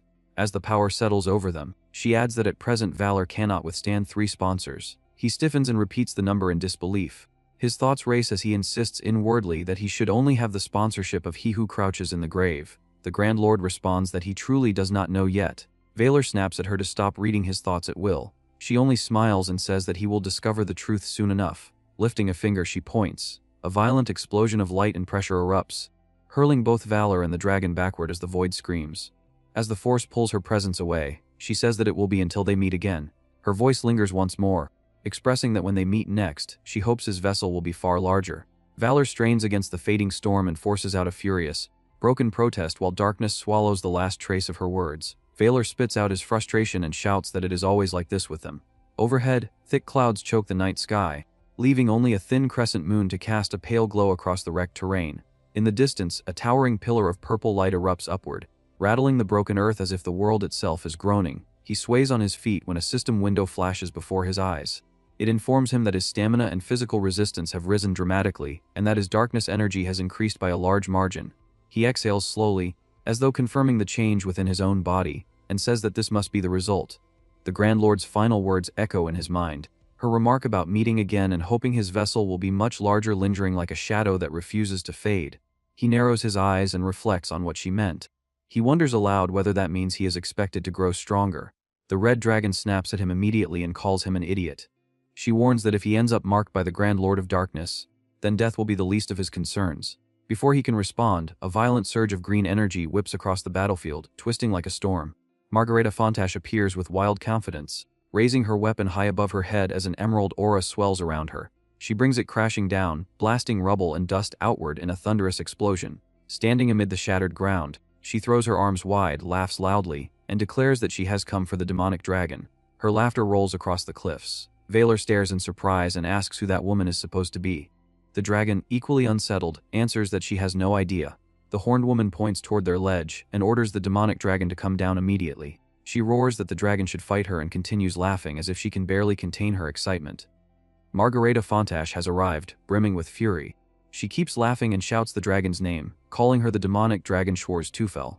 She proclaims that she has come to avenge her pig-headed father and swings her fist as if already striking. Valor, his tone flat, tells Shubi to handle her. Shubi blurts out her disbelief, clearly stunned that he would issue such a casual order. A faint overlay of the Grand Lord's earlier words surfaces in his mind again, emphasizing that the gift itself could deal fatal damage simply by being received. Shubi spreads her arms and insists that her body is already in terrible condition. Valor throws out a hand in frustration and says that he does not know what else to do, because she is exhausted as well, and can barely summon even a single undead at this point. Shubi clicks her tongue and mutters that it would have been better if he had not done something so foolish earlier. Another system notice appears, announcing that due to the gift of the boiling abyss, his HP has temporarily fallen below 10%. His eyes widen. A second message explains that because of the surge in darkness energy, he can now turn an even higher, rank darkness, type being into an undead. He remembers Philip instantly, and a dangerous idea begins to take shape in his mind. Lightning slams into the ground with a deafening crack. A red warning panel declares that the target is a higher, dimensional life form. Another alert warns that summoning it may endanger the player's life. Valor smiles despite the blood gathering at the corner of his mouth. He reflects that, at the moment, the only true support he has comes from the Gravekeeper. He admits to himself that he still knows nothing about the other sponsor, yet somehow he has received attention from 3 Transcendents. His expression hardens as he decides that this situation will not break him, even as the warning about life, threatening consequences pulses insistently before him. He thrusts his finger forward and declares that if that is how it works, then they might as well prepare 10 more sponsors while they are at it. Far above, the Grand Lord observes in calm silence, her fingers resting lightly near her lips, amusement flickering in her eyes. A burst of electric light explodes around Margareta as the summoning takes hold. She braces herself, her remaining followers gathering behind her, eyes sharp with tension. Purple shadows ripple and condense, forming a towering silhouette.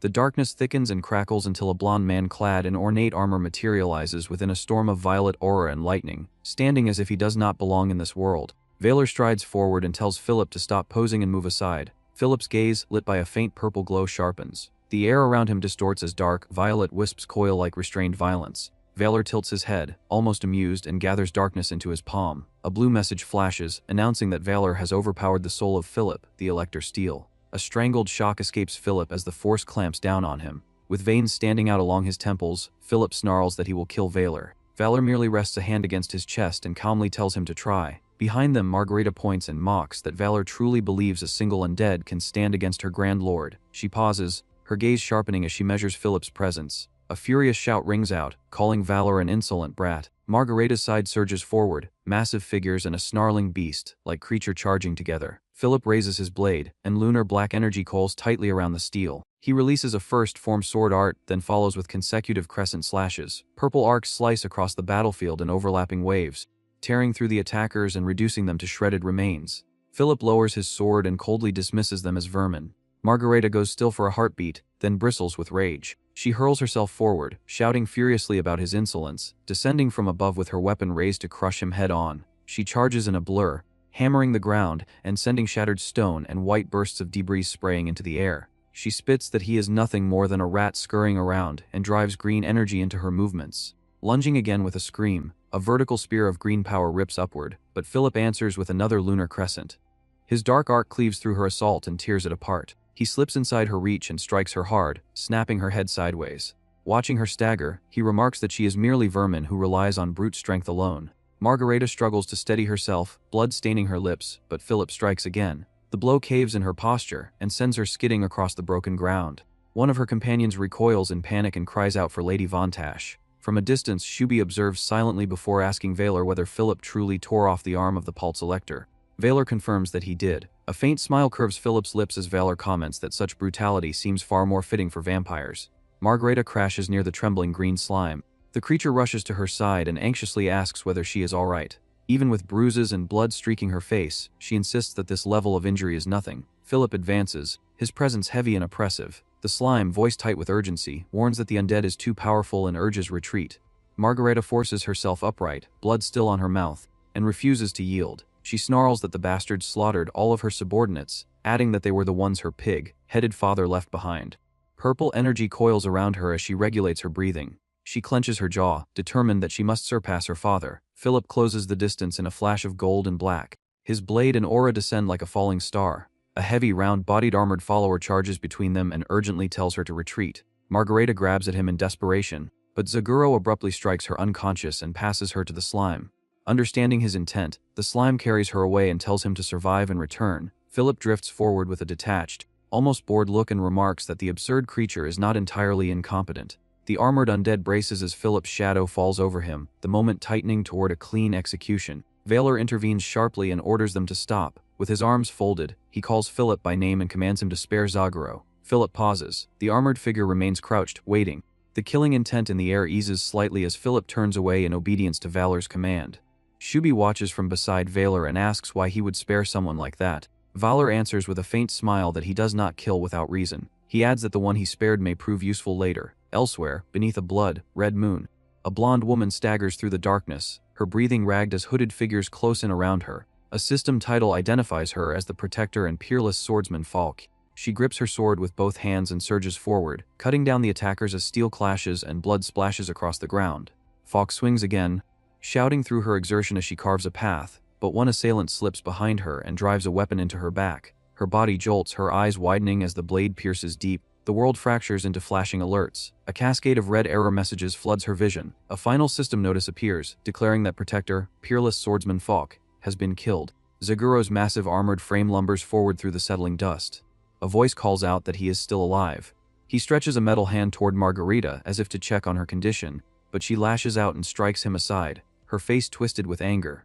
She says that if he had not interfered, she could have surpassed her father at that very moment. The green blob hovers anxiously near her shoulder, trembling as it addresses her as his lady. Margarita's breathing is uneven as she tries to swallow her frustration. Zaguro removes his helmet. Beneath the steel, a small purple-haired girl is revealed, her expression filled with relief as she says that she is grateful her lady is safe. The green blob clears his throat and explains that Zaguro surely did not act out of disrespect. He adds that, in truth, she moved only out of conviction to protect her lord. Margarita narrows her eyes, dark bruises forming along her cheek, and finally relents. She says that she will permit it this once and orders them to understand that clearly.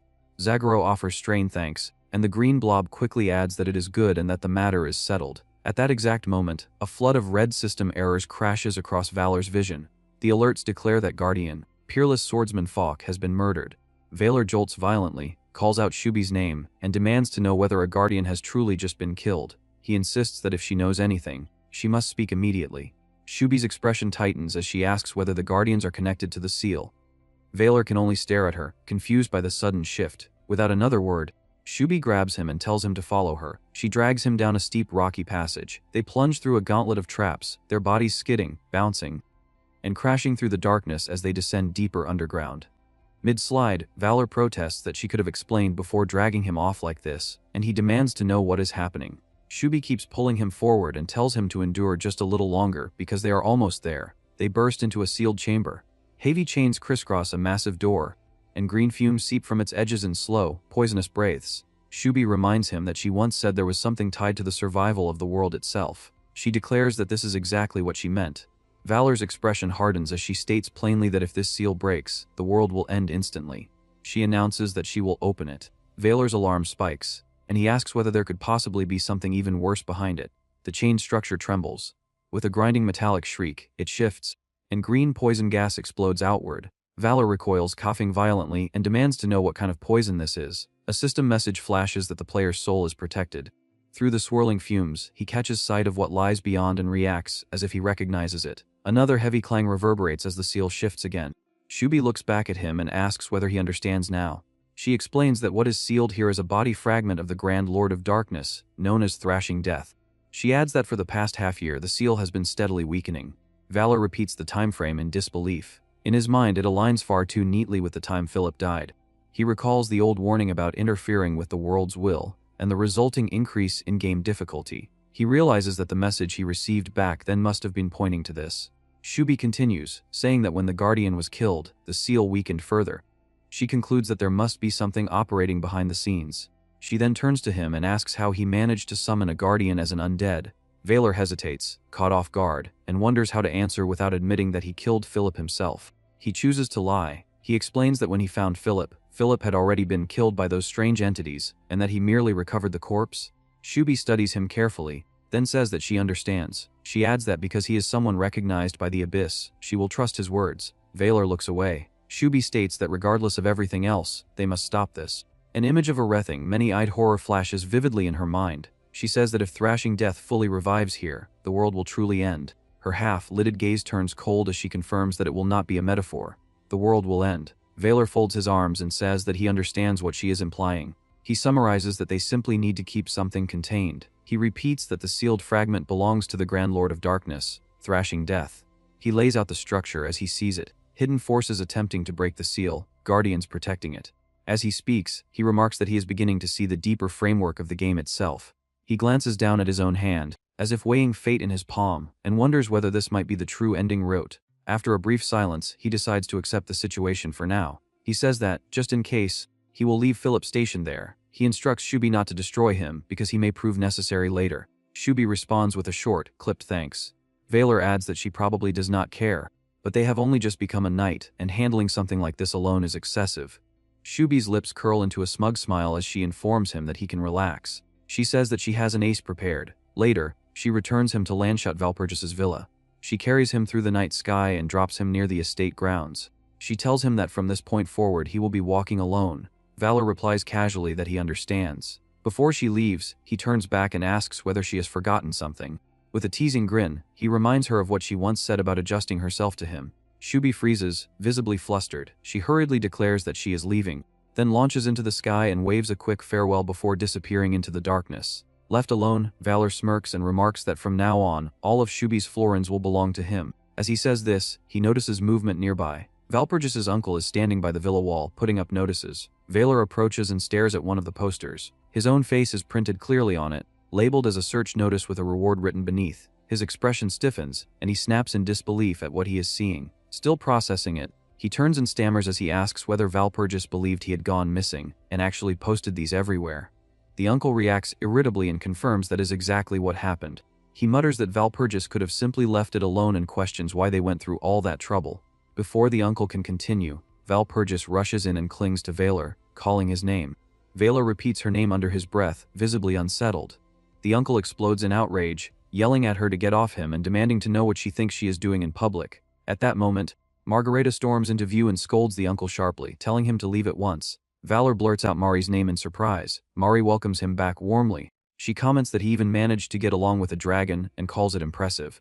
Valor responds with a smug curve of his mouth, saying that he is still closer to Mari. Mari flutters awkwardly, flustered by the remark, and comments that he has become very smooth with his compliments. Valor then points out that she is receiving a call. Mari, sweating slightly, insists that she does not need to answer it. A booming voice suddenly roars across the courtyard, calling Margareta's name. A nun charges toward them, visibly furious. The nun demands to know how the High Abbess can remain at the top while avoiding strict duties and disappearing, dumping all responsibilities onto her subordinates. Mari trembles with indignation and argues that if that is the case, the nun should become High Abbess instead. The nun cries out that such logic makes no sense. Without hesitation, she hoists Mari over her shoulder like a sack and drags her away, ignoring Mari's protests as she demands to be put down. Valor watches the entire scene with a flat expression and comments that things seem quite peaceful. The uncle echoes the remark in disbelief. The scene shifts. Inside Valpurgis's bedroom, she sits across from Valor at a small table. She asks whether he is saying that he needs a territory. Valor confirms that he does. He explains that he must solidify his base before what comes next. Valpurgis replies that his current position is already strong and questions whether this is truly necessary. Valor answers that, like rowing with the current, he needs to secure his foundation while the timing favors him. He recalls the factions Shubi mentioned and the followers of Thrashing Death, describing them as forces where every member is at least a high-ranking demon king. He states that he will require an organization that will not fall behind in comparison. Valpurgis lowers her eyes and sighs softly. She apologizes inwardly for not being able to see all of his intentions, then says that she understands his reasoning. However, she reminds him that the bitter domain he was granted is currently in poor condition. Valor reflects that Mari has already turned it into a complete wasteland. Valpurgis explains that her uncle placed a bounty on the family patriarch's corpse, which has triggered a large-scale search. A call signal interrupts them. Valpurgis remarks that it sounds urgent and tells Valor to take it. He thanks her and accepts the call. A dark-haired retainer reports that they have located the Liebes child he requested, but they are still pursuing a certain count. Valor praises him by name, telling Fenheim to continue the search. The retainer acknowledges the order, then hesitates and asks him to wait a moment. Outside in the city, a towering, muscular man greets Valor loudly and remarks that he has been living like a wild leader. Valor greets Liebes Chalt and asks whether he has been well. Liebes Chalt replies that he has been well and explains that ever since Weitenbayer became a free city, talented individuals have gathered there. He adds that he has been busy recruiting comrades and that after the Narhem War, conditions improved significantly. Valor replies that he understands. Liebes Chalt complains that even here too many people are trying to squeeze into limited territories. A voice calls out for patience and asks seriously where people are supposed to live. A townsman mentions that people are lining up beyond the Rhine River, which sends chills down his spine. Another says that being a free city without taxes is appealing, but perhaps having nobles would be better since they would station troops to defend their own lands. Someone asks what they should do and suggests moving away, while another proposes that they simply observe the situation for now. Valor asks whether Weitenbayer is currently peaceful. Liebes Chalt answers that it is not exactly peaceful. He explains that along the Rhine River, the orc army of Pazamoth has spread out and is starving them, blocking exits so that no one can leave. He remarks that such tactics are not typical of orcs. Valor notes that after their crushing defeat and the fall of their commander, the orc army's leadership must have changed. He recalls that Kallian was a genuine soldier. He speculates that the new commander must be an honorable bastard willing to starve people to death, and he repeats the phrase with interest. Valpurgis calls his name softly and asks whether he is all right. He answers that he is. She observes that he looks pleased. His expression twists into a sharp, eager grin as dark excitement gathers around him. In a grand hall filled with nobles, an orc noble raises a glass. A title identifies him as Orc Army Commander, in-Chief Gugashrak. One noble remarks that after Commander-in-Chief Kallian fell, he had expected Lord Gugashrak to become the next leader. Gugashrak responds modestly that the praise is excessive. The noble then mentions that he heard Gugashrak invested the tolls collected from the free city into the young orcs this time. The orc lord reflects that those children will one day become the future of the orcs, and he says that thought alone fills him with pride and deep satisfaction.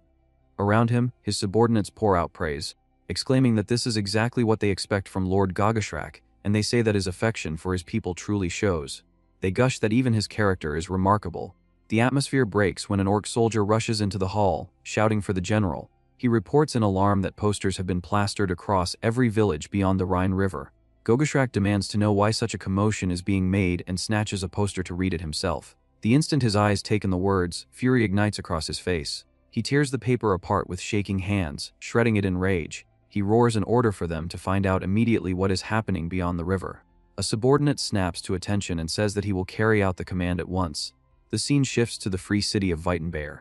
A crowd gathers thick in the streets while a hooded speaker addresses the citizens from above. He declares that the esteemed people of the city must already be hearing disturbing rumors. He claims that beyond the Rhine River, demons are lying in wait, preparing to threaten their safety and peace.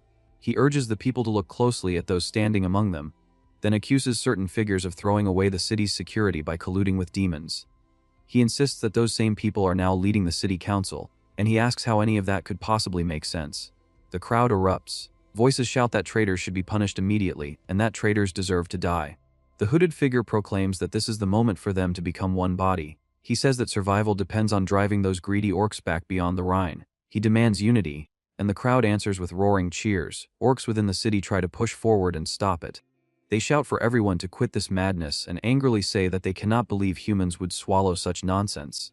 They insist that all they did was follow the proper logic of strength, and they demand to know how humans dare spread trash posters like that. One orc says that Commander-in-Chief Gugashrak will never forgive such an insult. The public surges forward, blinded by rage. In the chaos, they strike down the orcs, and violence detonates across the street. Loose papers whirl into the air as bodies collide and people scream. Amid the turmoil, a man watches with an amused smile. He removes his cloak and reveals himself as Valor. The proclamation becomes clear. It declares to humans, in the name of Gugashrak, Orc Commander-in-Chief appointed by Lord Pessimith, that all who hear it now belong to the orcs. It states that the orcs will plunder and ravage, that they will kill all who are weak, and that they will use the entire human race as a stepping stone. The scene cuts to a grand hall where a speaker formally offers condolences regarding the Weitenbeer tragedy. He condemns the ignorant people of Weitenbeer for assaulting two honorable orc warriors and declares that they should be ashamed. Prince Elector Saxon stands before the assembly, his presence heavy and resolute. A public notice spreads under the title Weitenbeer Tragedy. It states that in the year of 20, the Prince Elector of Saxon, who holds the highest protocol in the empire, said that the ignorant people of Weitenbeer should be ashamed.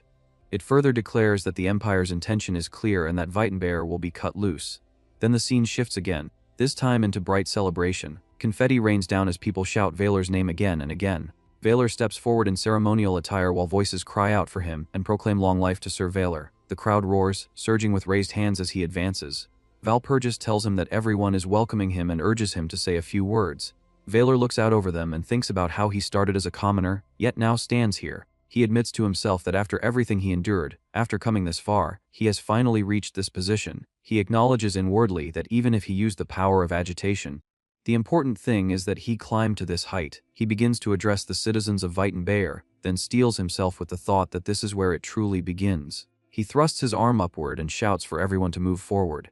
The crowd answers by shouting the same words back at him, chanting in rhythm with his call. He throws his head back and laughs loudly. Valpurgis observes that he looks happy. Valor of Valurst acquired Weitenbeer in 2 days. Inside, a feast erupts. Mugs lift high and cheers slam into the rafters. Valor raises his cup and tells everyone to relax, saying that they all worked hard for these past 2 days. Libby's child hooks an arm around Valor from behind, calls for everyone's attention, and complains about the stiff, formal talk. He declares that their main guy has somewhere else he needs to be. Valor panics and demands to know where. Before he can protest further, he is hauled away at a run. Valor is pushed into a quieter room. He freezes when he sees Chartier waiting there. She startles, he flusters, and he blurts that he is sorry. Chartier hurriedly says that it is fine, then admits that she wanted to talk with him. Valor agrees. Chartier praises him, saying that he truly is incredible and that he always breaks through situations in ways nobody expects.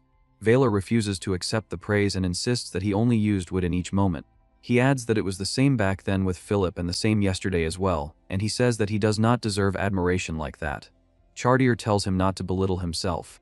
She points out that he exploited Weitenbear's hostility toward half, breeds and won their hearts in a single stroke, and she says it was only possible because he is Valorstad Valor. She declares that modesty is a sin now and orders him to stop and acknowledge his own worth. Valor admits that he thought she would dislike methods like this. He says that he is surprised, calling her Valpurgis, and she smiles as if that reaction is only natural for him. His heart pounds as she hesitantly calls his name, and he answers. Then she gathers her courage and asks when he will finally call her by her real name. Valor jolts at the question, realizing that he has been calling her Valpurgis the entire time. He struggles, forcing the words out, and finally says that her name is Chartier. Chartier blushes intensely, then laughs and says that she is not used to anyone outside her family calling her that. Valor immediately tries to retreat, saying that he will go back to calling her Valpurgis. Chartier shouts that he absolutely will not and snaps him back from the idea. Leaning in close, still flushed, she says that Chartier is fine. Valor blushes in response. Before the tension can stretch any further, someone cuts in and says that is enough. Kallian appears, crouched low and sulking with her arms wrapped around her knees. A stunned voice blurts out Kallian's name. Kallian snaps back that nobody even called her on a day of celebration like this. She complains that her lord is too mean, far too mean. Valor jerks upright on the red sofa, sweating, still half convinced it cannot be real. He demands to know how she even got here. A sharp heel clicks against the floor as another voice answers, calmly, that they brought her. The voice adds that when she heard she was going to see him, she started dressing up from dawn. Kallian flails and demands to know what they are talking about, flustered and embarrassed, while Valor can only stare. Far away, at the Pizamoth camp, wind sweeps across torn tents and a field littered with bodies. A horned demon freezes at the sight and stammers that he cannot understand what is happening. He spins and runs, shouting to his lord that this is bad, his panic spreading as others whisper in dread. Pizamoth's face twists. He roars in shock and demands to know what happened. He storms forward and screams at a crazy old hag, accusing her of eating all his subordinates. A woman lounges with lazy confidence and says that she is sorry, explaining that her kids are in their growing phase. Then she lifts her gaze with a knowing smile and greets him, saying he, Amyund, demon king of water, extends a hand as she repeats the greeting and calls him her partner. Startled, Valor calls for Roland, and she appears as if she had been waiting nearby all along. Wearing a faint smile, she quietly watches him while he moves toward her. She remarks that he already knows Pyzmid is backed by outside support. Valor answers that Pyzmid alone would not be difficult to handle, but the involvement of the Grand Lord changes everything. Hearing that, Roland says that a new thought has suddenly come to mind about him. She says that he resembles a comet that burst into existence from nowhere. As she lists the people now gathered around him, she points out how much overwhelming influence has naturally begun to collect at his side. After thinking it over, Valor comments that he feels as though he is slowly becoming Philip's replacement. Roland reacts with visible surprise, clearly impressed that he reached that conclusion himself. Before the moment can settle, Aquila steps closer and asks whether he desires anything more. She leans in until her face is near his and asks whether what he wants is money. Then she places a hand against his chest and asks whether he seeks power instead. At the same time, Roland appears again among blooming roses and teasingly offers another possibility if it is neither of those. Completely flustered, Valor hurriedly blurts out that it was not that at all. He insists that he only wanted to discuss business. Turning his face away, he tries to hide how embarrassed he is, while Roland smiles at him from behind. A moment later, Margarita asks whether the matter he wanted to discuss was truly business. Aquila also joins in and repeats the question, asking what exactly he wished to talk about. Finally shouting it out in frustration, Valor reveals that what he needs is support related to construction technology. Roland, caught off guard, asks whether that simple request was all he needed at the moment. While being crowded and held by them, Valor confirms that it is, though he adds that it is for another location. The scene then shifts, and somewhere inside a cave, someone suddenly sneezes. Valor asks whether dragons can catch colds, but she flatly denies such a thing. Elsewhere, Rebesheltz thanks a man for giving him such an exciting experience. Before the exchange can go any further, Valor abruptly grabs him and says he has something important to ask. He then throws down 3 massive sacks filled with coins right in front of them. Staring in shock, Rivas asks what exactly that is and whether Valor robbed the Imperial Palace. Valor explains that the money did not come from the palace but from a place far more dangerous. Sitting beside the piled gold, Rebesheltz asks whether all of it is being handed over for free, but Valor immediately says no and tells him that he needs help with recruitment. Delighted by that answer, Rebeschild shouts that this kind of work is his specialty. With complete confidence, he yells that they can leave everything to him, while Zhu quietly begins deciding what their next move should be. Then Piffenheim approaches from behind and reports that he has discovered General Tilly's whereabouts. He explains that the general is staying in Breitnig and suspects that some kind of trouble is happening there. Just then, another voice says that if they are talking about the city's count, she knows him personally. Turning around, Valor sees Valparaiso walking toward him to join the conversation. She explains that the man conducts trade with them and even attended her ceremony. Realizing how convenient that is, Valor decides the timing is perfect and says that he will head there at once, calling for Piffenheim to accompany him. Before departing, he informs Valparaiso that he is leaving, which clearly catches her off guard. Left behind, she quietly comments that she thought they would finally get to spend some time together. The scene then shifts to a bedroom where a maid watches over Prince Philip as he sleeps. Restless in bed, he is clearly trapped in a nightmare, his face tight with tension and his body damp with sweat. In the dream, Philip presents gifts before the Emperor and speaks proudly of his own merits. Hidden from sight, he then watches a dark silhouette move through a brightly lit corridor. The next moment, he sees Valor holding Valparaiso and declaring that he rescued her from House Ritter. At that, the Emperor proclaims that Valor will become the next Prince-Elector, and Philip is crushed by despair. Inside the nightmare, he screams Valor's name in desperation as everything around him falls apart.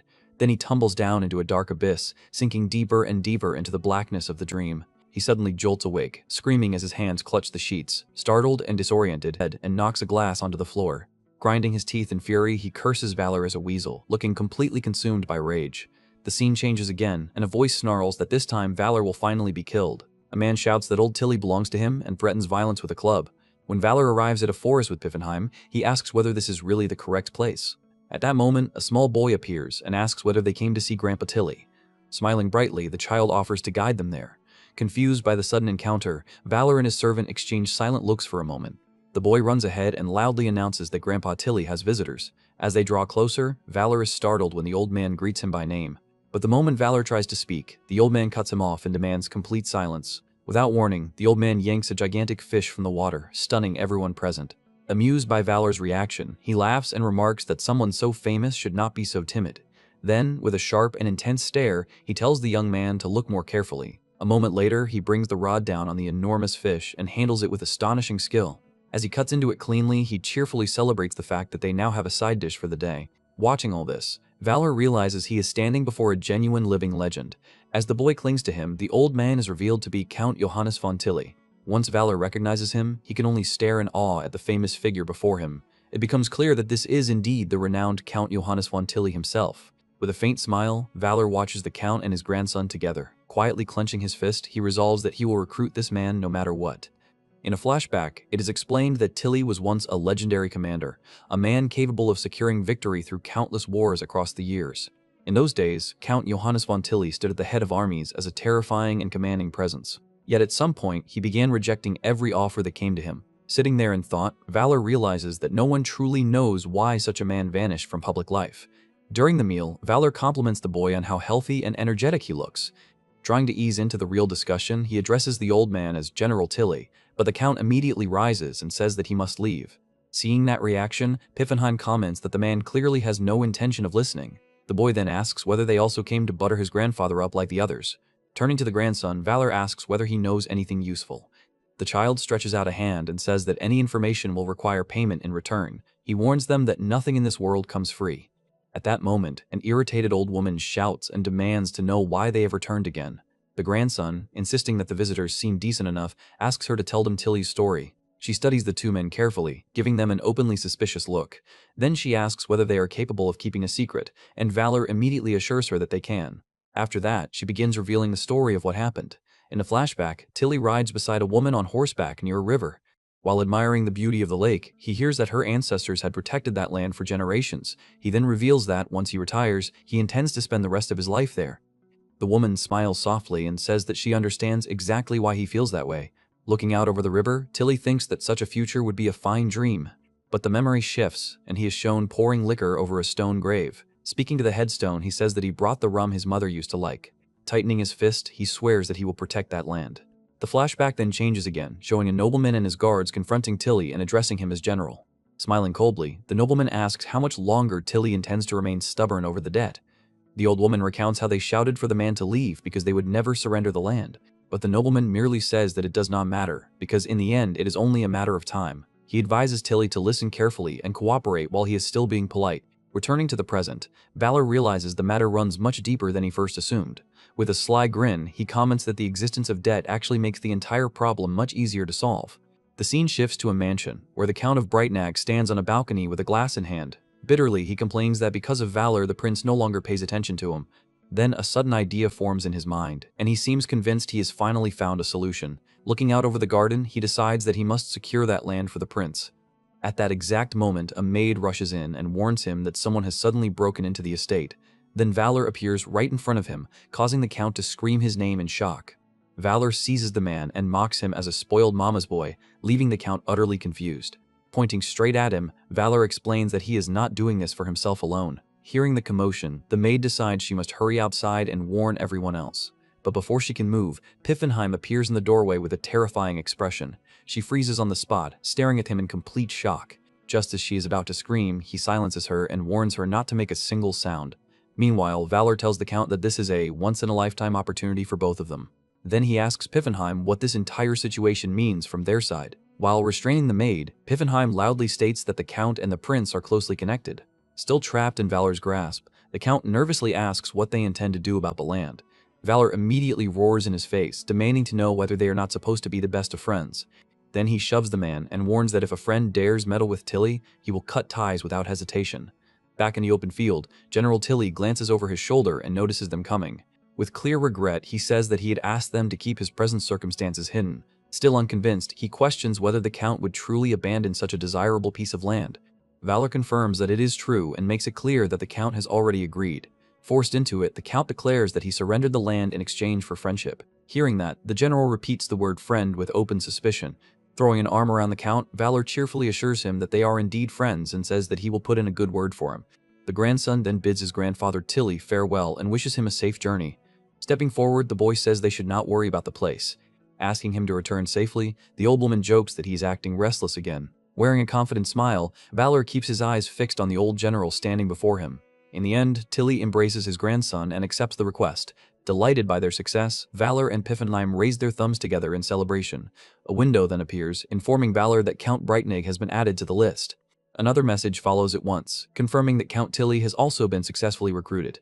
The scene shifts far beyond the world, where a group is gathered around an extravagant dining table. While seated there, a man questions whether the newcomer's name was truly Valor. A woman beside him remarks that the plan is interesting, though she finds it rather shallow. Another voice adds that the man may still be trustworthy, but a harsher voice suddenly orders silence. Striking the table with a hand, the leader interrupts everyone at once. Folding her hands calmly, the woman at the head of the table finally speaks, then looks over the gathered figures and asks whether they can begin at last. She reveals that they are the assembled deities of Arcantiatus. Aquila then tells the others to relax and explains that they gathered simply to discuss matters.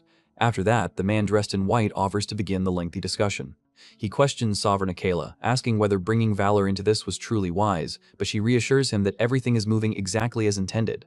Just then, a strange voice cuts in and remarks that the entire matter is quite interesting. In the next moment, an overwhelming presence appears at the far end of the long table. Dark tentacles slowly rise from a black portal that opens on the floor. Then a woman steps out from that shadowy puddle. Sweat slides down the face of the man in white as he stares at the newly arrived figure. Standing there, the mysterious being fully reveals herself before the group. Smiling playfully, she wonders why everyone is only watching in silence. Saying that curiosity brought her here, she turns to Aquila, who merely watches her without speaking. As they mention the newcomer they summoned, his image appears on a screen.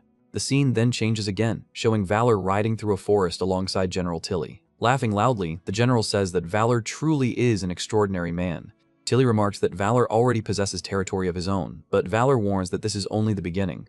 He says that with the general by his side, they should push forward even more aggressively. Confidently, he explains that the army is ready and adds that they even have a specialist for recruitment. Using a ring, he begins contacting someone, which leaves the general confused. On the other end, Cubalt shouts his name, and Valor immediately recognizes the caller. Annoyed by the sudden urgency, Valor complains and guesses that something terrible must have happened. Concerned, he asks whether Pessimet has invaded her lands. The story cuts to Rosarant, where the Empire's forces are clashing against Roland's troops. In the middle of the battle, she stands firm beside her subordinate. Soon after, a soldier reports that the enemy advance has been contained, easing the pressure for the moment. Hearing that, Roland briefly feels relieved in the middle of the fighting. Then another soldier announces that a message has come from that man, Valor. Through the communication line, Valor asks whether she is safe, and she answers that she is. Thanking him for reaching out, she says that his concern leaves her speechless. With a distant expression, she adds that this entire situation feels strangely familiar. Looking over the battlefield, she says that someone must be orchestrating everything from behind the scenes. Then she suspects that the greedy woman, Amond, is the one responsible. The story shifts to the territory occupied by that woman, where a camp is shown in total ruin. Inside the wreckage, a group of humans is visibly terrified by what is happening. Then a hand adorned with rings enters their view and captures everyone's attention. Revealing herself as Amund, she says that they must prove valor's worth to her. She immediately attacks one of the men who tries to flee to camp. But before the strike lands, Rudd appears and shouts for the demons to stop. Two monsters rush at him at once, threatening to kill the human for interfering. The pair then closes in on Rudd while he readies himself to fight back. Before either side can clash, Amund orders her subordinates to stop at once. Studying him, she says that he appears far more valuable than her own servants. She offers him the chance to belong to her and promises him immense wealth. But he questions her offer and asks what kind of sacrifice lies behind it. Rejecting her outright, he says that he has no need for such things from a demon. Then he shouts for her to die and fires a precise arrow toward her. The projectile cuts through the air and heads straight for its target, but it suddenly stops before reaching her. Using her power, she halts the arrow in mid-air before it can touch her. She then flings him back effortlessly and sends him flying. Laughing at his attempt, she mocks him as a fool and says that his attack was worthless. Pointing at him, she tells him that this is the limit of what he can do. Unable to answer, he can only grind his teeth in helpless fury. The scene changes again, and Valor slams a fist onto the table. Furious, he curses Amiande for appearing at precisely this moment. Confused, General Tilly asks who exactly this woman is. Sitting down, Valor explains that she is the most cunning among the demon kings. A flashback then shows that she wages war through overwhelming numbers and layered schemes. Remembering that, he realizes just how dangerous she truly is and says that she is the most troublesome of them all. Suddenly, a servant rushes in and reports that something terrible has happened at the river. In panic, the servant explains that a massive amount of filth is pouring downstream. Putting the clues together, Valor realizes that if it is coming from the upper river, then Piffenheim finishes the thought and reveals that the source is the Valpurga convent. The next scene shows the convent engulfed in destruction and fire. At the convent, the guards struggle desperately to keep back the invading horde of monsters. Angela crashes into one of the demons with a powerful strike. Though visibly exhausted, she still wears a determined expression as she faces her enemies. Witnessing her strength, the monsters hesitate and retreat instead of pressing forward against the nun. As they circle her, Margarita notices that the demons are not attacking directly. With a grave expression, she warns everyone else to stay back. Then she calls for Angela to retreat as she herself prepares to enter the fight. With her arrival, a soldier announces that Lady Margarita has come. Nearby, one of the convent's knights is already lying defeated on the ground. Seeing her fallen allies, she grits her teeth in fury at the enemy. Still cautious, the monsters merely observe her and wait for the right chance to strike. At last, they surge forward and attack with everything they have. In response, she declares that her anger will turn into a vast storm of power. Then she releases an enormous blast of energy straight into the monster horde. Struck head-on, the demons are hurled far away by the sheer force. Gathering a sphere of energy into her hand, she prepares an even greater attack. Pouring out her power at full strength, she hurls that sphere at the enemy ranks. Floating above the battlefield, she watches the destruction unfold below. Exhausted, Angela remarks that such power could reduce everything to nothing. A massive explosion then tears across the battlefield and engulfs the area. Elsewhere, Ammon comments that the wind has suddenly grown very loud. In response, Gugeshwat congratulates her and says that the place now belongs to her. Recognizing who she is, he identifies her as the Swamp Empress, Amond. Surrounded by water, she reveals herself as the Water Demon Queen. Seeing her power, he decides that the only way to survive is to side with her. With a smile, she says that she always intended to spread westward. Explaining further, she says that she forged an alliance in the name of independence. Hovering above him, she coldly informs him that he now belongs nowhere at all. Laughing, Gugeshwat praises her wisdom regarding the tribes and their relationships. But in the next instant, a silhouette is pierced from behind by a sharp claw. Struck unexpectedly, Gugeshwat demands to know what is happening. Still smiling, she says that useless things such as pride are discarded.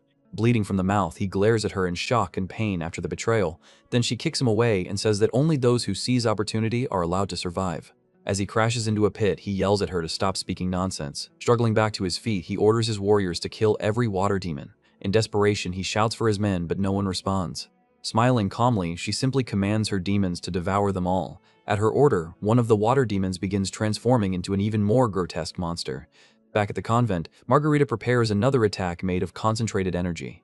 She launches the sphere toward one of the larger monsters. Watching from afar, Angela can only call out Mari's name. As she sees her subordinates collapsing around her, Margarita stands frozen for a brief moment in the center of the battlefield. Taking a fresh stance, Mari gathers even more power around herself. Gritting her teeth, she faces the demons still standing, fully prepared to keep fighting. To the communicator, Valor asks whether she is alright, and she answers that she is. With anger in her voice, she says they were used as bait and reveals that Amundi is in the southwest. After enduring the exhausting battle, she steadies herself with a faint smile. Concluding that the true target is the Orc tribe, she laments that she is going to run out of snacks. Back in the room, Valor suddenly loses contact and anxiously calls out for Mari. Before he can continue, Amunde interrupts and says that she is sorry for ruining the mood between them. Valor fears and demands to know who she is. She then introduces herself as the Great Demon Queen. Asking about the convent, Valor questions why she chose to attack it. With clear contempt, he asks whether she truly has no fear of the Empire. Laughing at him, she says the Empire does not care about a conflict this small. In defiance, she asks whether he truly believes the Empire can stop her. Valor then makes a sudden offer and tells her that she could take a position under his command. With dreamy excitement, she says that the idea of doing it together sounds delightful. But in the next instant, Valor smashes the table apart with a violent blow. Staring at her with burning fury, he tells her to go straight to hell. She laughs and remarks that he is adorable for knowing exactly what to say. The scene shifts again as Valor slams his fist down on the table. He asks Piffenheim for the latest status of recruitment. Suddenly, the door bursts open and Tilly storms inside while shouting his name.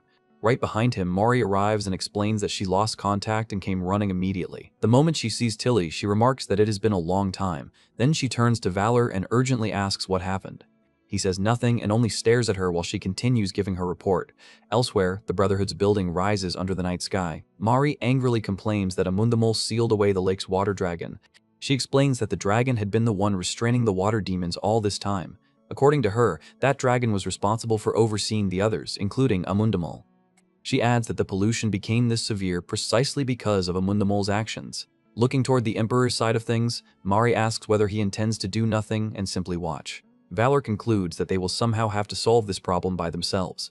Then he turns to Mari and asks whether she ran off again just to come here. At that exact moment, a loud noise suddenly pulls everyone's attention toward the door. Angela appears there with a furious glare and a tightly clenched fist. Grabbing Mari by the head, Angela angrily orders her to come at once. Later, while speaking with Valparaiso, Valor says the damage over there must have been severe. He then asks her about the situation on the Prince Elector's side. With a serious expression, he realizes that, once again, he will have to handle this mission alone. After their exchange, Valor and Valparaiso remain seated in silence inside the room. Their image then begins to transmit through some kind of ancient screen. A moment later, the screen lights up and reveals who has been observing them all along. The scene changes to Aquila, who is watching the events unfold beside another entity. With a smile, the Great Dark Lord comments that the situation is quite entertaining. Aquila replies that he is pleased to satisfy her, but reminds her that this is still a test. One man erupts in outrage and yells at Aquila, saying, "This is no time for games." Another says that the entire issue would be settled if someone like Margarita stepped in. A blonde woman answers that the situation is far more difficult this time. She explains that Amien's forces cannot be underestimated because they have absorbed the orcs into their ranks. The entity says they need a solution, but warns that interference always creates cause and effect. Then she asks Aquila whether all of this did not already fall within his expectations. She remarks that Aquila has manipulated countless great lords until now. Aquila calmly confirms it and says it would be a problem if the one involved could not endure this level of trial. Inviting her to stay, he says they should keep watching together and see how their wild card performs. Letting out a long sigh, Valor shows just how exhausted he is by everything happening around him. Valpurga says her farewells and explains that she has to leave, and he answers that he will contact her again later. Not long after, Riebeschelt suddenly appears and comments on how worn out he looks. With great excitement, Riebeschelt announces that he managed to recruit 1,000 new people in only 1 week. Even so, Valor warns that they are still in a terribly unfavorable position. Not fully understanding, Rebes pauses and starts thinking through possible answers. He suggests moving on to the next city, but Valor says that is not where the real problem lies. Gesturing with his hand, Valor tries to show that the issue is something far larger. Then, after a brief pause, his expression shifts as a new idea strikes him. Filled with sudden energy, he leaps up from his seat in one motion. Shouting at once, he orders Piffenheim to summon General Tilly immediately. Rebus asks whether he finally came up with something, and Valor says yes while giving him credit for inspiring it. With a smirk, he makes it clear that he has found the answer. He wonders aloud how he failed to think of it before all this trouble unfolded. In the end, he concludes that the only solution is to expand the size of the board itself. Declaring his intention, he says that he will drag far more people into this conflict. When General Tilly arrives, Valor says he urgently needs advice. He then reveals that his plan is to bring Bastogne into the war effort. Tilly warns him that it will not be easy because the lord of that castle is a genius. Brimming with confidence, Valor says he will overcome that obstacle with nothing but his silver tongue. He adds that if things go truly badly, he can always rely on two other stills. Tilly interrupts and says that he actually knows a better approach.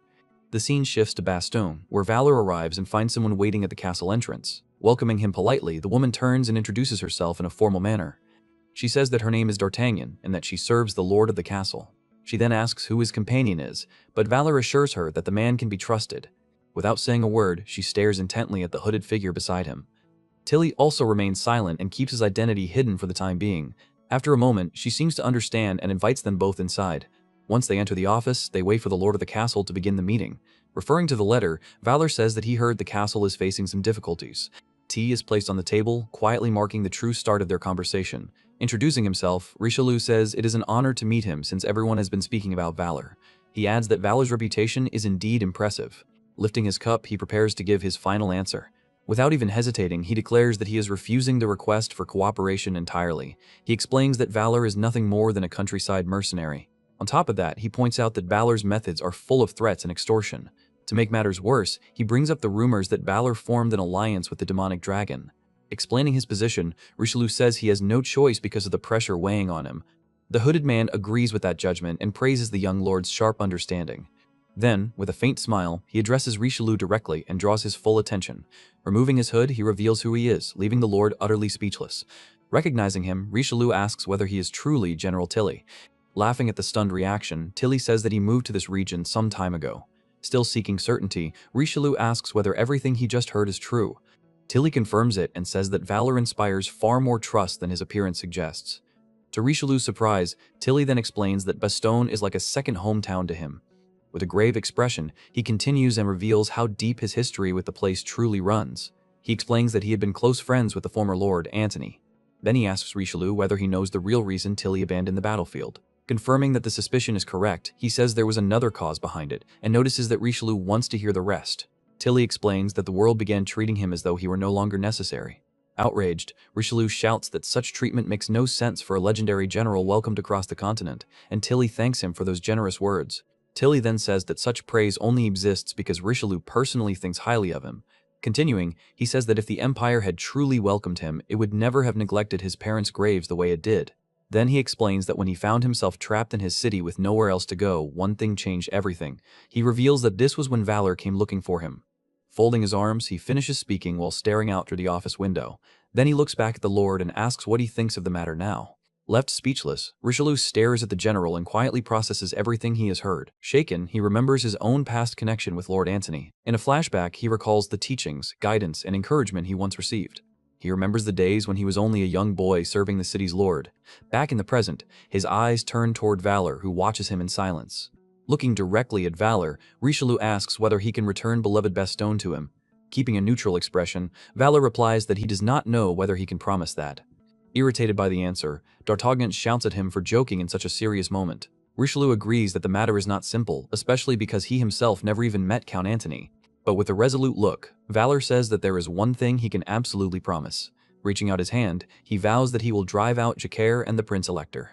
After a long silence, the Lord finally reaches his decision. With a small smile, Richelieu admits defeat and agrees to cooperate in the war. Shocked by the answer, D'Artagnan asks whether he is truly certain. Even Tilly questions her reaction, since he clearly did not expect that kind of resistance from her. D'Artagnan then yells at the Lord and asks whether he really intends to hand over the castle so easily. Taking advantage of the moment, Richelieu says he has one more favor to ask, and Valor agrees to hear it. With a pleasant smile, Richelieu asks Valor to take D'Artagnan along on his journey. Slightly surprised, Valor simply listens to the strange request. D'Artagnan explodes in anger and shouts that there is no chance she is going with them. Her scream is so loud that even the horses outside are startled. Questioning the Lord's authority in disbelief, she yells that she cannot accept such an order. Trying to calm her, Richelieu explains that her role will be to keep watch over Valor. Letting out a yawn, Valor says he agrees with the idea and adds that he will be counting on her. He explains that D'Artagnan is the greatest talent when it comes to intelligence work. Wearing a disgusted expression, she makes it obvious how much she hates the arrangement. In the end, she agrees to go, but warns them that she will only do it for 5 years. Then Richelieu asks Valor what kind of plan he has for the future. To everyone's surprise, Valor replies that they will begin deciding that right now. He explains that their cooperation matters more than anything else at the moment. No matter what, he intends to turn their enemies against each other and use them to bring down Amundi. Richelieu warns that the two sides despise one another, but Valor proposes using Bastogne itself as a hostage. Watching the exchange, Tilly remarks that everything would be much simpler if the heirs were the ones in power. Not understanding the meaning behind that, Valor asks what Tilly is referring to. Tilly explains that the heirs are a famous couple known across the continent. The moment Valor hears that, he realizes it could be a perfect opportunity for his plan. The scene shifts. A guard points below and identifies the woman as Princess Julia. While readying her wires, D'Artagnan tells the princess to run the moment she gives the signal. With determination in her eyes, Julia agrees and prepares herself to escape immediately. Without hesitating even once, she leaps forward and attacks all the enemies at the same time. Using her wires with incredible precision, she cuts a path through the mass of foes blocking the way. Then she shouts that the moment has come and signals for them to flee. The two race down the corridor and escape while leaving their fallen enemies behind. Back in the present, the garden of Bastogne Castle is shown beneath the night sky. At that moment, Leon asks whether Princess Julia is truly still alive. He wonders whether Julia will really be able to make it to them, and explains that the security around Jaeger's castle is far tighter than it appears. Taking a drink, Jaewoo tells him not to worry because D'Artagnan is extremely reliable. Richelieu also confirms that she is more than capable, and Leon reluctantly accepts their answer. Watching from the side, Richelieu comments that Jaewoo is a very strange man. He finds it unsettling how Jaewoo already seems to understand D'Artagnan almost as well as he does. Just then, two silhouettes emerge, and Jaewoo announces that they have finally arrived. The moment Princess Julia enters the garden, she cries out Leon's name with joy. Leon responds the same way, shouting her name in pure relief and happiness. Without wasting a second, the two run straight to each other and lock themselves in a tight embrace. Concerned, Leon asks whether the journey frightened her, but Julia shakes her head and says it did not. Pointing toward D'Artagnan, she explains that the woman was the one who safely brought her here. At that point, Jaewoo steps forward and declares that now that all the actors are gathered, they can begin. Immediately afterward, a signal shoots into the sky and draws everyone's attention. Then, in the middle of thick smoke filling the garden, two men suddenly appear. The Demon King glares at the group in fury and denounces them as shameless scoundrels. The Prince-Elector also erupts in anger and demands to know how they dared decide on a marriage by themselves. Grabbing hold of his son, he declares that a marriage with demons can never be forgiven. With sadness in her eyes, the princess tells Leon that she does not want to be separated from him. Leon stands firmly at her side and refuses to retreat even an inch. Together, both fathers reject the union of their children. Wrapping his arms around Julia, Leon declares that he will make her his bride no matter what happens. Standing beside him, Julia also declares that she will accept him as her groom. Irritated, their parents ask whether the two of them truly understand how serious the situation is. Then Valor steps into the argument with a smile and asks everyone to calm down. Pointing upward, he says that even the stars themselves are blessing their love. At that exact moment, a mysterious figure starts descending from the sky before them. Seeing her arrival, the two fathers immediately realize who has come and brace themselves for trouble. Introducing herself grandly, she says that she was drawn there by the scent of love. With a dramatic gesture, she announces that she will act as the officiant for the wedding. Pointing at them with cold confidence, Mari makes it clear that they have no say in the matter now. Annoyed, the Prince-Elector recognizes Margarita and tells her to stay out of this. The Demon King warns him to be careful and says that she is practically a devil herself. With a bright smile, Mari introduces herself as Margarita of Love and Justice. Both fathers stare at the nun suspiciously, clearly unconvinced. The Demon King says that he has heard rumors about her, and she immediately corrects him once again. At that moment, Valor steps forward from behind them, interrupts the dispute, and says that he wishes to speak. The Prince-Elector turns toward him and asks what he has to say. Using his skill, Valor thanks them politely and begins steering the whole situation in the direction he wants. He reveals that he has already informed the Emperor about the marriage between the two heirs. Lying without hesitation, he says that the Emperor has given his full blessing and even promised them a gift. He adds that all the guests need to do is attend, since the ceremony itself has already been prepared. The prince then pleads for his father's permission to marry Julia. Forced into a corner, the two fathers glance at one another, unable to decide what to do. Stretching out his arms, Valor grandly announces that the wedding will be held in Bastogne Hall. Inside the hall, the guests congratulate the young master and praise Princess Julia's beauty. Some even whisper that the princess is too beautiful for him, which stirs the atmosphere. Then one angry guest suddenly starts a fight right in the middle of the ceremony. At that moment, Jaeger approaches Valor from behind, calls him a brat, and says he wants a private word. In a lowered voice, he asks whether the story about the Emperor's gift is actually true. The Prince-Elector also draws near and complains about the presence of such an uncivilized demon. At the altar, the officiant calls for everyone's attention and announces that the sacred ceremony is about to begin. She declares that from this moment onward, the marriage rite will officially start. Then she asks whether the groom will continue loving the bride until he goes bald. After that, she asks whether the bride will continue loving the groom until he dies in battle. Finally, she tells them to seal their eternal vow with a kiss. Without the slightest hesitation, the two kiss in front of everyone present. Delighted, the officiant proclaims that from this day on, the pair shares one destiny. Outside, the guests cheer loudly and thank Margarita of love and justice for the ceremony. Soon after, the two fathers come together and demand that Valor explain the matter of the Emperor's gift. Unrolling a scroll, he reads out the Emperor's congratulations on the marriage of the heirs. He then states that this marriage alliance should help reduce tensions in the West. After that, he reveals that another crisis now threatens the Empire, the Demon Queen Amundi. As a wedding gift, the reclaimed city will be granted to the newlyweds, and both sides immediately understand the meaning behind that mission. Excited, Jeager declares that he will conquer even more territory, while Trier argues with him at once. Turning to his soldiers, Jeager orders them to march southwest immediately. Trier likewise mobilizes his own men, determined not to let the demons claim anything for themselves. Still arguing, the two leaders storm out of the hall and head in separate directions. As the noise dies down, Richelieu approaches Valor and says that what he accomplished is incredible. He admits that he is astonished that Valor solved a problem that had lasted for years in a single day. Valor replies that he has handled situations like this many times before, so for him it is nothing unusual. Then he points at the Lord and asks who exactly hired him for this mission. Glancing to the side, he mentions D'Artagnan by name while she watches the conversation. He then adds that the citizens of Bastogne also hired him for this task. Gesturing toward the crowd, he makes it clear that in truth he was hired by all of them. Then he asks the Lord who the people trust now. Staring at Richelieu from the side, Valor lets the question sink in. Understanding perfectly what he means, Richelieu promises to repay the favor, and Valor jokes that interest should be added as well. With that agreement in place, a system window appears and confirms that Richelieu has been recruited. The scene changes to Amon's camp, where a subordinate comes running in while shouting for mother. Dropping to his knees, he reports that Valor has formed a marriage alliance with the Prince-Elector. Smiling calmly, she remarks that Valor's move was not bad at all. Then she orders her army to mobilize and crush Wittenberg as quickly as possible. At that moment, a man named Wallenstein steps forward and asks to lead the assault so he can prove himself. Looking down on him, she mocks him as nothing more than Petzemit's lackey and openly taunts him. Wallenstein remains calm and simply waits for her judgment, refusing to be shaken by her words. In the end, she decides to test him and grants him 5,000 demons to command however he wishes. Before the assembled forces, he shouts for the water demons to depart for Wittenberg at once. Declaring himself the commander, he fully takes charge of the attack mission. Meanwhile, General Tilly is also preparing to march out with his forces.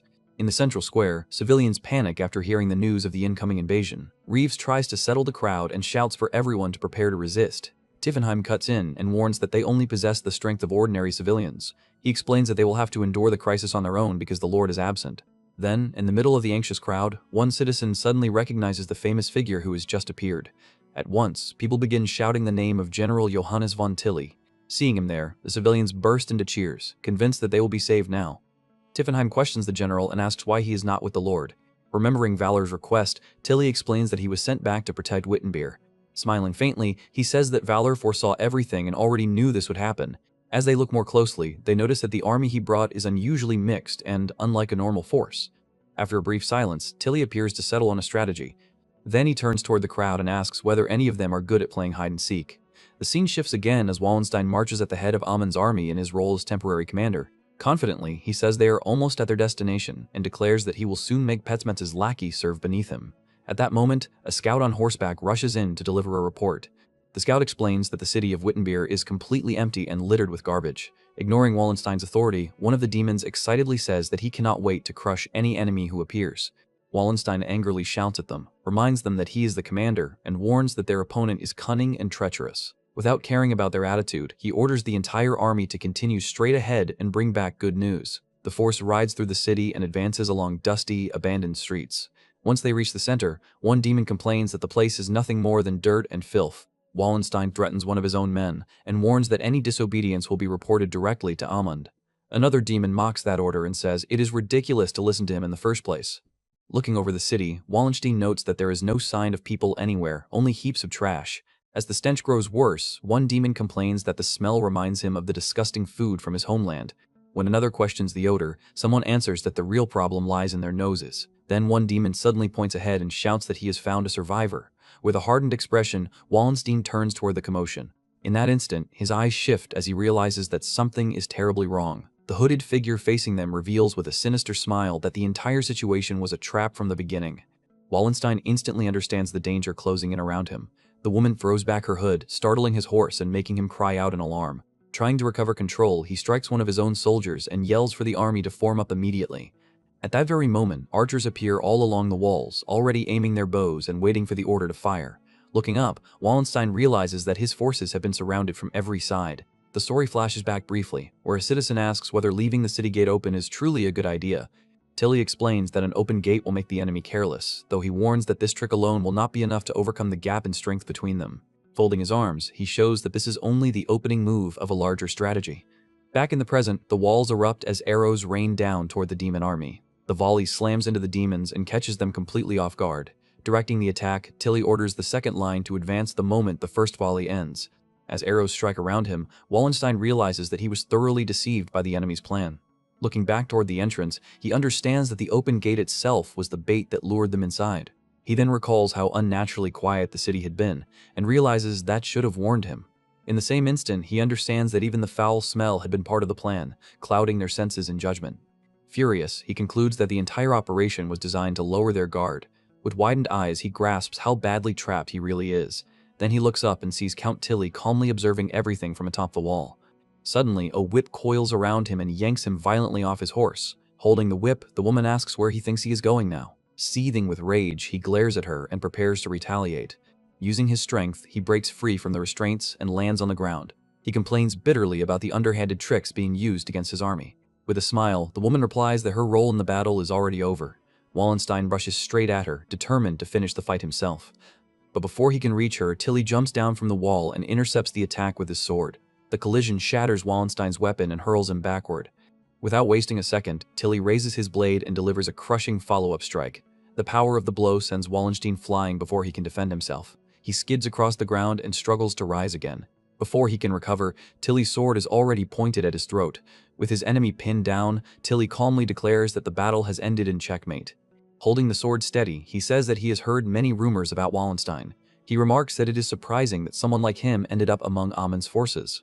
Lying on the ground, Wallenstein only glares back without saying a word. In that silence, his past comes to mind, and it is revealed that he always dreamed of climbing higher no matter the cost. Because he was born into poverty, he had few opportunities at the start. Ruthless and calculating, he relied on every scheme he could to rise through the ranks. Even the lord he once served had merely been another stepping stone on his path upward.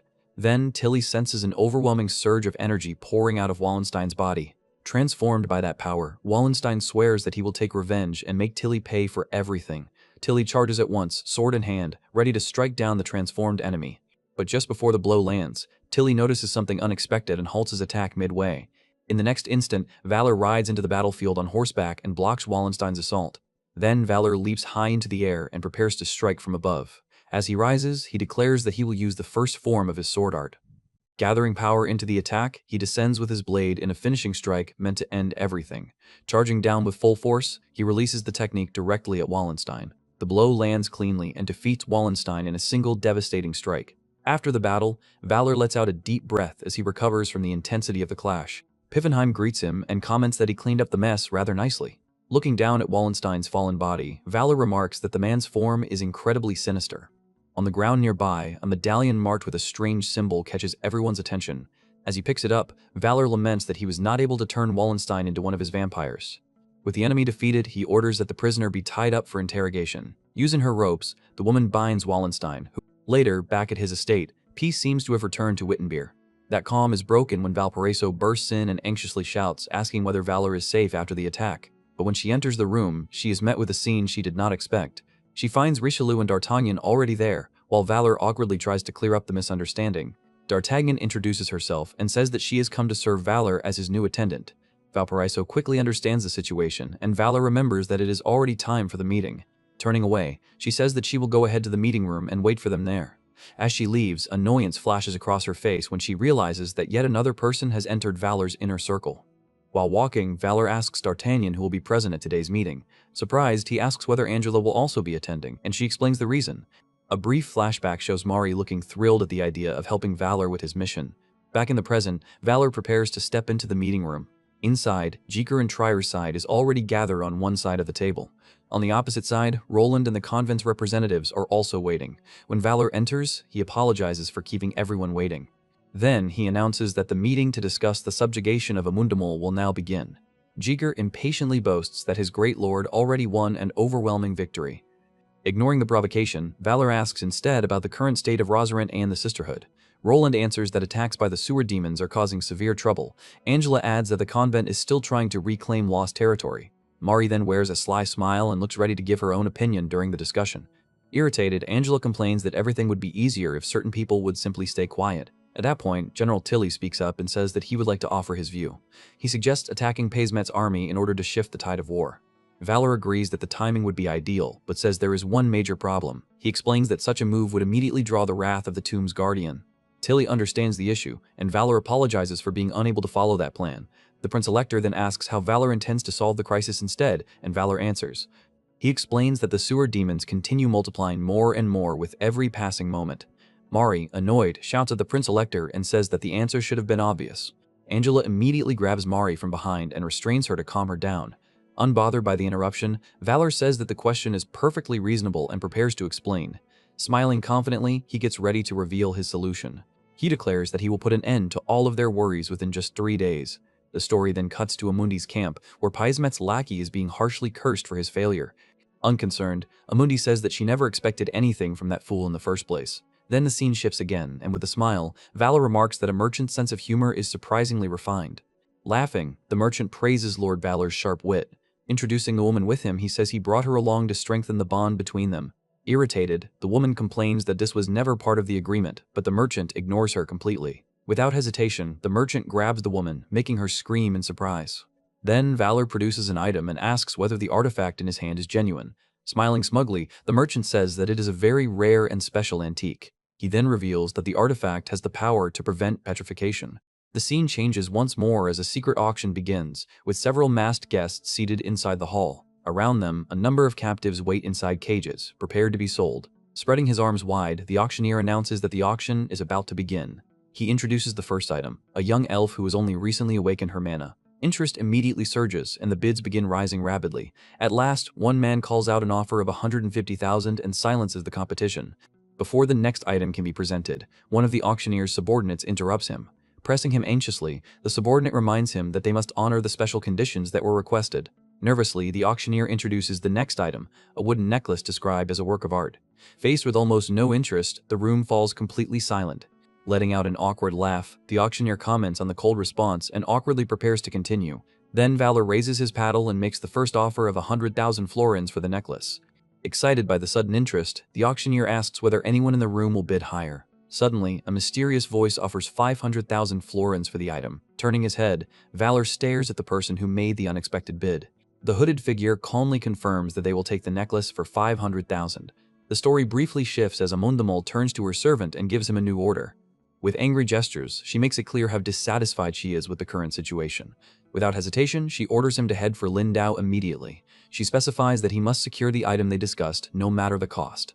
Grabbing the servant tightly, she emphasizes once again that the object is of absolute importance. Back at the auction, the guests react in shock to the enormous 500,000 bid. Repeating the number aloud, the auctioneer announces that the current offer is 500,000. Annoyed, Valor raises the stakes and shouts an offer of 700,000, keeping the contest alive. With a smile, the hooded figure responds immediately with 850,000. Under pressure, realizes that if he gives up now, his mother will surely kill him. Believing the contest is nearly over, the auctioneer prepares to close the bidding.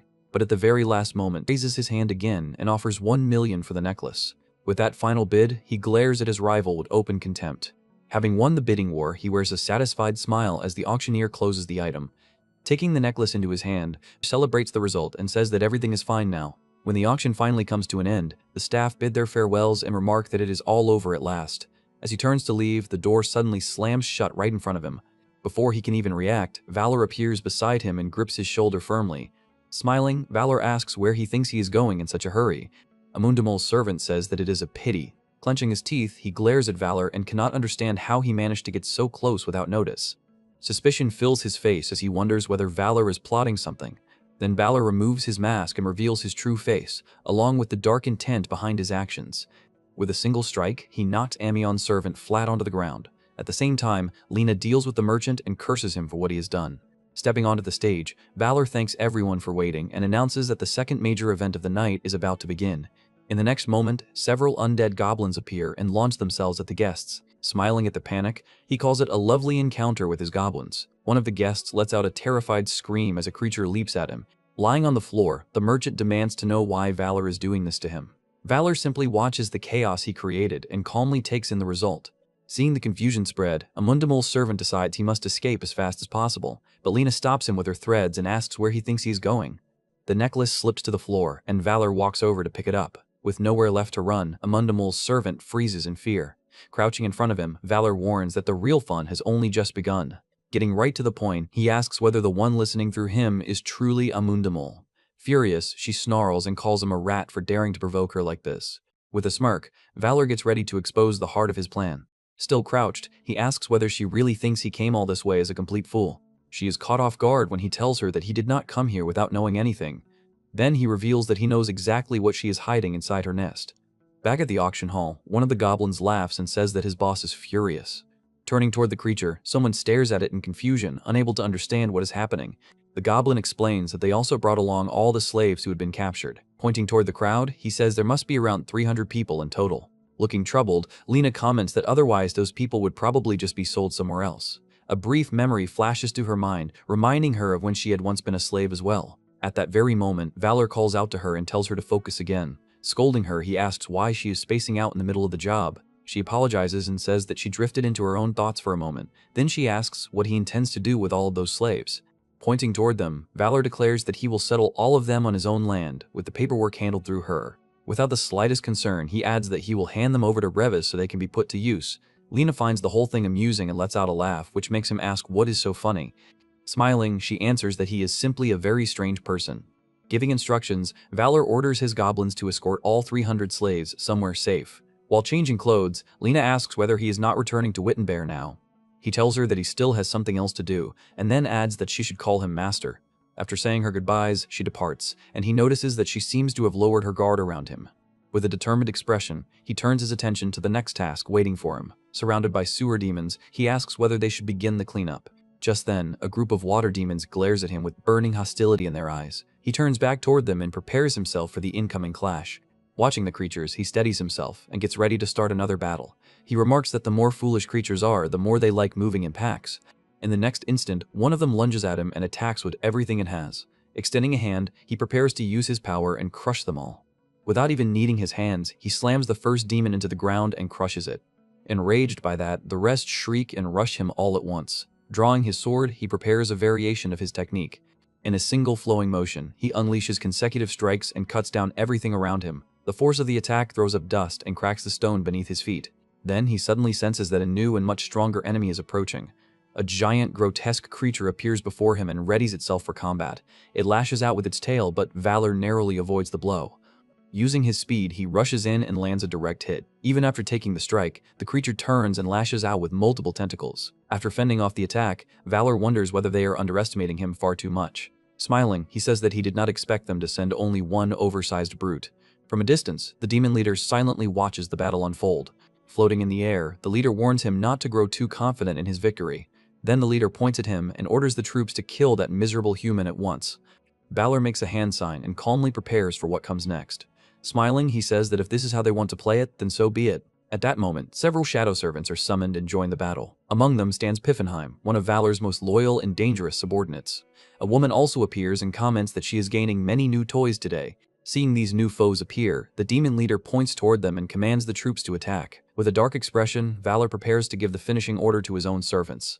The moment he commands them to end it, they charge into the fight. Without hesitation, the summoned servants overwhelm the sewer demons and wipe them out with ease. Watching the result, Valor comments that it turned into quite an intense battle for everyone involved.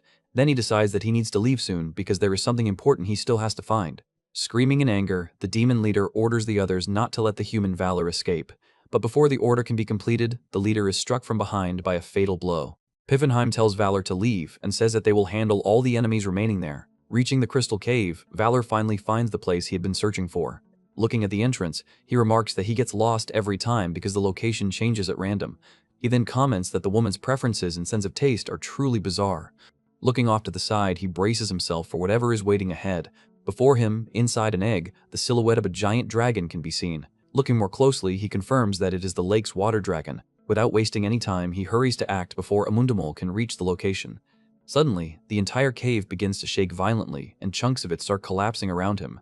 Turning around, he faces the new threat that has appeared before him, smiling as she enters. Immune appears inside the cave, ready for the final confrontation. Arriving before him, she finds her target and says that she has finally tracked him down. Amuende smiled and called it a gift before hurling Valor's wounded subordinate toward him.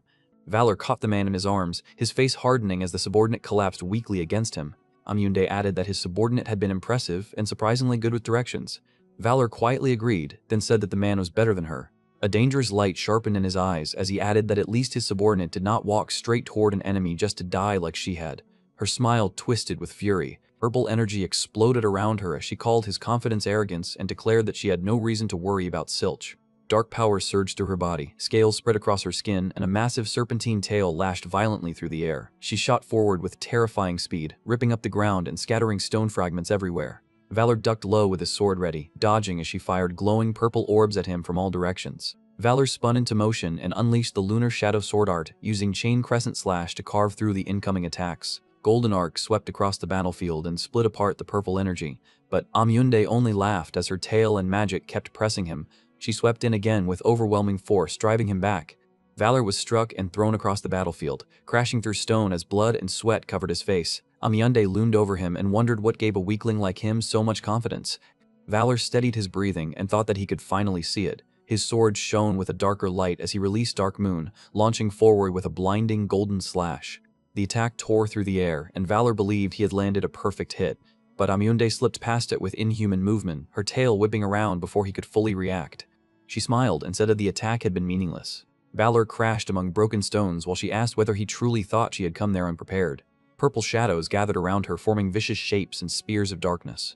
She called him a pathetic fool and sent the attacks crashing down on him. The shadow blades rained toward him, but before they reached him, everything froze. The darkness around Valor deepened unnaturally, and a voice said that it had been disappointing. A single eye opened inside the black void. The ground became a dark abyss, and enormous tentacles rose around Valor, wrapping the battlefield in something far beyond an ordinary attack. A monstrous mouth opened within the darkness, filled with sharp teeth and a swirling cosmic depth. Beneath it, a pale woman in purple calmly emerged among the tentacles. Valor stared in shock and exclaimed that it was Abyss. Abyss said that she had thought this time might be different, though she admitted Valor had endured quite long for a mortal. Valor froze, confused by how calmly she continued speaking. He wondered why she talked so much, then thought that all these so-called Grand Lords of Darkness were strangely talkative. As Abyss spoke in vague, ominous pauses, Valor studied her more closely. At first, he wondered whether she avoided killing him because he was a VIP. Then he rejected that thought. He realized it was not that she did not want to kill him, it was that she could not kill him. Valor suddenly told them to wait. With a faint smile, he said that they were missing something. Abyss silently watched as he asked whether it was not strange. He questioned why the great Grand Lords of Darkness would give anything to a tiny speck like him without a good reason. His thoughts returned to what he had once believed. He had thought the tutorial was only a branching point. He remembered the figures tied to that strange beginning and the choices that shaped his path. But now he understood that this game had been hiding something absurd. As a vast purple eye opened above everything, Valor realized that the important question was not why they were attacking him. It was why they had kept him alive until now. Valor understood that the great Lords of Darkness had preserved his life for a specific reason, and he decided the path was worth trying. Even wounded and bleeding, he faced Abyss with a steady gaze. He asked what she expected from him. Watching from beyond, Abyss recalled the other goddess asking whether she was curious too, and suggesting that they watch the Joker. Abyss smiled, said it was exactly as expected, then called Valor truly twisted. She suddenly drew close, wrapped him with her tentacles, and kissed him as if entertained by his defiance. She said that she hoped he would not bore her. Time resumed as Amuende attacked again with purple blades of dark energy. Valor cut through them with golden sword strikes, clashing against her storm of power. Blue system windows appeared, announcing that Abyss's gift was being strengthened. His stats were rising dramatically, the proficiency of the Lunar Shadow Sword Art was increasing, and the final form had become usable. Then a warning appeared, saying that because his mana was insufficient, his life force would be used as a substitute. Valor's eyes sharpened as the Lunar Shadow Sword Art reached its final form. Amuende laughed and told him not to act superior, calling him a brat. She claimed that nothing he did would change anything and charged straight into his glowing strike. Valor swung with all his strength, creating a massive golden slash that collided with her dark power and tore through the battlefield. Valor survived the clash, but he was left panting heavily, blood still running down his face. As Amuende disappeared, she laughed wildly and asked whether he had really thought she would retreat from something like that. She then said that by now, her subordinates should have reached Wiedenbayer. Valor's expression changed instantly. He realized the true danger and bitterly thought of Amunde. He cursed her, knowing he had to hurry and contact General Tilly no matter what. Elsewhere, the goddess told Abyss not to make a fuss. Looking down at the world below, she said that woman could not do anything. Meanwhile, at an inn, the defeated demon girl happily raised a piece of fried chicken and said that it was delicious. She asked the innkeeper what kind of food it was, and the innkeeper explained that it was called fried chicken. The green slime nervously reminded the mist that this was not the time to be carefree. It explained that the battle between Pezim and Roland was intensifying, and battlefields were spreading everywhere, so she was being far too relaxed. The horned girl casually asked what she was supposed to do about it, saying that it was not her problem. Soon after, an armored figure arrived. The green creature greeted Zaguro and asked whether anything unusual had happened outside. From inside the armor, the purple-haired girl answered that nothing unusual had happened. Yet outside Weitenbear, demons had already gathered, so she quietly added that this was only true for now. Zaguro asked where her food was. An empty plate was handed to her with a smile, and the purple-haired girl stood frozen, realizing she was completely screwed. In a dreamlike darkness, Valor drifted through water and felt strangely peaceful. He thought the sensation was soft and fluffy, almost like flying through the sky. When he opened his eyes, he was lying on a bed in a quiet room. A small antlered girl sat nearby and said that it seemed he had regained consciousness. Startled and confused, Valor sat up and asked who she was. The antlered woman gently introduced herself as Benevolentia Genetrix, then explained that she was the water dragon sealed inside the crystal Valor had rescued. With a warm smile, she added that she had also saved him. Valor stared at her in stunned silence. Noticing his confusion, she said her name was difficult, so he could simply call her Jenny. Valor repeated the name in disbelief. When Jenny leaned closer, Valor panicked and asked what she was trying to do. Before she could answer, someone knocked on the door and said that Valor seemed to be awake, then asked if he could enter. Valor and Jenny froze awkwardly. A tall man stepped inside, laughed, and said that while he had not been watching, Valor had become a man. Valor's face flushed in shock as he recognized him and stammered that he was Rudd. Rudd smiled, and Valor said he had never imagined meeting him in a place like that. Rudd replied that he had been surprised too. Jenny called it a strange coincidence that one of the purified ones was Valor's acquaintance. Valor sincerely thanked Jenny for saving his master. Then he suddenly remembered the crisis and jumped up, asking what had happened to Weitenbear. Jenny calmly told him there was no need to worry. Rudd explained that he had received word from Chaltz, and after they stayed briefly in the village, an unknown group annihilated the water serpent demons. Valor asked if he was serious, but Rudd laughed and told him to stop worrying so much. Rather than staying inside, Rudd suggested they go out and celebrate their reunion.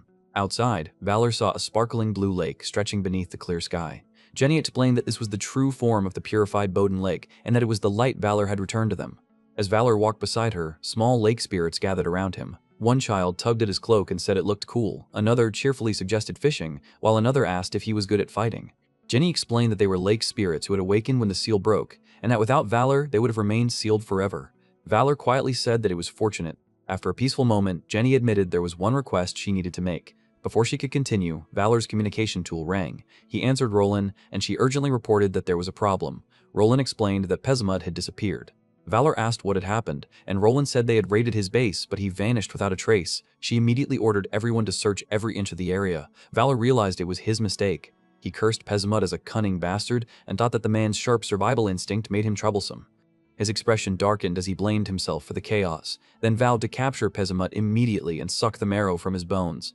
Roland declared that she would take responsibility for now and find him. Valor refused and said he would deal with Pezimut himself. Meanwhile, Pezimut fled desperately through the darkness, wondering where everything had gone wrong. He questioned whether the mistake had been joining hands with Amionde or whether it had been allowing Amionde's subordinates to slip away. Then a red force slammed into him and sent him flying. Above him, countless red eyes opened in the darkness. A terrifying presence said that nothing could escape its sight, then called Pezimut a failure.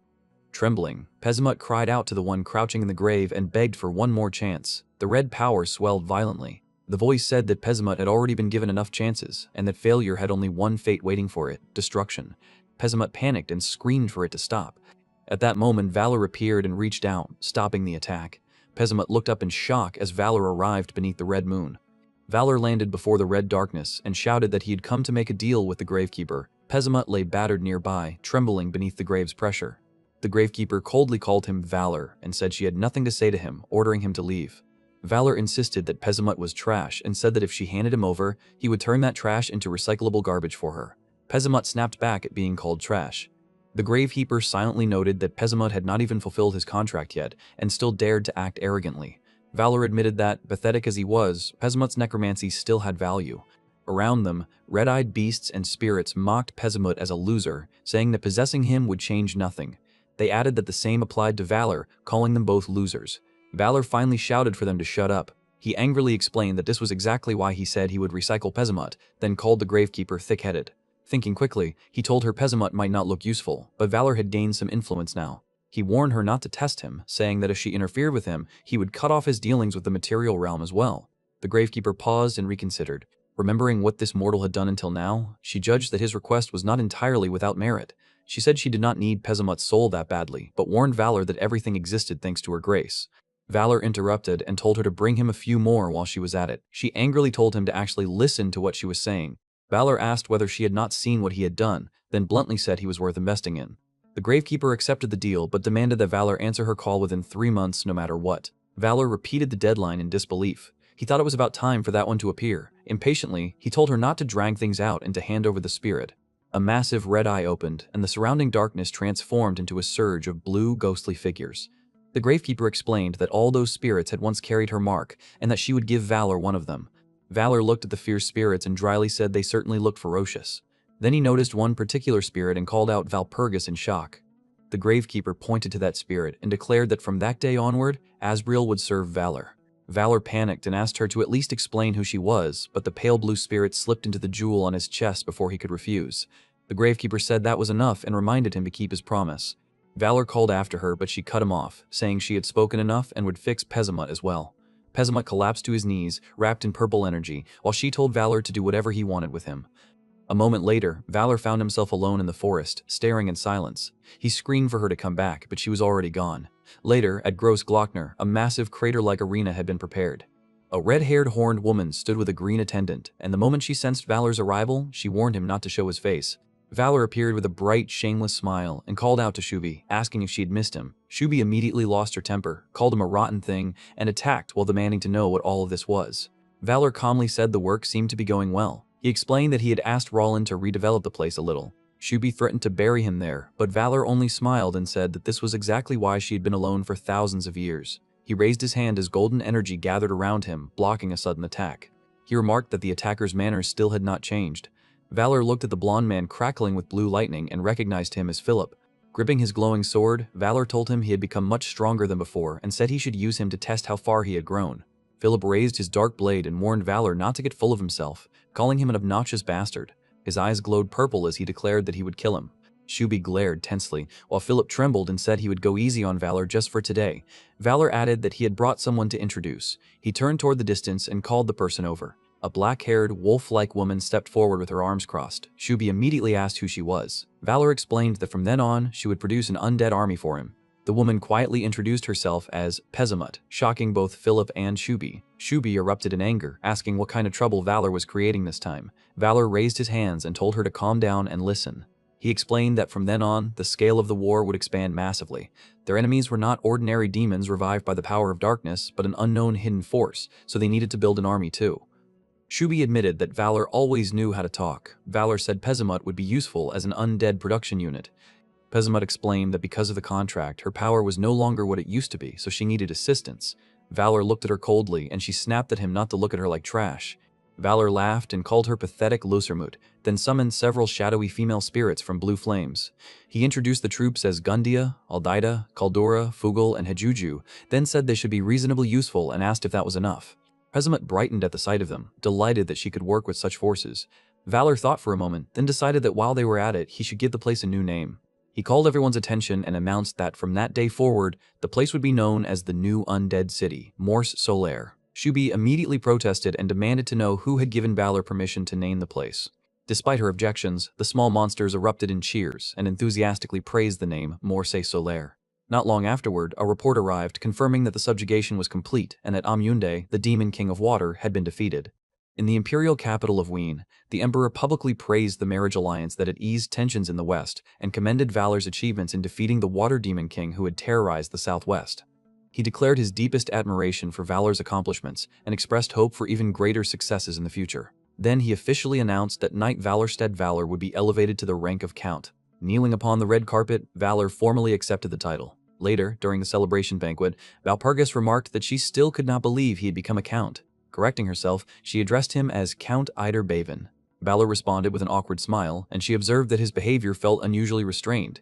He explained that, considering the occasion, he had little choice. As his hand brushed against his chest, he noticed his necklace suddenly vibrating. Valpurgis commented that using an important figure from the Western Empire to strike at Amund was exactly the sort of thing he would do. Valor denied it and claimed that luck had simply been on his side. Valpurgis immediately dismissed that explanation, insisting that luck had nothing to do with it and that his success was entirely the result of his own ability. Nearby, Calione watched the exchange while silently fuming. Without warning, Calione stormed forward in anger. She demanded to know how Valor had managed to avoid contacting her even once and asked whether he understood how long she had been waiting for him. Valor gasped her name in surprise. Calione trembled slightly as she asked whether he no longer needed her. Before she could continue, D'Artagnan stepped between them and declared that Calione could proceed no farther. Calione snapped back and demanded to know who she was. D'Artagnan calmly introduced herself and explained that she had come to serve the Count. Calione froze in disbelief as she realized yet another woman had appeared beside Valor. Seeing the situation deteriorating, Valor awkwardly raised a hand and attempted to calm everyone down. Calione questioned why she was not demonstrating the authority expected of a senior. At that moment, Roland appeared beside Valor. With a teasing smile, she remarked that being a popular man was truly sinful and asked whether that was not correct, Count. Valor panicked and stammered her name. Roland smiled mischievously and said that his reaction was adorable. She then shifted to business, reporting that the remnants of Pesamut's forces had been eliminated. Afterward, she asked whether Valor had found that particular girl.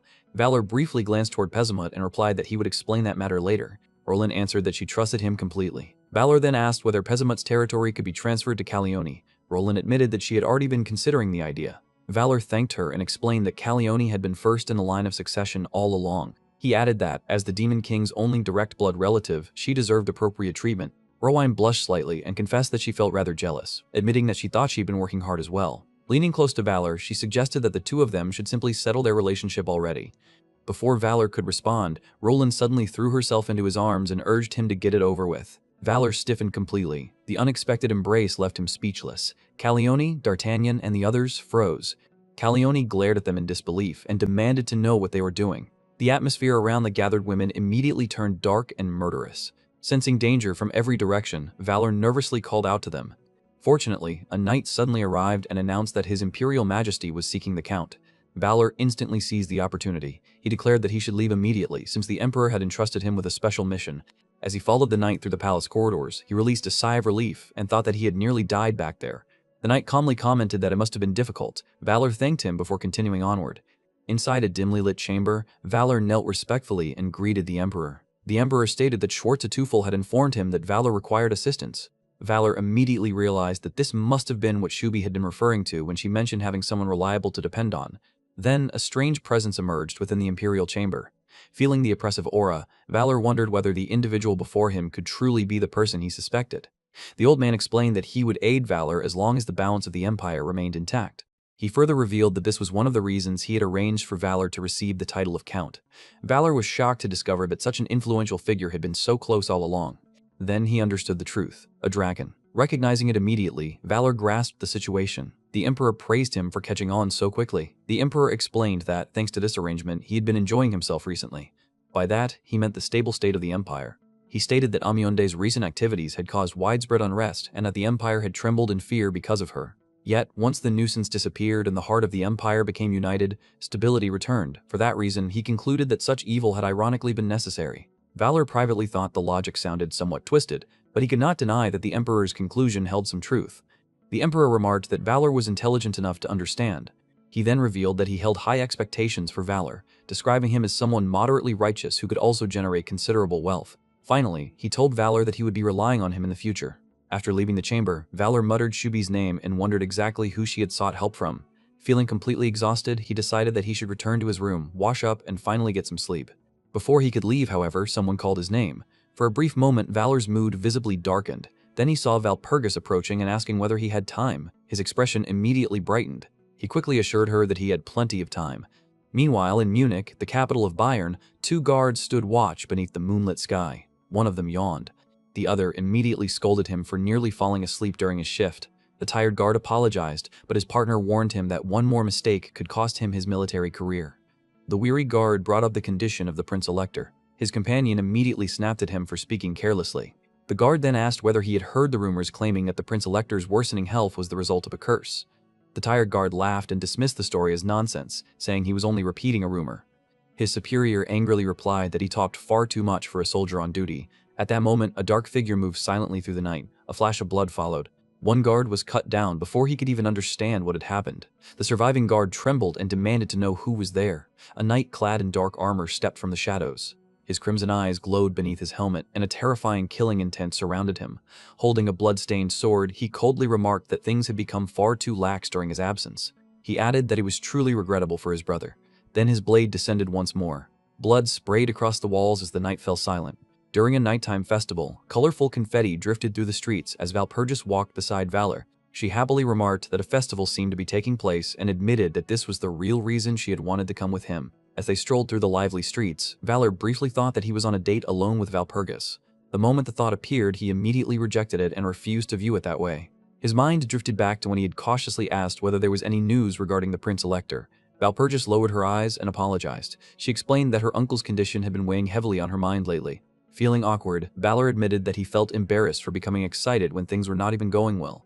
For a moment, she remained silent. Then she explained that things were not entirely hopeless. She said that the Prince Elector had previously been unable to move at all, but recently his condition had improved enough for him to take walks. Valor replied that it was a relief to hear. He realized there was no way anyone connected to the Prince Elector could truly relax while he remained absent. At the same time, he thought that Valpurgis must have gone out of her way to make time for this meeting despite how busy she was. After a brief silence, she suddenly began to leave. Valor started to respond, assuming she had urgent matters to attend to. Valpurgis addressed him and said that she needed to go immediately. Noticing the change in her expression, Valor asked what had happened. Valpurgis then revealed that a rebellion had broken out in Munich. Valor exclaimed in shock at how sudden the news was.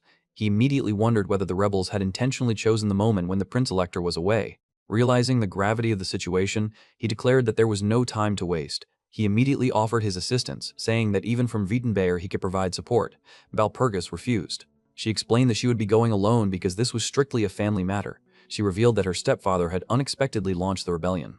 Valor tried to object and insisted that even if there was only a small way he could help. Before he could finish, Valpurgis stepped forward and wrapped her arms around him. Valor froze completely. Holding him tightly, she quietly said that she would contact him later.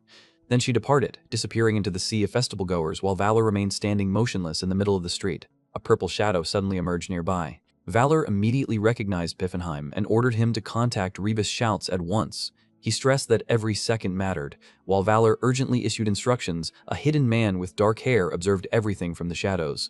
A faint smile appeared on his face as he remarked that Valor was remarkably hasty. Moth-like creatures soon filled the air around the festival grounds. The moment Valor saw the man clearly, he recognized him as Prince Elector Saxon. He questioned why Saxon had appeared at such a time. Nearby, festival-goers admired the glowing swarm, excitedly commenting that they had never seen such beautiful magic before and calling it breathtaking. Sensing danger, Valor ordered Piffenheim to remain ready. Piffenheim immediately answered that he would. Saxon calmly told Valor not to be so cautious. He explained that he had only come because he wished to know him better. Valor began apologetically, saying that he was extremely busy. Saxon interrupted by mentioning the rebellion in Munich and asked whether Valor truly did not want to know the real story behind it. Instantly, Valor activated a skill. A system message announced that Empire Agitation SS grade had been activated. A crimson aura exploded outward and rushed toward Saxon. The black-haired man remained completely unaffected. Valor immediately realized that the skill had failed. Saxon calmly observed that Valor seemed rather excited. As curious bystanders continued admiring the phenomenon, Saxon suggested moving somewhere more private. Soon they arrived on a quiet forest path beneath the night sky. Saxon walked ahead while Valor followed behind. The man addressed him by his full name, Valorstead Valor. Saxon recounted how Valor had seized Wittenberg in only 2 days, established connections with many of the Empire's greatest powers, and already defeated 2 high-ranking demon kings. He described Valor as an exceptionally capable individual. Then Saxon revealed that his master wished to meet Valor personally. Valor replied that if the master in question was the Emperor, they had already met. Saxon repeated the word Emperor with clear disbelief. Suddenly, countless glowing moths swarmed around Valor. Saxon remarked that comparing his master to such a lowly being was absurd. A realization began forming in Valor's mind. Before he could complete the thought, an enormous moth descended before him. A title appeared: Unranked Demon King, Kraikaise.